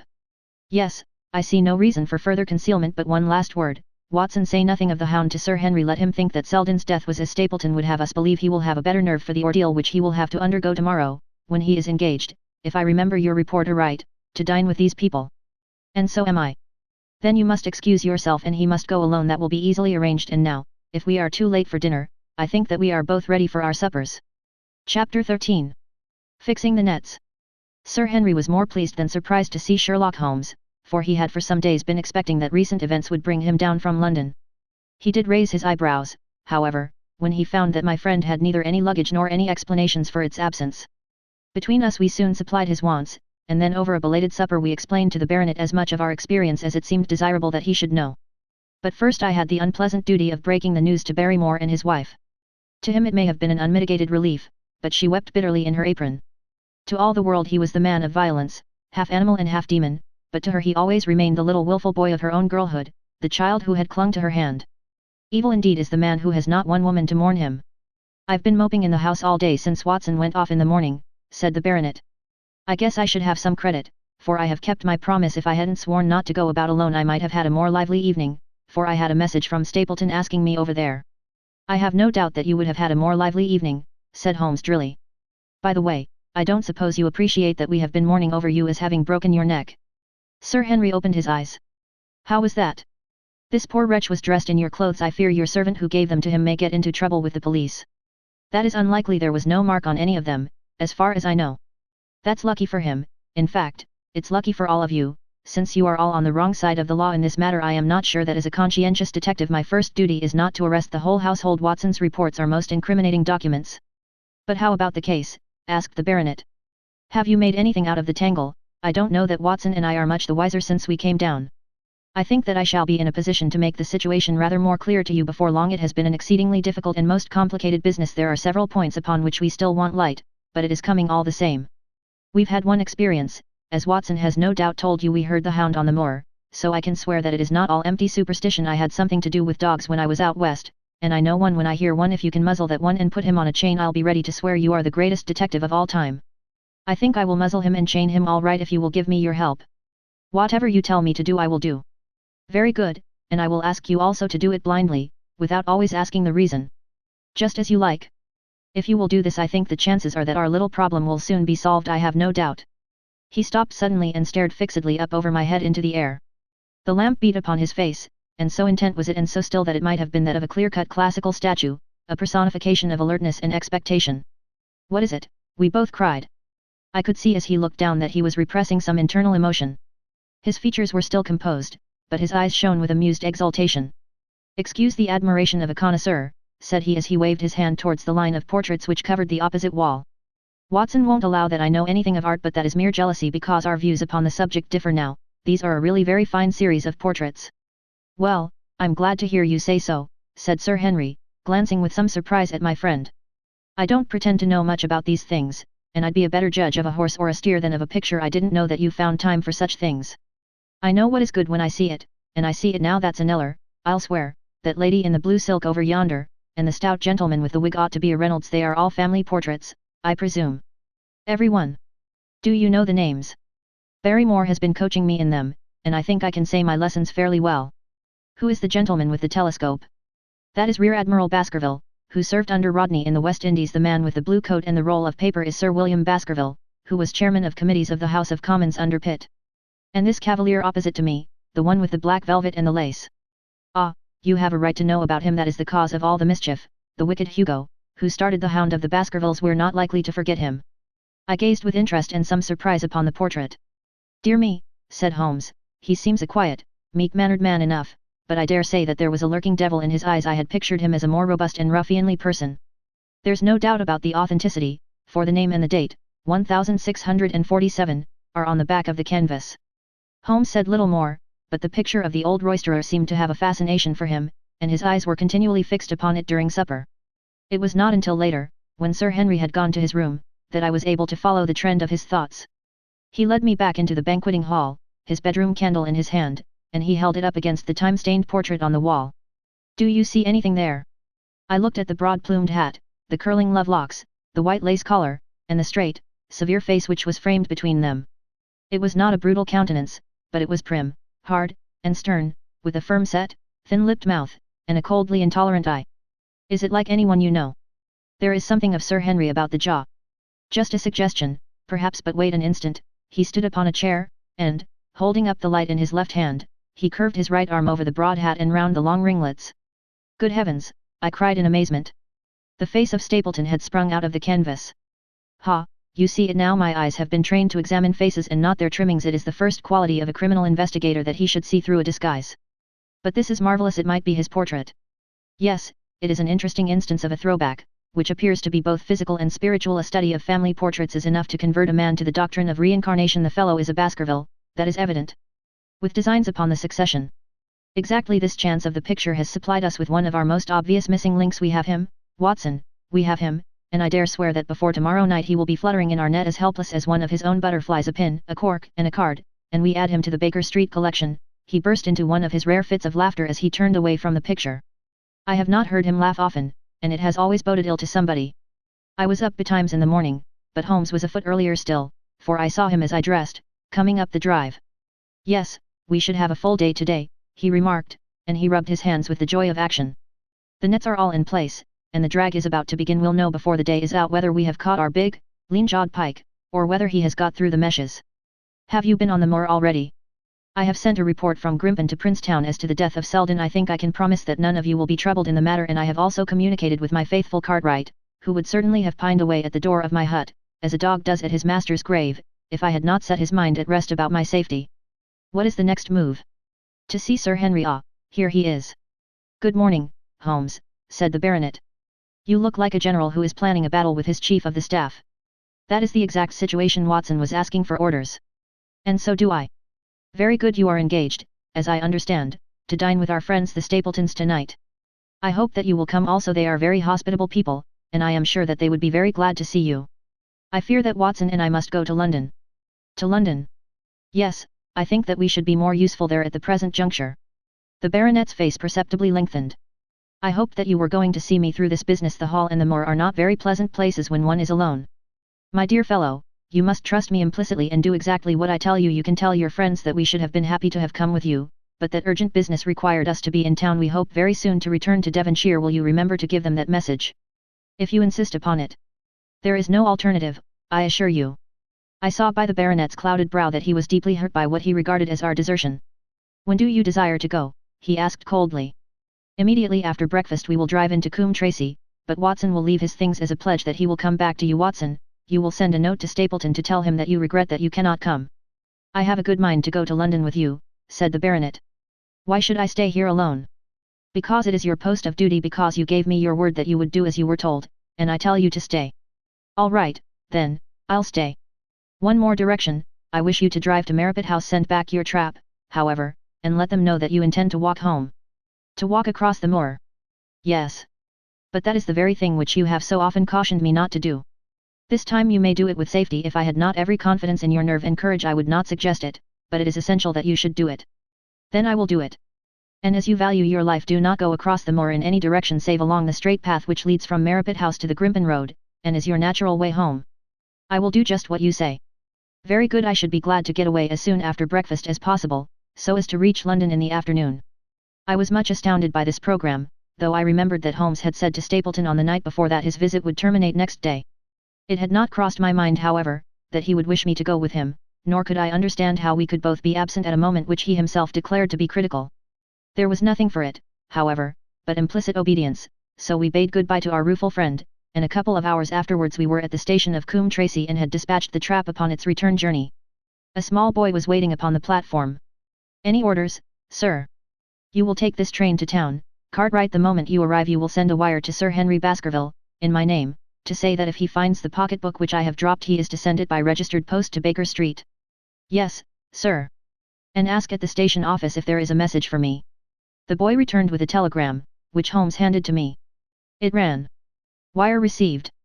Coming down with unsigned warrant. Arrive 5:40. Lestrade. That is an answer to mine of this morning. He is the best of the professionals, I think, and we may need his assistance now. Watson, I think that we cannot employ our time better than by calling upon your acquaintance, Mrs. Laura Lyons. His plan of campaign was beginning to be evident. He would use the baronet in order to convince the Stapletons that we were really gone, while we should actually return at the instant when we were likely to be needed. That telegram from London, if mentioned by Sir Henry to the Stapletons, must remove the last suspicions from their minds. Already I seemed to see our nets drawing closer around that lean-jawed pike. Mrs. Laura Lyons was in her office, and Sherlock Holmes opened his interview with a frankness and directness which considerably amazed her. I am investigating the circumstances which attended the death of the late Sir Charles Baskerville, said he. My friend here, Dr. Watson, has informed me of what you have communicated, and also of what you have withheld in connection with that matter. What have I withheld? She asked defiantly. You have confessed that you asked Sir Charles to be at the gate at 10 o'clock. We know that that was the place and hour of his death. You have withheld what the connection is between these events. There is no connection. In that case the coincidence must indeed be an extraordinary one, but I think that we shall succeed in establishing a connection. After all, I wish to be perfectly frank with you, Mrs. Lyons. We regard this case as one of murder, and the evidence may implicate not only your friend Mr. Stapleton but his wife as well. The lady sprang from her chair. His wife, she cried. The fact is no longer a secret. The person who has passed for his sister is really his wife. Mrs. Lyons had resumed her seat. Her hands were grasping the arms of her chair, and I saw that the pink nails had turned white with the pressure of her grip. His wife, she said again. His wife, he is not a married man. Sherlock Holmes shrugged his shoulders. Prove it to me, and if you can do so. The fierce flash of her eyes said more than any words. I have come prepared to do so, said Holmes, drawing several papers from his pocket.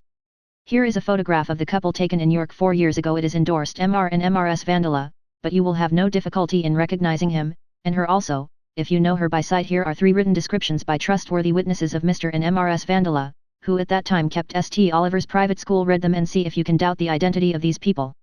She glanced at them, and then looked up at us with the set, rigid face of a desperate woman. Mr. Holmes, she said, this man had offered me marriage on condition that I could get a divorce from my husband. He has lied to me, the villain, in every conceivable way. Not one word of truth has he ever told me. And why? I imagined that all was for my own sake, but now I see that I was never anything but a tool in his hands. Why should I preserve faith with him who never kept any with me? Why should I try to shield him from the consequences of his own wicked acts? Ask me what you like. And there is nothing which I shall hold back. One thing I swear to you, and that is that when I wrote the letter I never dreamed of any harm to the old gentleman, who had been my kindest friend. I entirely believe you, madam, said Sherlock Holmes. The recital of these events must be very painful to you, and perhaps it will make it easier if I tell you what occurred, and you can check me if I make any material mistake. The sending of this letter was suggested to you by Stapleton. He dictated it. I presume that the reason he gave was that you would receive help from Sir Charles for the legal expenses connected with your divorce. Exactly. And then after you had sent the letter he dissuaded you from keeping the appointment. He told me that it would hurt his self-respect that any other man should find the money for such an object, and that though he was a poor man himself he would devote his last penny to removing the obstacles which divided us. He appears to be a very consistent character. And then you heard nothing until you read the reports of the death in the paper. No. And he made you swear to say nothing about your appointment with Sir Charles. He did. He said that the death was a very mysterious one, and that I should certainly be suspected if the facts came out. He frightened me into remaining silent. Quite so, but you had your suspicions. She hesitated and looked down. I knew him, she said. But if he had kept faith with me I should always have done so with him. I think that on the whole you have had a fortunate escape, said Sherlock Holmes. You have had him in your power and he knew it, and yet you are alive. You have been walking for some months very near to the edge of a precipice. We must wish you good morning now, Mrs. Lyons, and it is probable that you will very shortly hear from us again. Our case becomes rounded off, and difficulty after difficulty thins away in front of us, said Holmes as we stood waiting for the arrival of the express from town. I shall soon be in the position of being able to put into a single connected narrative one of the most singular and sensational crimes of modern times. Students of criminology will remember the analogous incidents in Godno, in Little Russia, in the year 66, and of course there are the Anderson murders in North Carolina, but this case possesses some features which are entirely its own. Even now we have no clear case against this very wily man. But I shall be very much surprised if it is not clear enough before we go to bed this night. The London Express came roaring into the station, and a small, wiry bulldog of a man had sprung from a first-class carriage. We all 3 shook hands, and I saw at once from the reverential way in which Lestrade gazed at my companion that he had learned a good deal since the days when they had first worked together. I could well remember the scorn which the theories of the reasoner used then to excite in the practical man. Anything good? He asked. The biggest thing for years, said Holmes. We have 2 hours before we need think of starting. I think we might employ it in getting some dinner, and then, Lestrade, we will take the London fog out of your throat by giving you a breath of the pure night air of Dartmoor. Never been there? Ah, well, I don't suppose you will forget your first visit. Chapter 14. The Hound of the Baskervilles. One of Sherlock Holmes's defects, if, indeed, one may call it a defect, was that he was exceedingly loath to communicate his full plans to any other person until the instant of their fulfillment. Partly it came no doubt from his own masterful nature, which loved to dominate and surprise those who were around him. Partly also from his professional caution, which urged him never to take any chances. The result, however, was very trying for those who were acting as his agents and assistants. I had often suffered under it, but never more so than during that long drive in the darkness. The great ordeal was in front of us. At last we were about to make our final effort, and yet Holmes had said nothing, and I could only surmise what his course of action would be. My nerves thrilled with anticipation when at last the cold wind upon our faces and the dark, void spaces on either side of the narrow road told me that we were back upon the moor once again. Every stride of the horses and every turn of the wheels was taking us nearer to our supreme adventure. Our conversation was hampered by the presence of the driver of the hired wagonette, so that we were forced to talk of trivial matters when our nerves were tense with emotion and anticipation. It was a relief to me, after that unnatural restraint, when we at last passed Franklin's house and knew that we were drawing near to the hall and to the scene of action. We did not drive up to the door but got down near the gate of the avenue.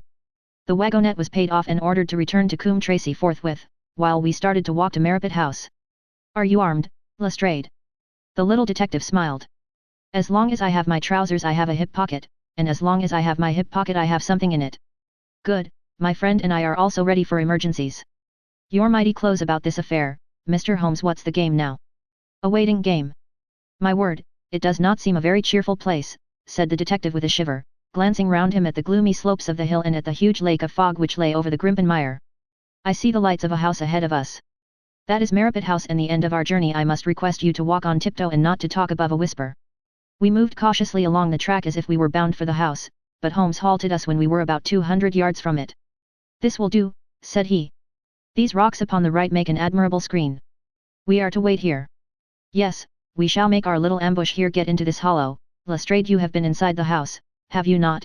Watson, can you tell the position of the rooms? What are those latticed windows at this end? I think they are the kitchen windows. And the one beyond, which shines so brightly? That is certainly the dining room. The blinds are up. You know the lie of the land best. Creep forward quietly and see what they are doing, but for heaven's sake don't let them know that they are watched. I tiptoed down the path and stooped behind the low wall which surrounded the stunted orchard. Creeping in its shadow, I reached a point whence I could look straight through the uncurtained window. There were only two men in the room, Sir Henry and Stapleton. They sat with their profiles towards me on either side of the round table. Both of them were smoking cigars, and coffee and wine were in front of them. Stapleton was talking with animation, but the baronet looked pale and distrait. Perhaps the thought of that lonely walk across the ill-omened moor was weighing heavily upon his mind. As I watched them, Stapleton rose and left the room, while Sir Henry filled his glass again and leaned back in his chair, puffing at his cigar. I heard the creak of a door and the crisp sound of boots upon gravel. The steps passed along the path on the other side of the wall under which I crouched. Looking over, I saw the naturalist pause at the door of an outhouse in the corner of the orchard. A key turned in a lock, and as he passed in there was a curious scuffling noise from within. He was only a minute or so inside, and then I heard the key turn once more and he passed me and re-entered the house.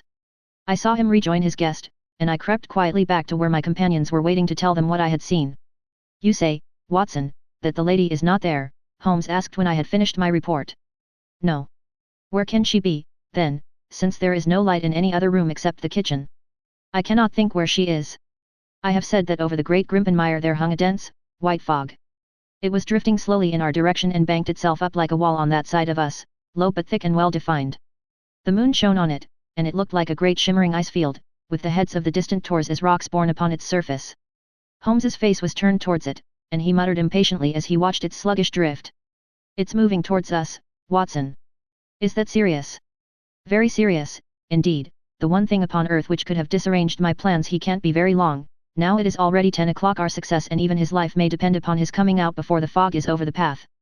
The night was clear and fine above us. The stars shone cold and bright, while a half-moon bathed the whole scene in a soft, uncertain light. Before us lay the dark bulk of the house, its serrated roof and bristling chimneys hard outlined against the silver-spangled sky. Broad bars of golden light from the lower windows stretched across the orchard and the moor. One of them was suddenly shut off. The servants had left the kitchen.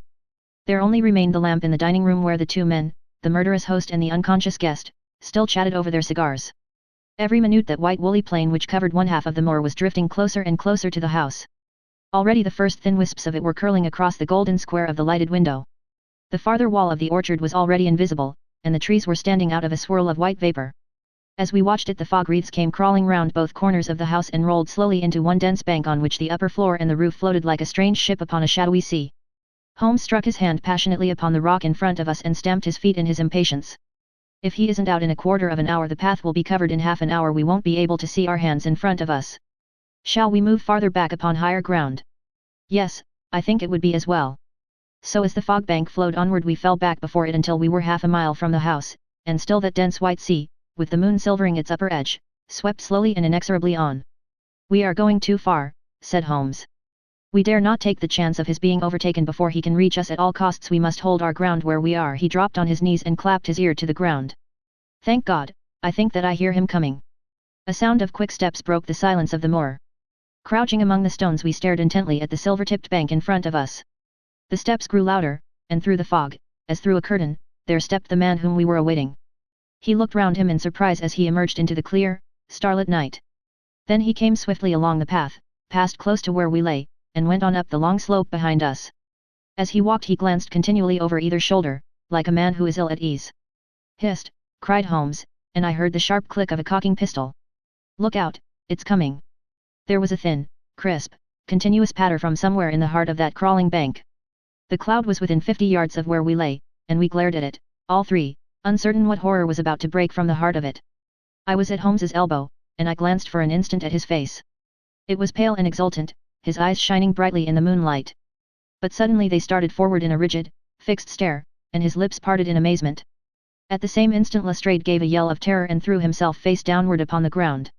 I sprang to my feet, my inert hand grasping my pistol, my mind paralyzed by the dreadful shape which had sprung out upon us from the shadows of the fog. A hound it was, an enormous coal-black hound, but not such a hound as mortal eyes have ever seen. Fire burst from its open mouth, its eyes glowed with a smoldering glare, its muzzle and hackles and dewlap were outlined in flickering flame. Never in the delirious dream of a disordered brain could anything more savage, more appalling, more hellish be conceived than that dark form and savage face which broke upon us out of the wall of fog. With long bounds the huge black creature was leaping down the track, following hard upon the footsteps of our friend. So paralyzed were we by the apparition that we allowed him to pass before we had recovered our nerve. Then Holmes and I both fired together, and the creature gave a hideous howl, which showed that one at least had hit him. He did not pause, however, but bounded onward. Far away on the path we saw Sir Henry looking back, his face white in the moonlight, his hands raised in horror, glaring helplessly at the frightful thing which was hunting him down. But that cry of pain from the hound had blown all our fears to the winds. If he was vulnerable he was mortal, and if we could wound him we could kill him. Never have I seen a man run as Holmes ran that night. I am reckoned fleet of foot, but he outpaced me as much as I outpaced the little professional. In front of us as we flew up the track we heard scream after scream from Sir Henry and the deep roar of the hound. I was in time to see the beast spring upon its victim, hurl him to the ground, and worry at his throat. But the next instant Holmes had emptied 5 barrels of his revolver into the creature's flank. With a last howl of agony and a vicious snap in the air, it rolled upon its back, 4 feet pawing furiously, and then fell limp upon its side. I stooped, panting, and pressed my pistol to the dreadful, shimmering head, but it was useless to press the trigger. The giant hound was dead. Sir Henry lay insensible where he had fallen. We tore away his collar, and Holmes breathed a prayer of gratitude when we saw that there was no sign of a wound and that the rescue had been in time. Already our friend's eyelids shivered and he made a feeble effort to move. Lestrade thrust his brandy flask between the baronet's teeth, and 2 frightened eyes were looking up at us. "My God," he whispered. "What was it? What, in heaven's name, was it?" "It's dead, whatever it is," said Holmes. "We've laid the family ghost once and forever." In mere size and strength it was a terrible creature which was lying stretched before us. It was not a pure bloodhound and it was not a pure mastiff, but it appeared to be a combination of the two, gaunt, savage, and as large as a small lioness. Even now in the stillness of death, the huge jaw seemed to be dripping with a bluish flame and the small, deep-set, cruel eyes were ringed with fire. I placed my hand upon the glowing muzzle, and as I held them up my own fingers smoldered and gleamed in the darkness. "Phosphorus," I said. "A cunning preparation of it," said Holmes, sniffing at the dead animal.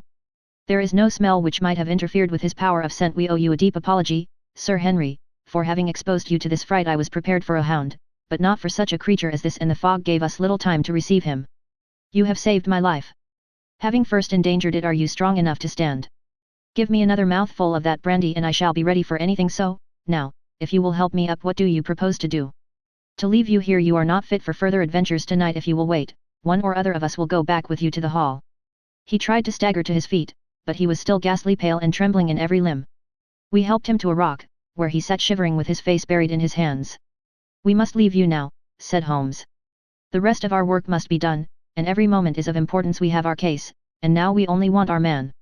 It's 1,000 to 1 against our finding him at the house," he continued as we retraced our steps swiftly down the path. "Those shots must have told him that the game was up.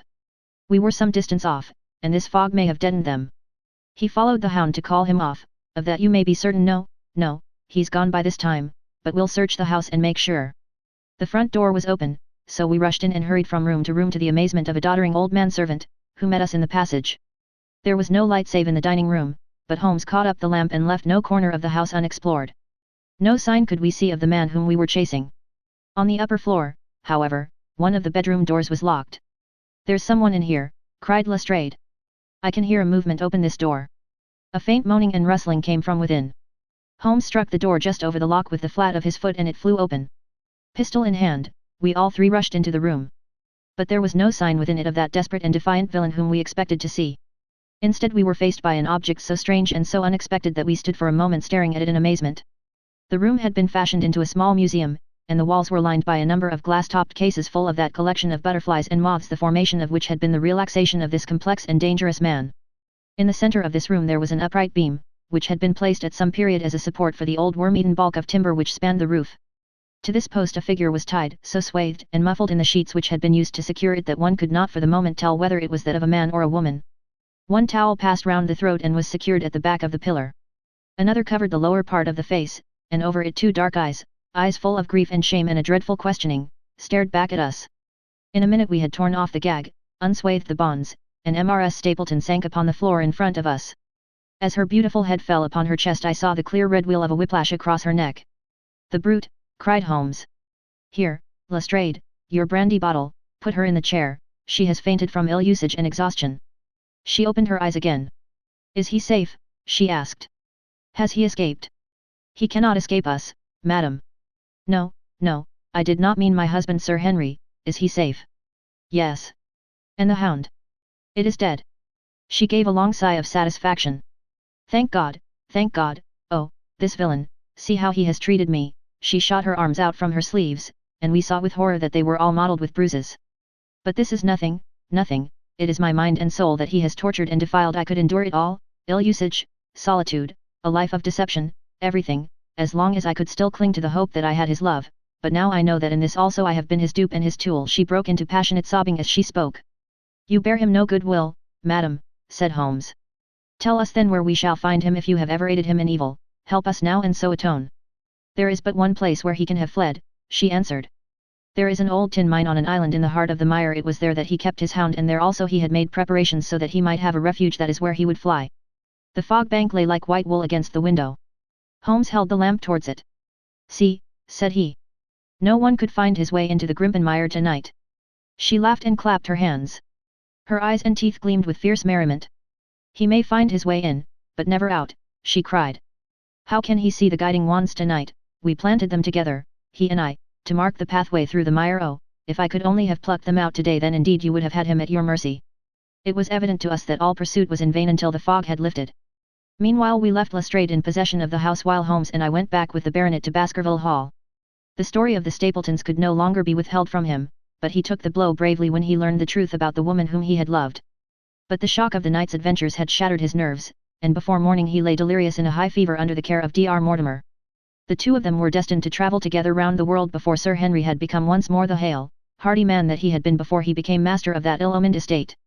And now I come rapidly to the conclusion of this singular narrative, in which I have tried to make the reader share those dark fears and vague surmises which clouded our lives so long and ended in so tragic a manner.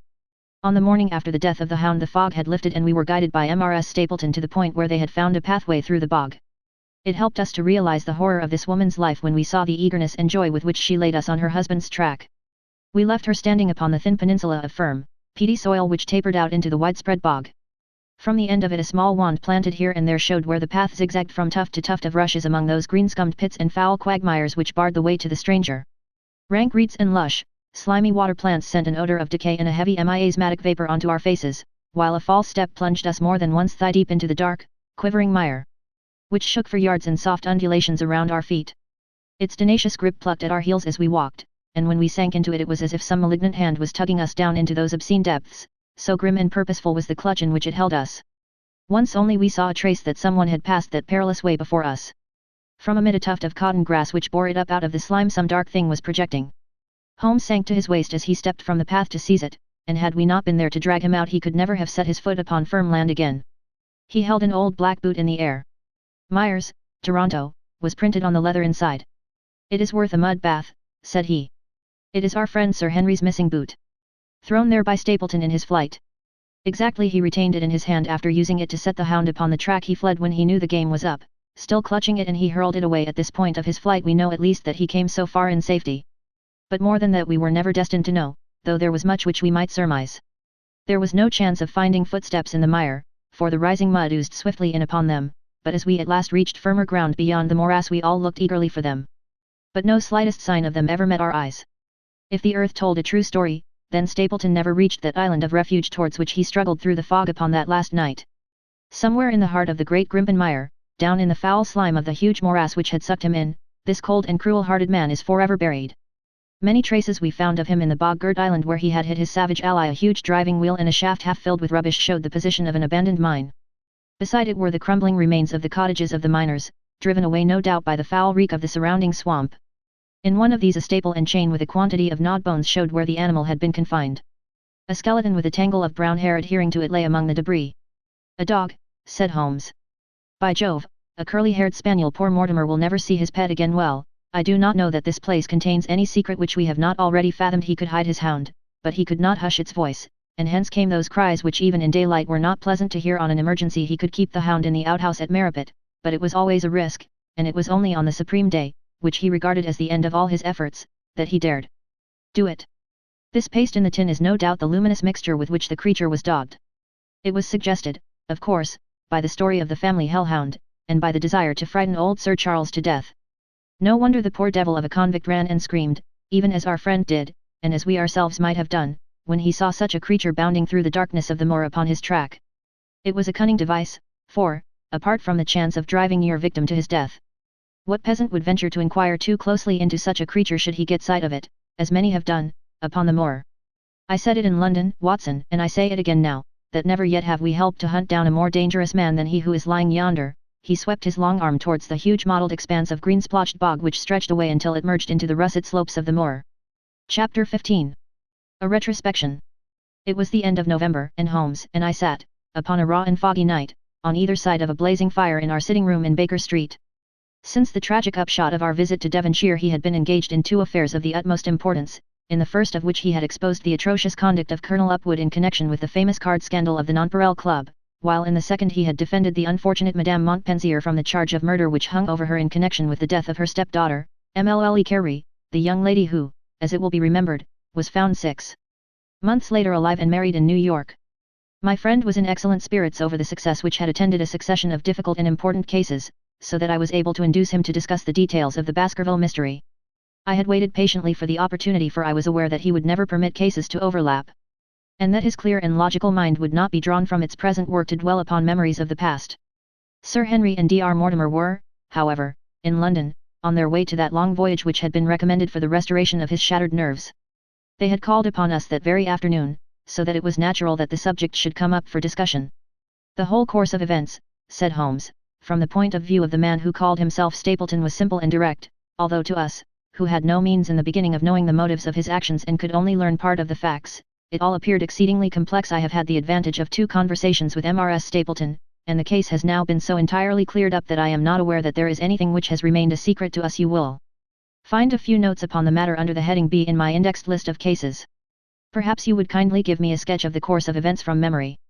Certainly, though I cannot guarantee that I carry all the facts in my mind. Intense mental concentration has a curious way of blotting out what has passed. The barrister who has his case at his fingers' ends and is able to argue with an expert upon his own subject finds that a week or 2 of the courts will drive it all out of his head once more. So each of my cases displaces the last, and Mlle Carey has blurred my recollection of Baskerville Hall. Tomorrow some other little problem may be submitted to my notice which will in turn dispossess the fair French lady and the infamous Upwood. So far as the case of the Hound goes, however, I will give you the course of events as nearly as I can, and you will suggest anything which I may have forgotten. My inquiries show beyond all question that the family portrait did not lie, and that this fellow was indeed a Baskerville. He was a son of that Roger Baskerville, the younger brother of Sir Charles, who fled with a sinister reputation to South America, where he was said to have died unmarried. He did, as a matter of fact, marry, and had 1 child. This fellow, whose real name is the same as his father's, he married Beryl Garcia, one of the beauties of Costa Rica, and, having purloined a considerable sum of public money, he changed his name to Vandeleur and fled to England, where he established a school in the east of Yorkshire. His reason for attempting this special line of business was that he had struck up an acquaintance with a consumptive tutor upon the voyage home, and that he had used this man's ability to make the undertaking a success. Fraser, the tutor, died however, and the school which had begun well sank from disrepute into infamy. The Vandeleurs found it convenient to change their name to Stapleton, and he brought the remains of his fortune, his schemes for the future, and his taste for entomology to the south of England. I learned at the British Museum that he was a recognized authority upon the subject, and that the name of Vandeleur has been permanently attached to a certain moth which he had, in his Yorkshire days, been the first to describe.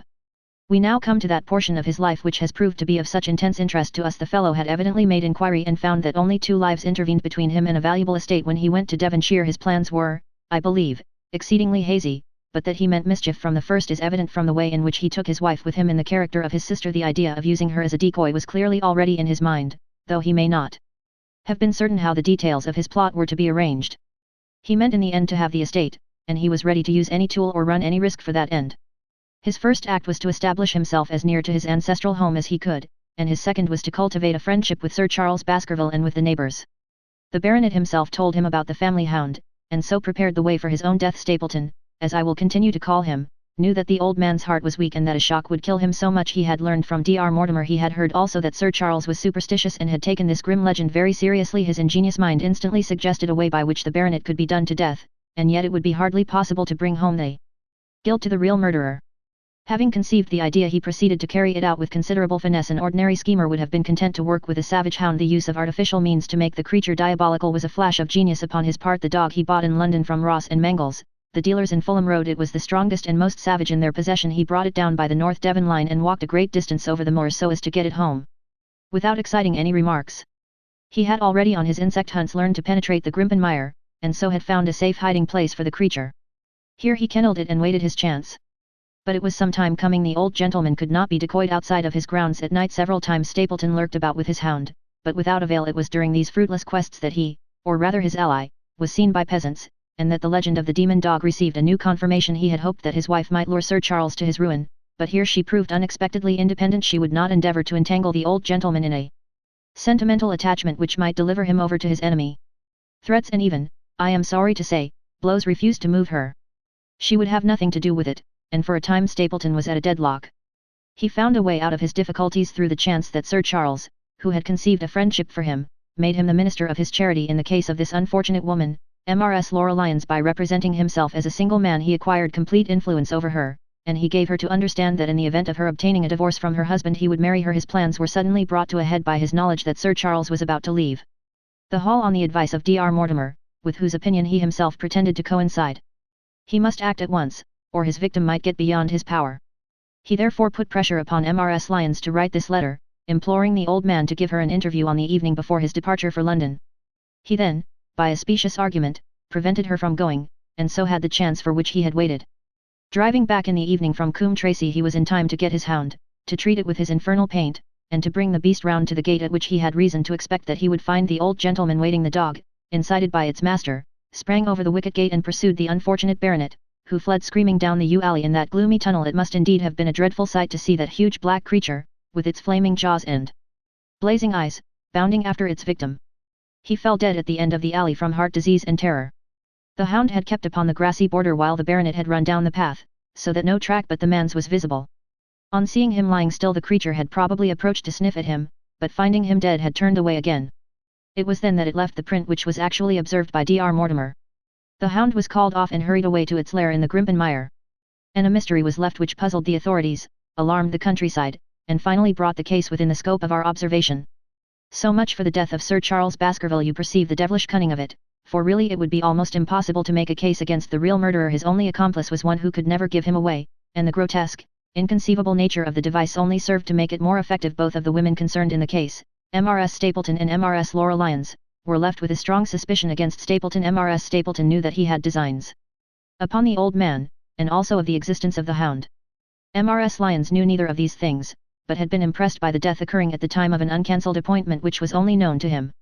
However, both of them were under his influence, and he had nothing to fear from them.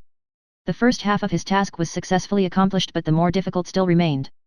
It is possible that Stapleton did not know of the existence of an heir in Canada. In any case, he would very soon learn it from his friend Dr. Mortimer, and he was told by the latter all details about the arrival of Henry Baskerville. Stapleton's first idea was that this young stranger from Canada might possibly be done to death in London without coming down to Devonshire at all. He distrusted his wife ever since she had refused to help him in laying a trap for the old man, and he dared not leave her long out of his sight for fear he should lose his influence over her. It was for this reason that he took her to London with him. They lodged, I find, at the Mexborough Private Hotel, in Craven Street, which was actually one of those called upon by my agent in search of evidence. Here he kept his wife imprisoned in her room while he, disguised in a beard, followed Dr. Mortimer to Baker Street and afterwards to the station and to the Northumberland Hotel. His wife had some inkling of his plans. But she had such a fear of her husband, a fear founded upon brutal ill-treatment, that she dare not write to warn the man whom she knew to be in danger. If the letter should fall into Stapleton's hands, her own life would not be safe. Eventually, as we know, she adopted the expedient of cutting out the words which would form the message, and addressing the letter in a disguised hand. It reached the baronet, and gave him the first warning of his danger.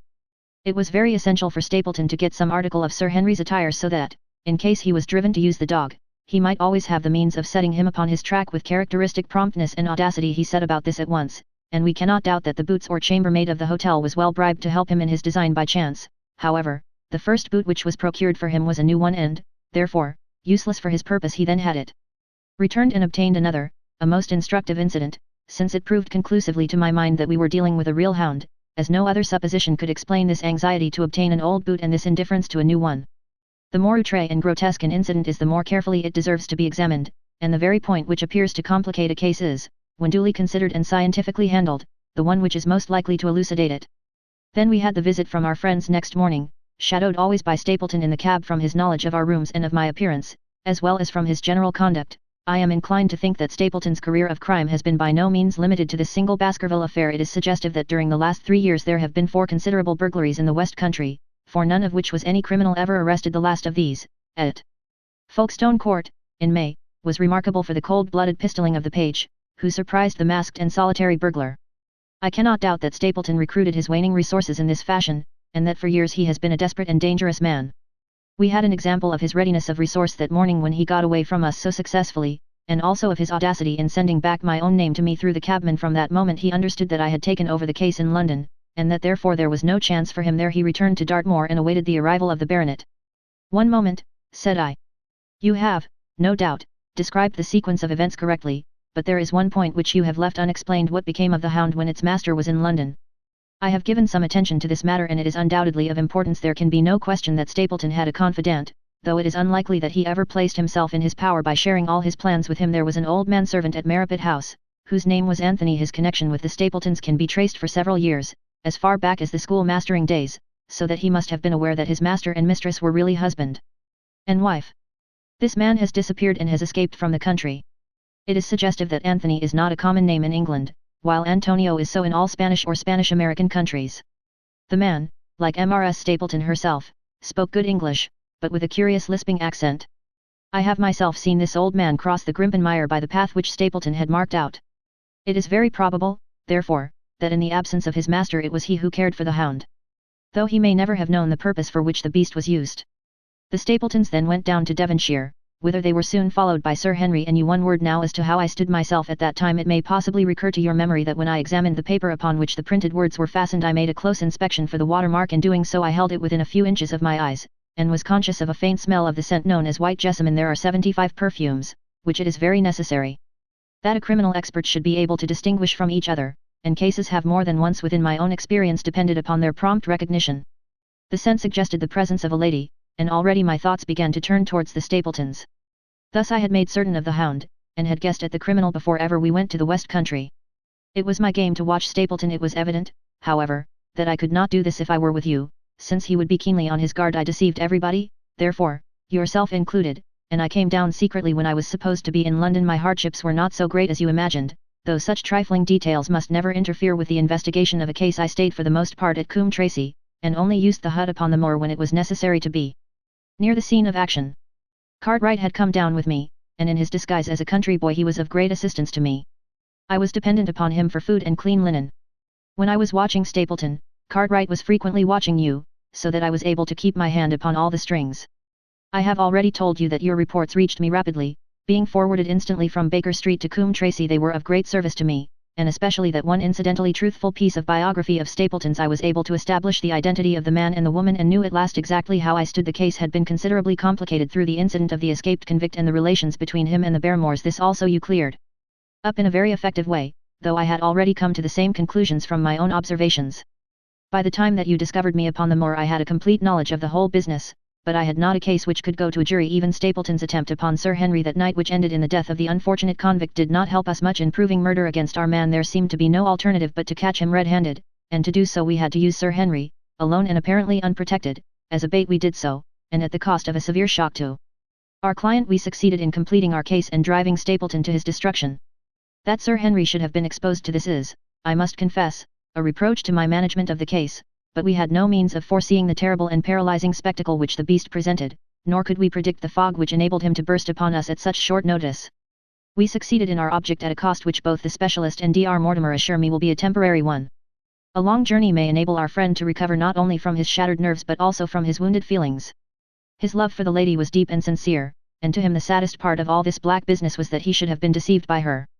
It only remains to indicate the part which she had played throughout. There can be no doubt that Stapleton exercised an influence over her which may have been love or may have been fear, or very possibly both, since they are by no means incompatible emotions. It was, at least, absolutely effective. At his command she consented to pass as his sister, though he found the limits of his power over her when he endeavoured to make her the direct accessory to murder. She was ready to warn Sir Henry, so far as she could without implicating her husband, and again she tried to do so.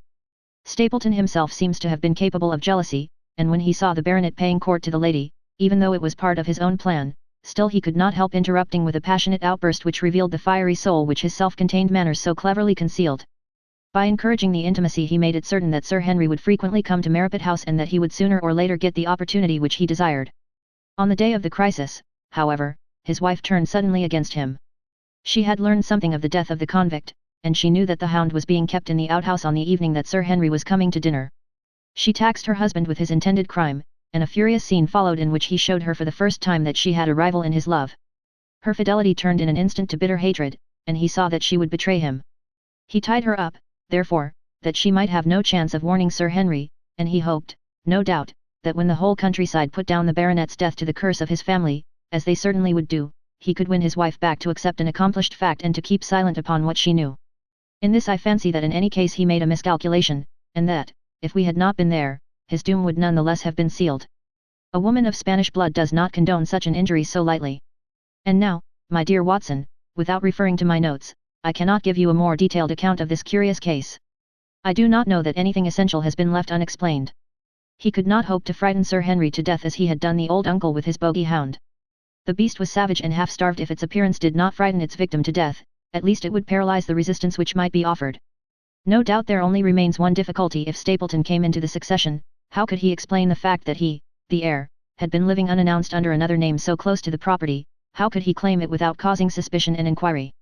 It is a formidable difficulty, and I fear that you ask too much when you expect me to solve it. The past and the present are within the field of my inquiry, but what a man may do in the future is a hard question to answer. Mrs. Stapleton has heard her husband discuss the problem on several occasions. There were 3 possible courses. He might claim the property from South America, establish his identity before the British authorities there and so obtain the fortune without ever coming to England at all, or he might adopt an elaborate disguise during the short time that he need be in London, or, again, he might furnish an accomplice with the proofs and papers, putting him in as heir, and retaining a claim upon some proportion of his income. We cannot doubt from what we know of him that he would have found some way out of the difficulty. And now, my dear Watson, we have had some weeks of severe work, and for one evening, I think, we may turn our thoughts into more pleasant channels. I have a box for Les Huguenots. Have you heard the Doriscas? Might I trouble you then to be ready in half an hour, and we can stop at Marcini's for a little dinner on the way. The end.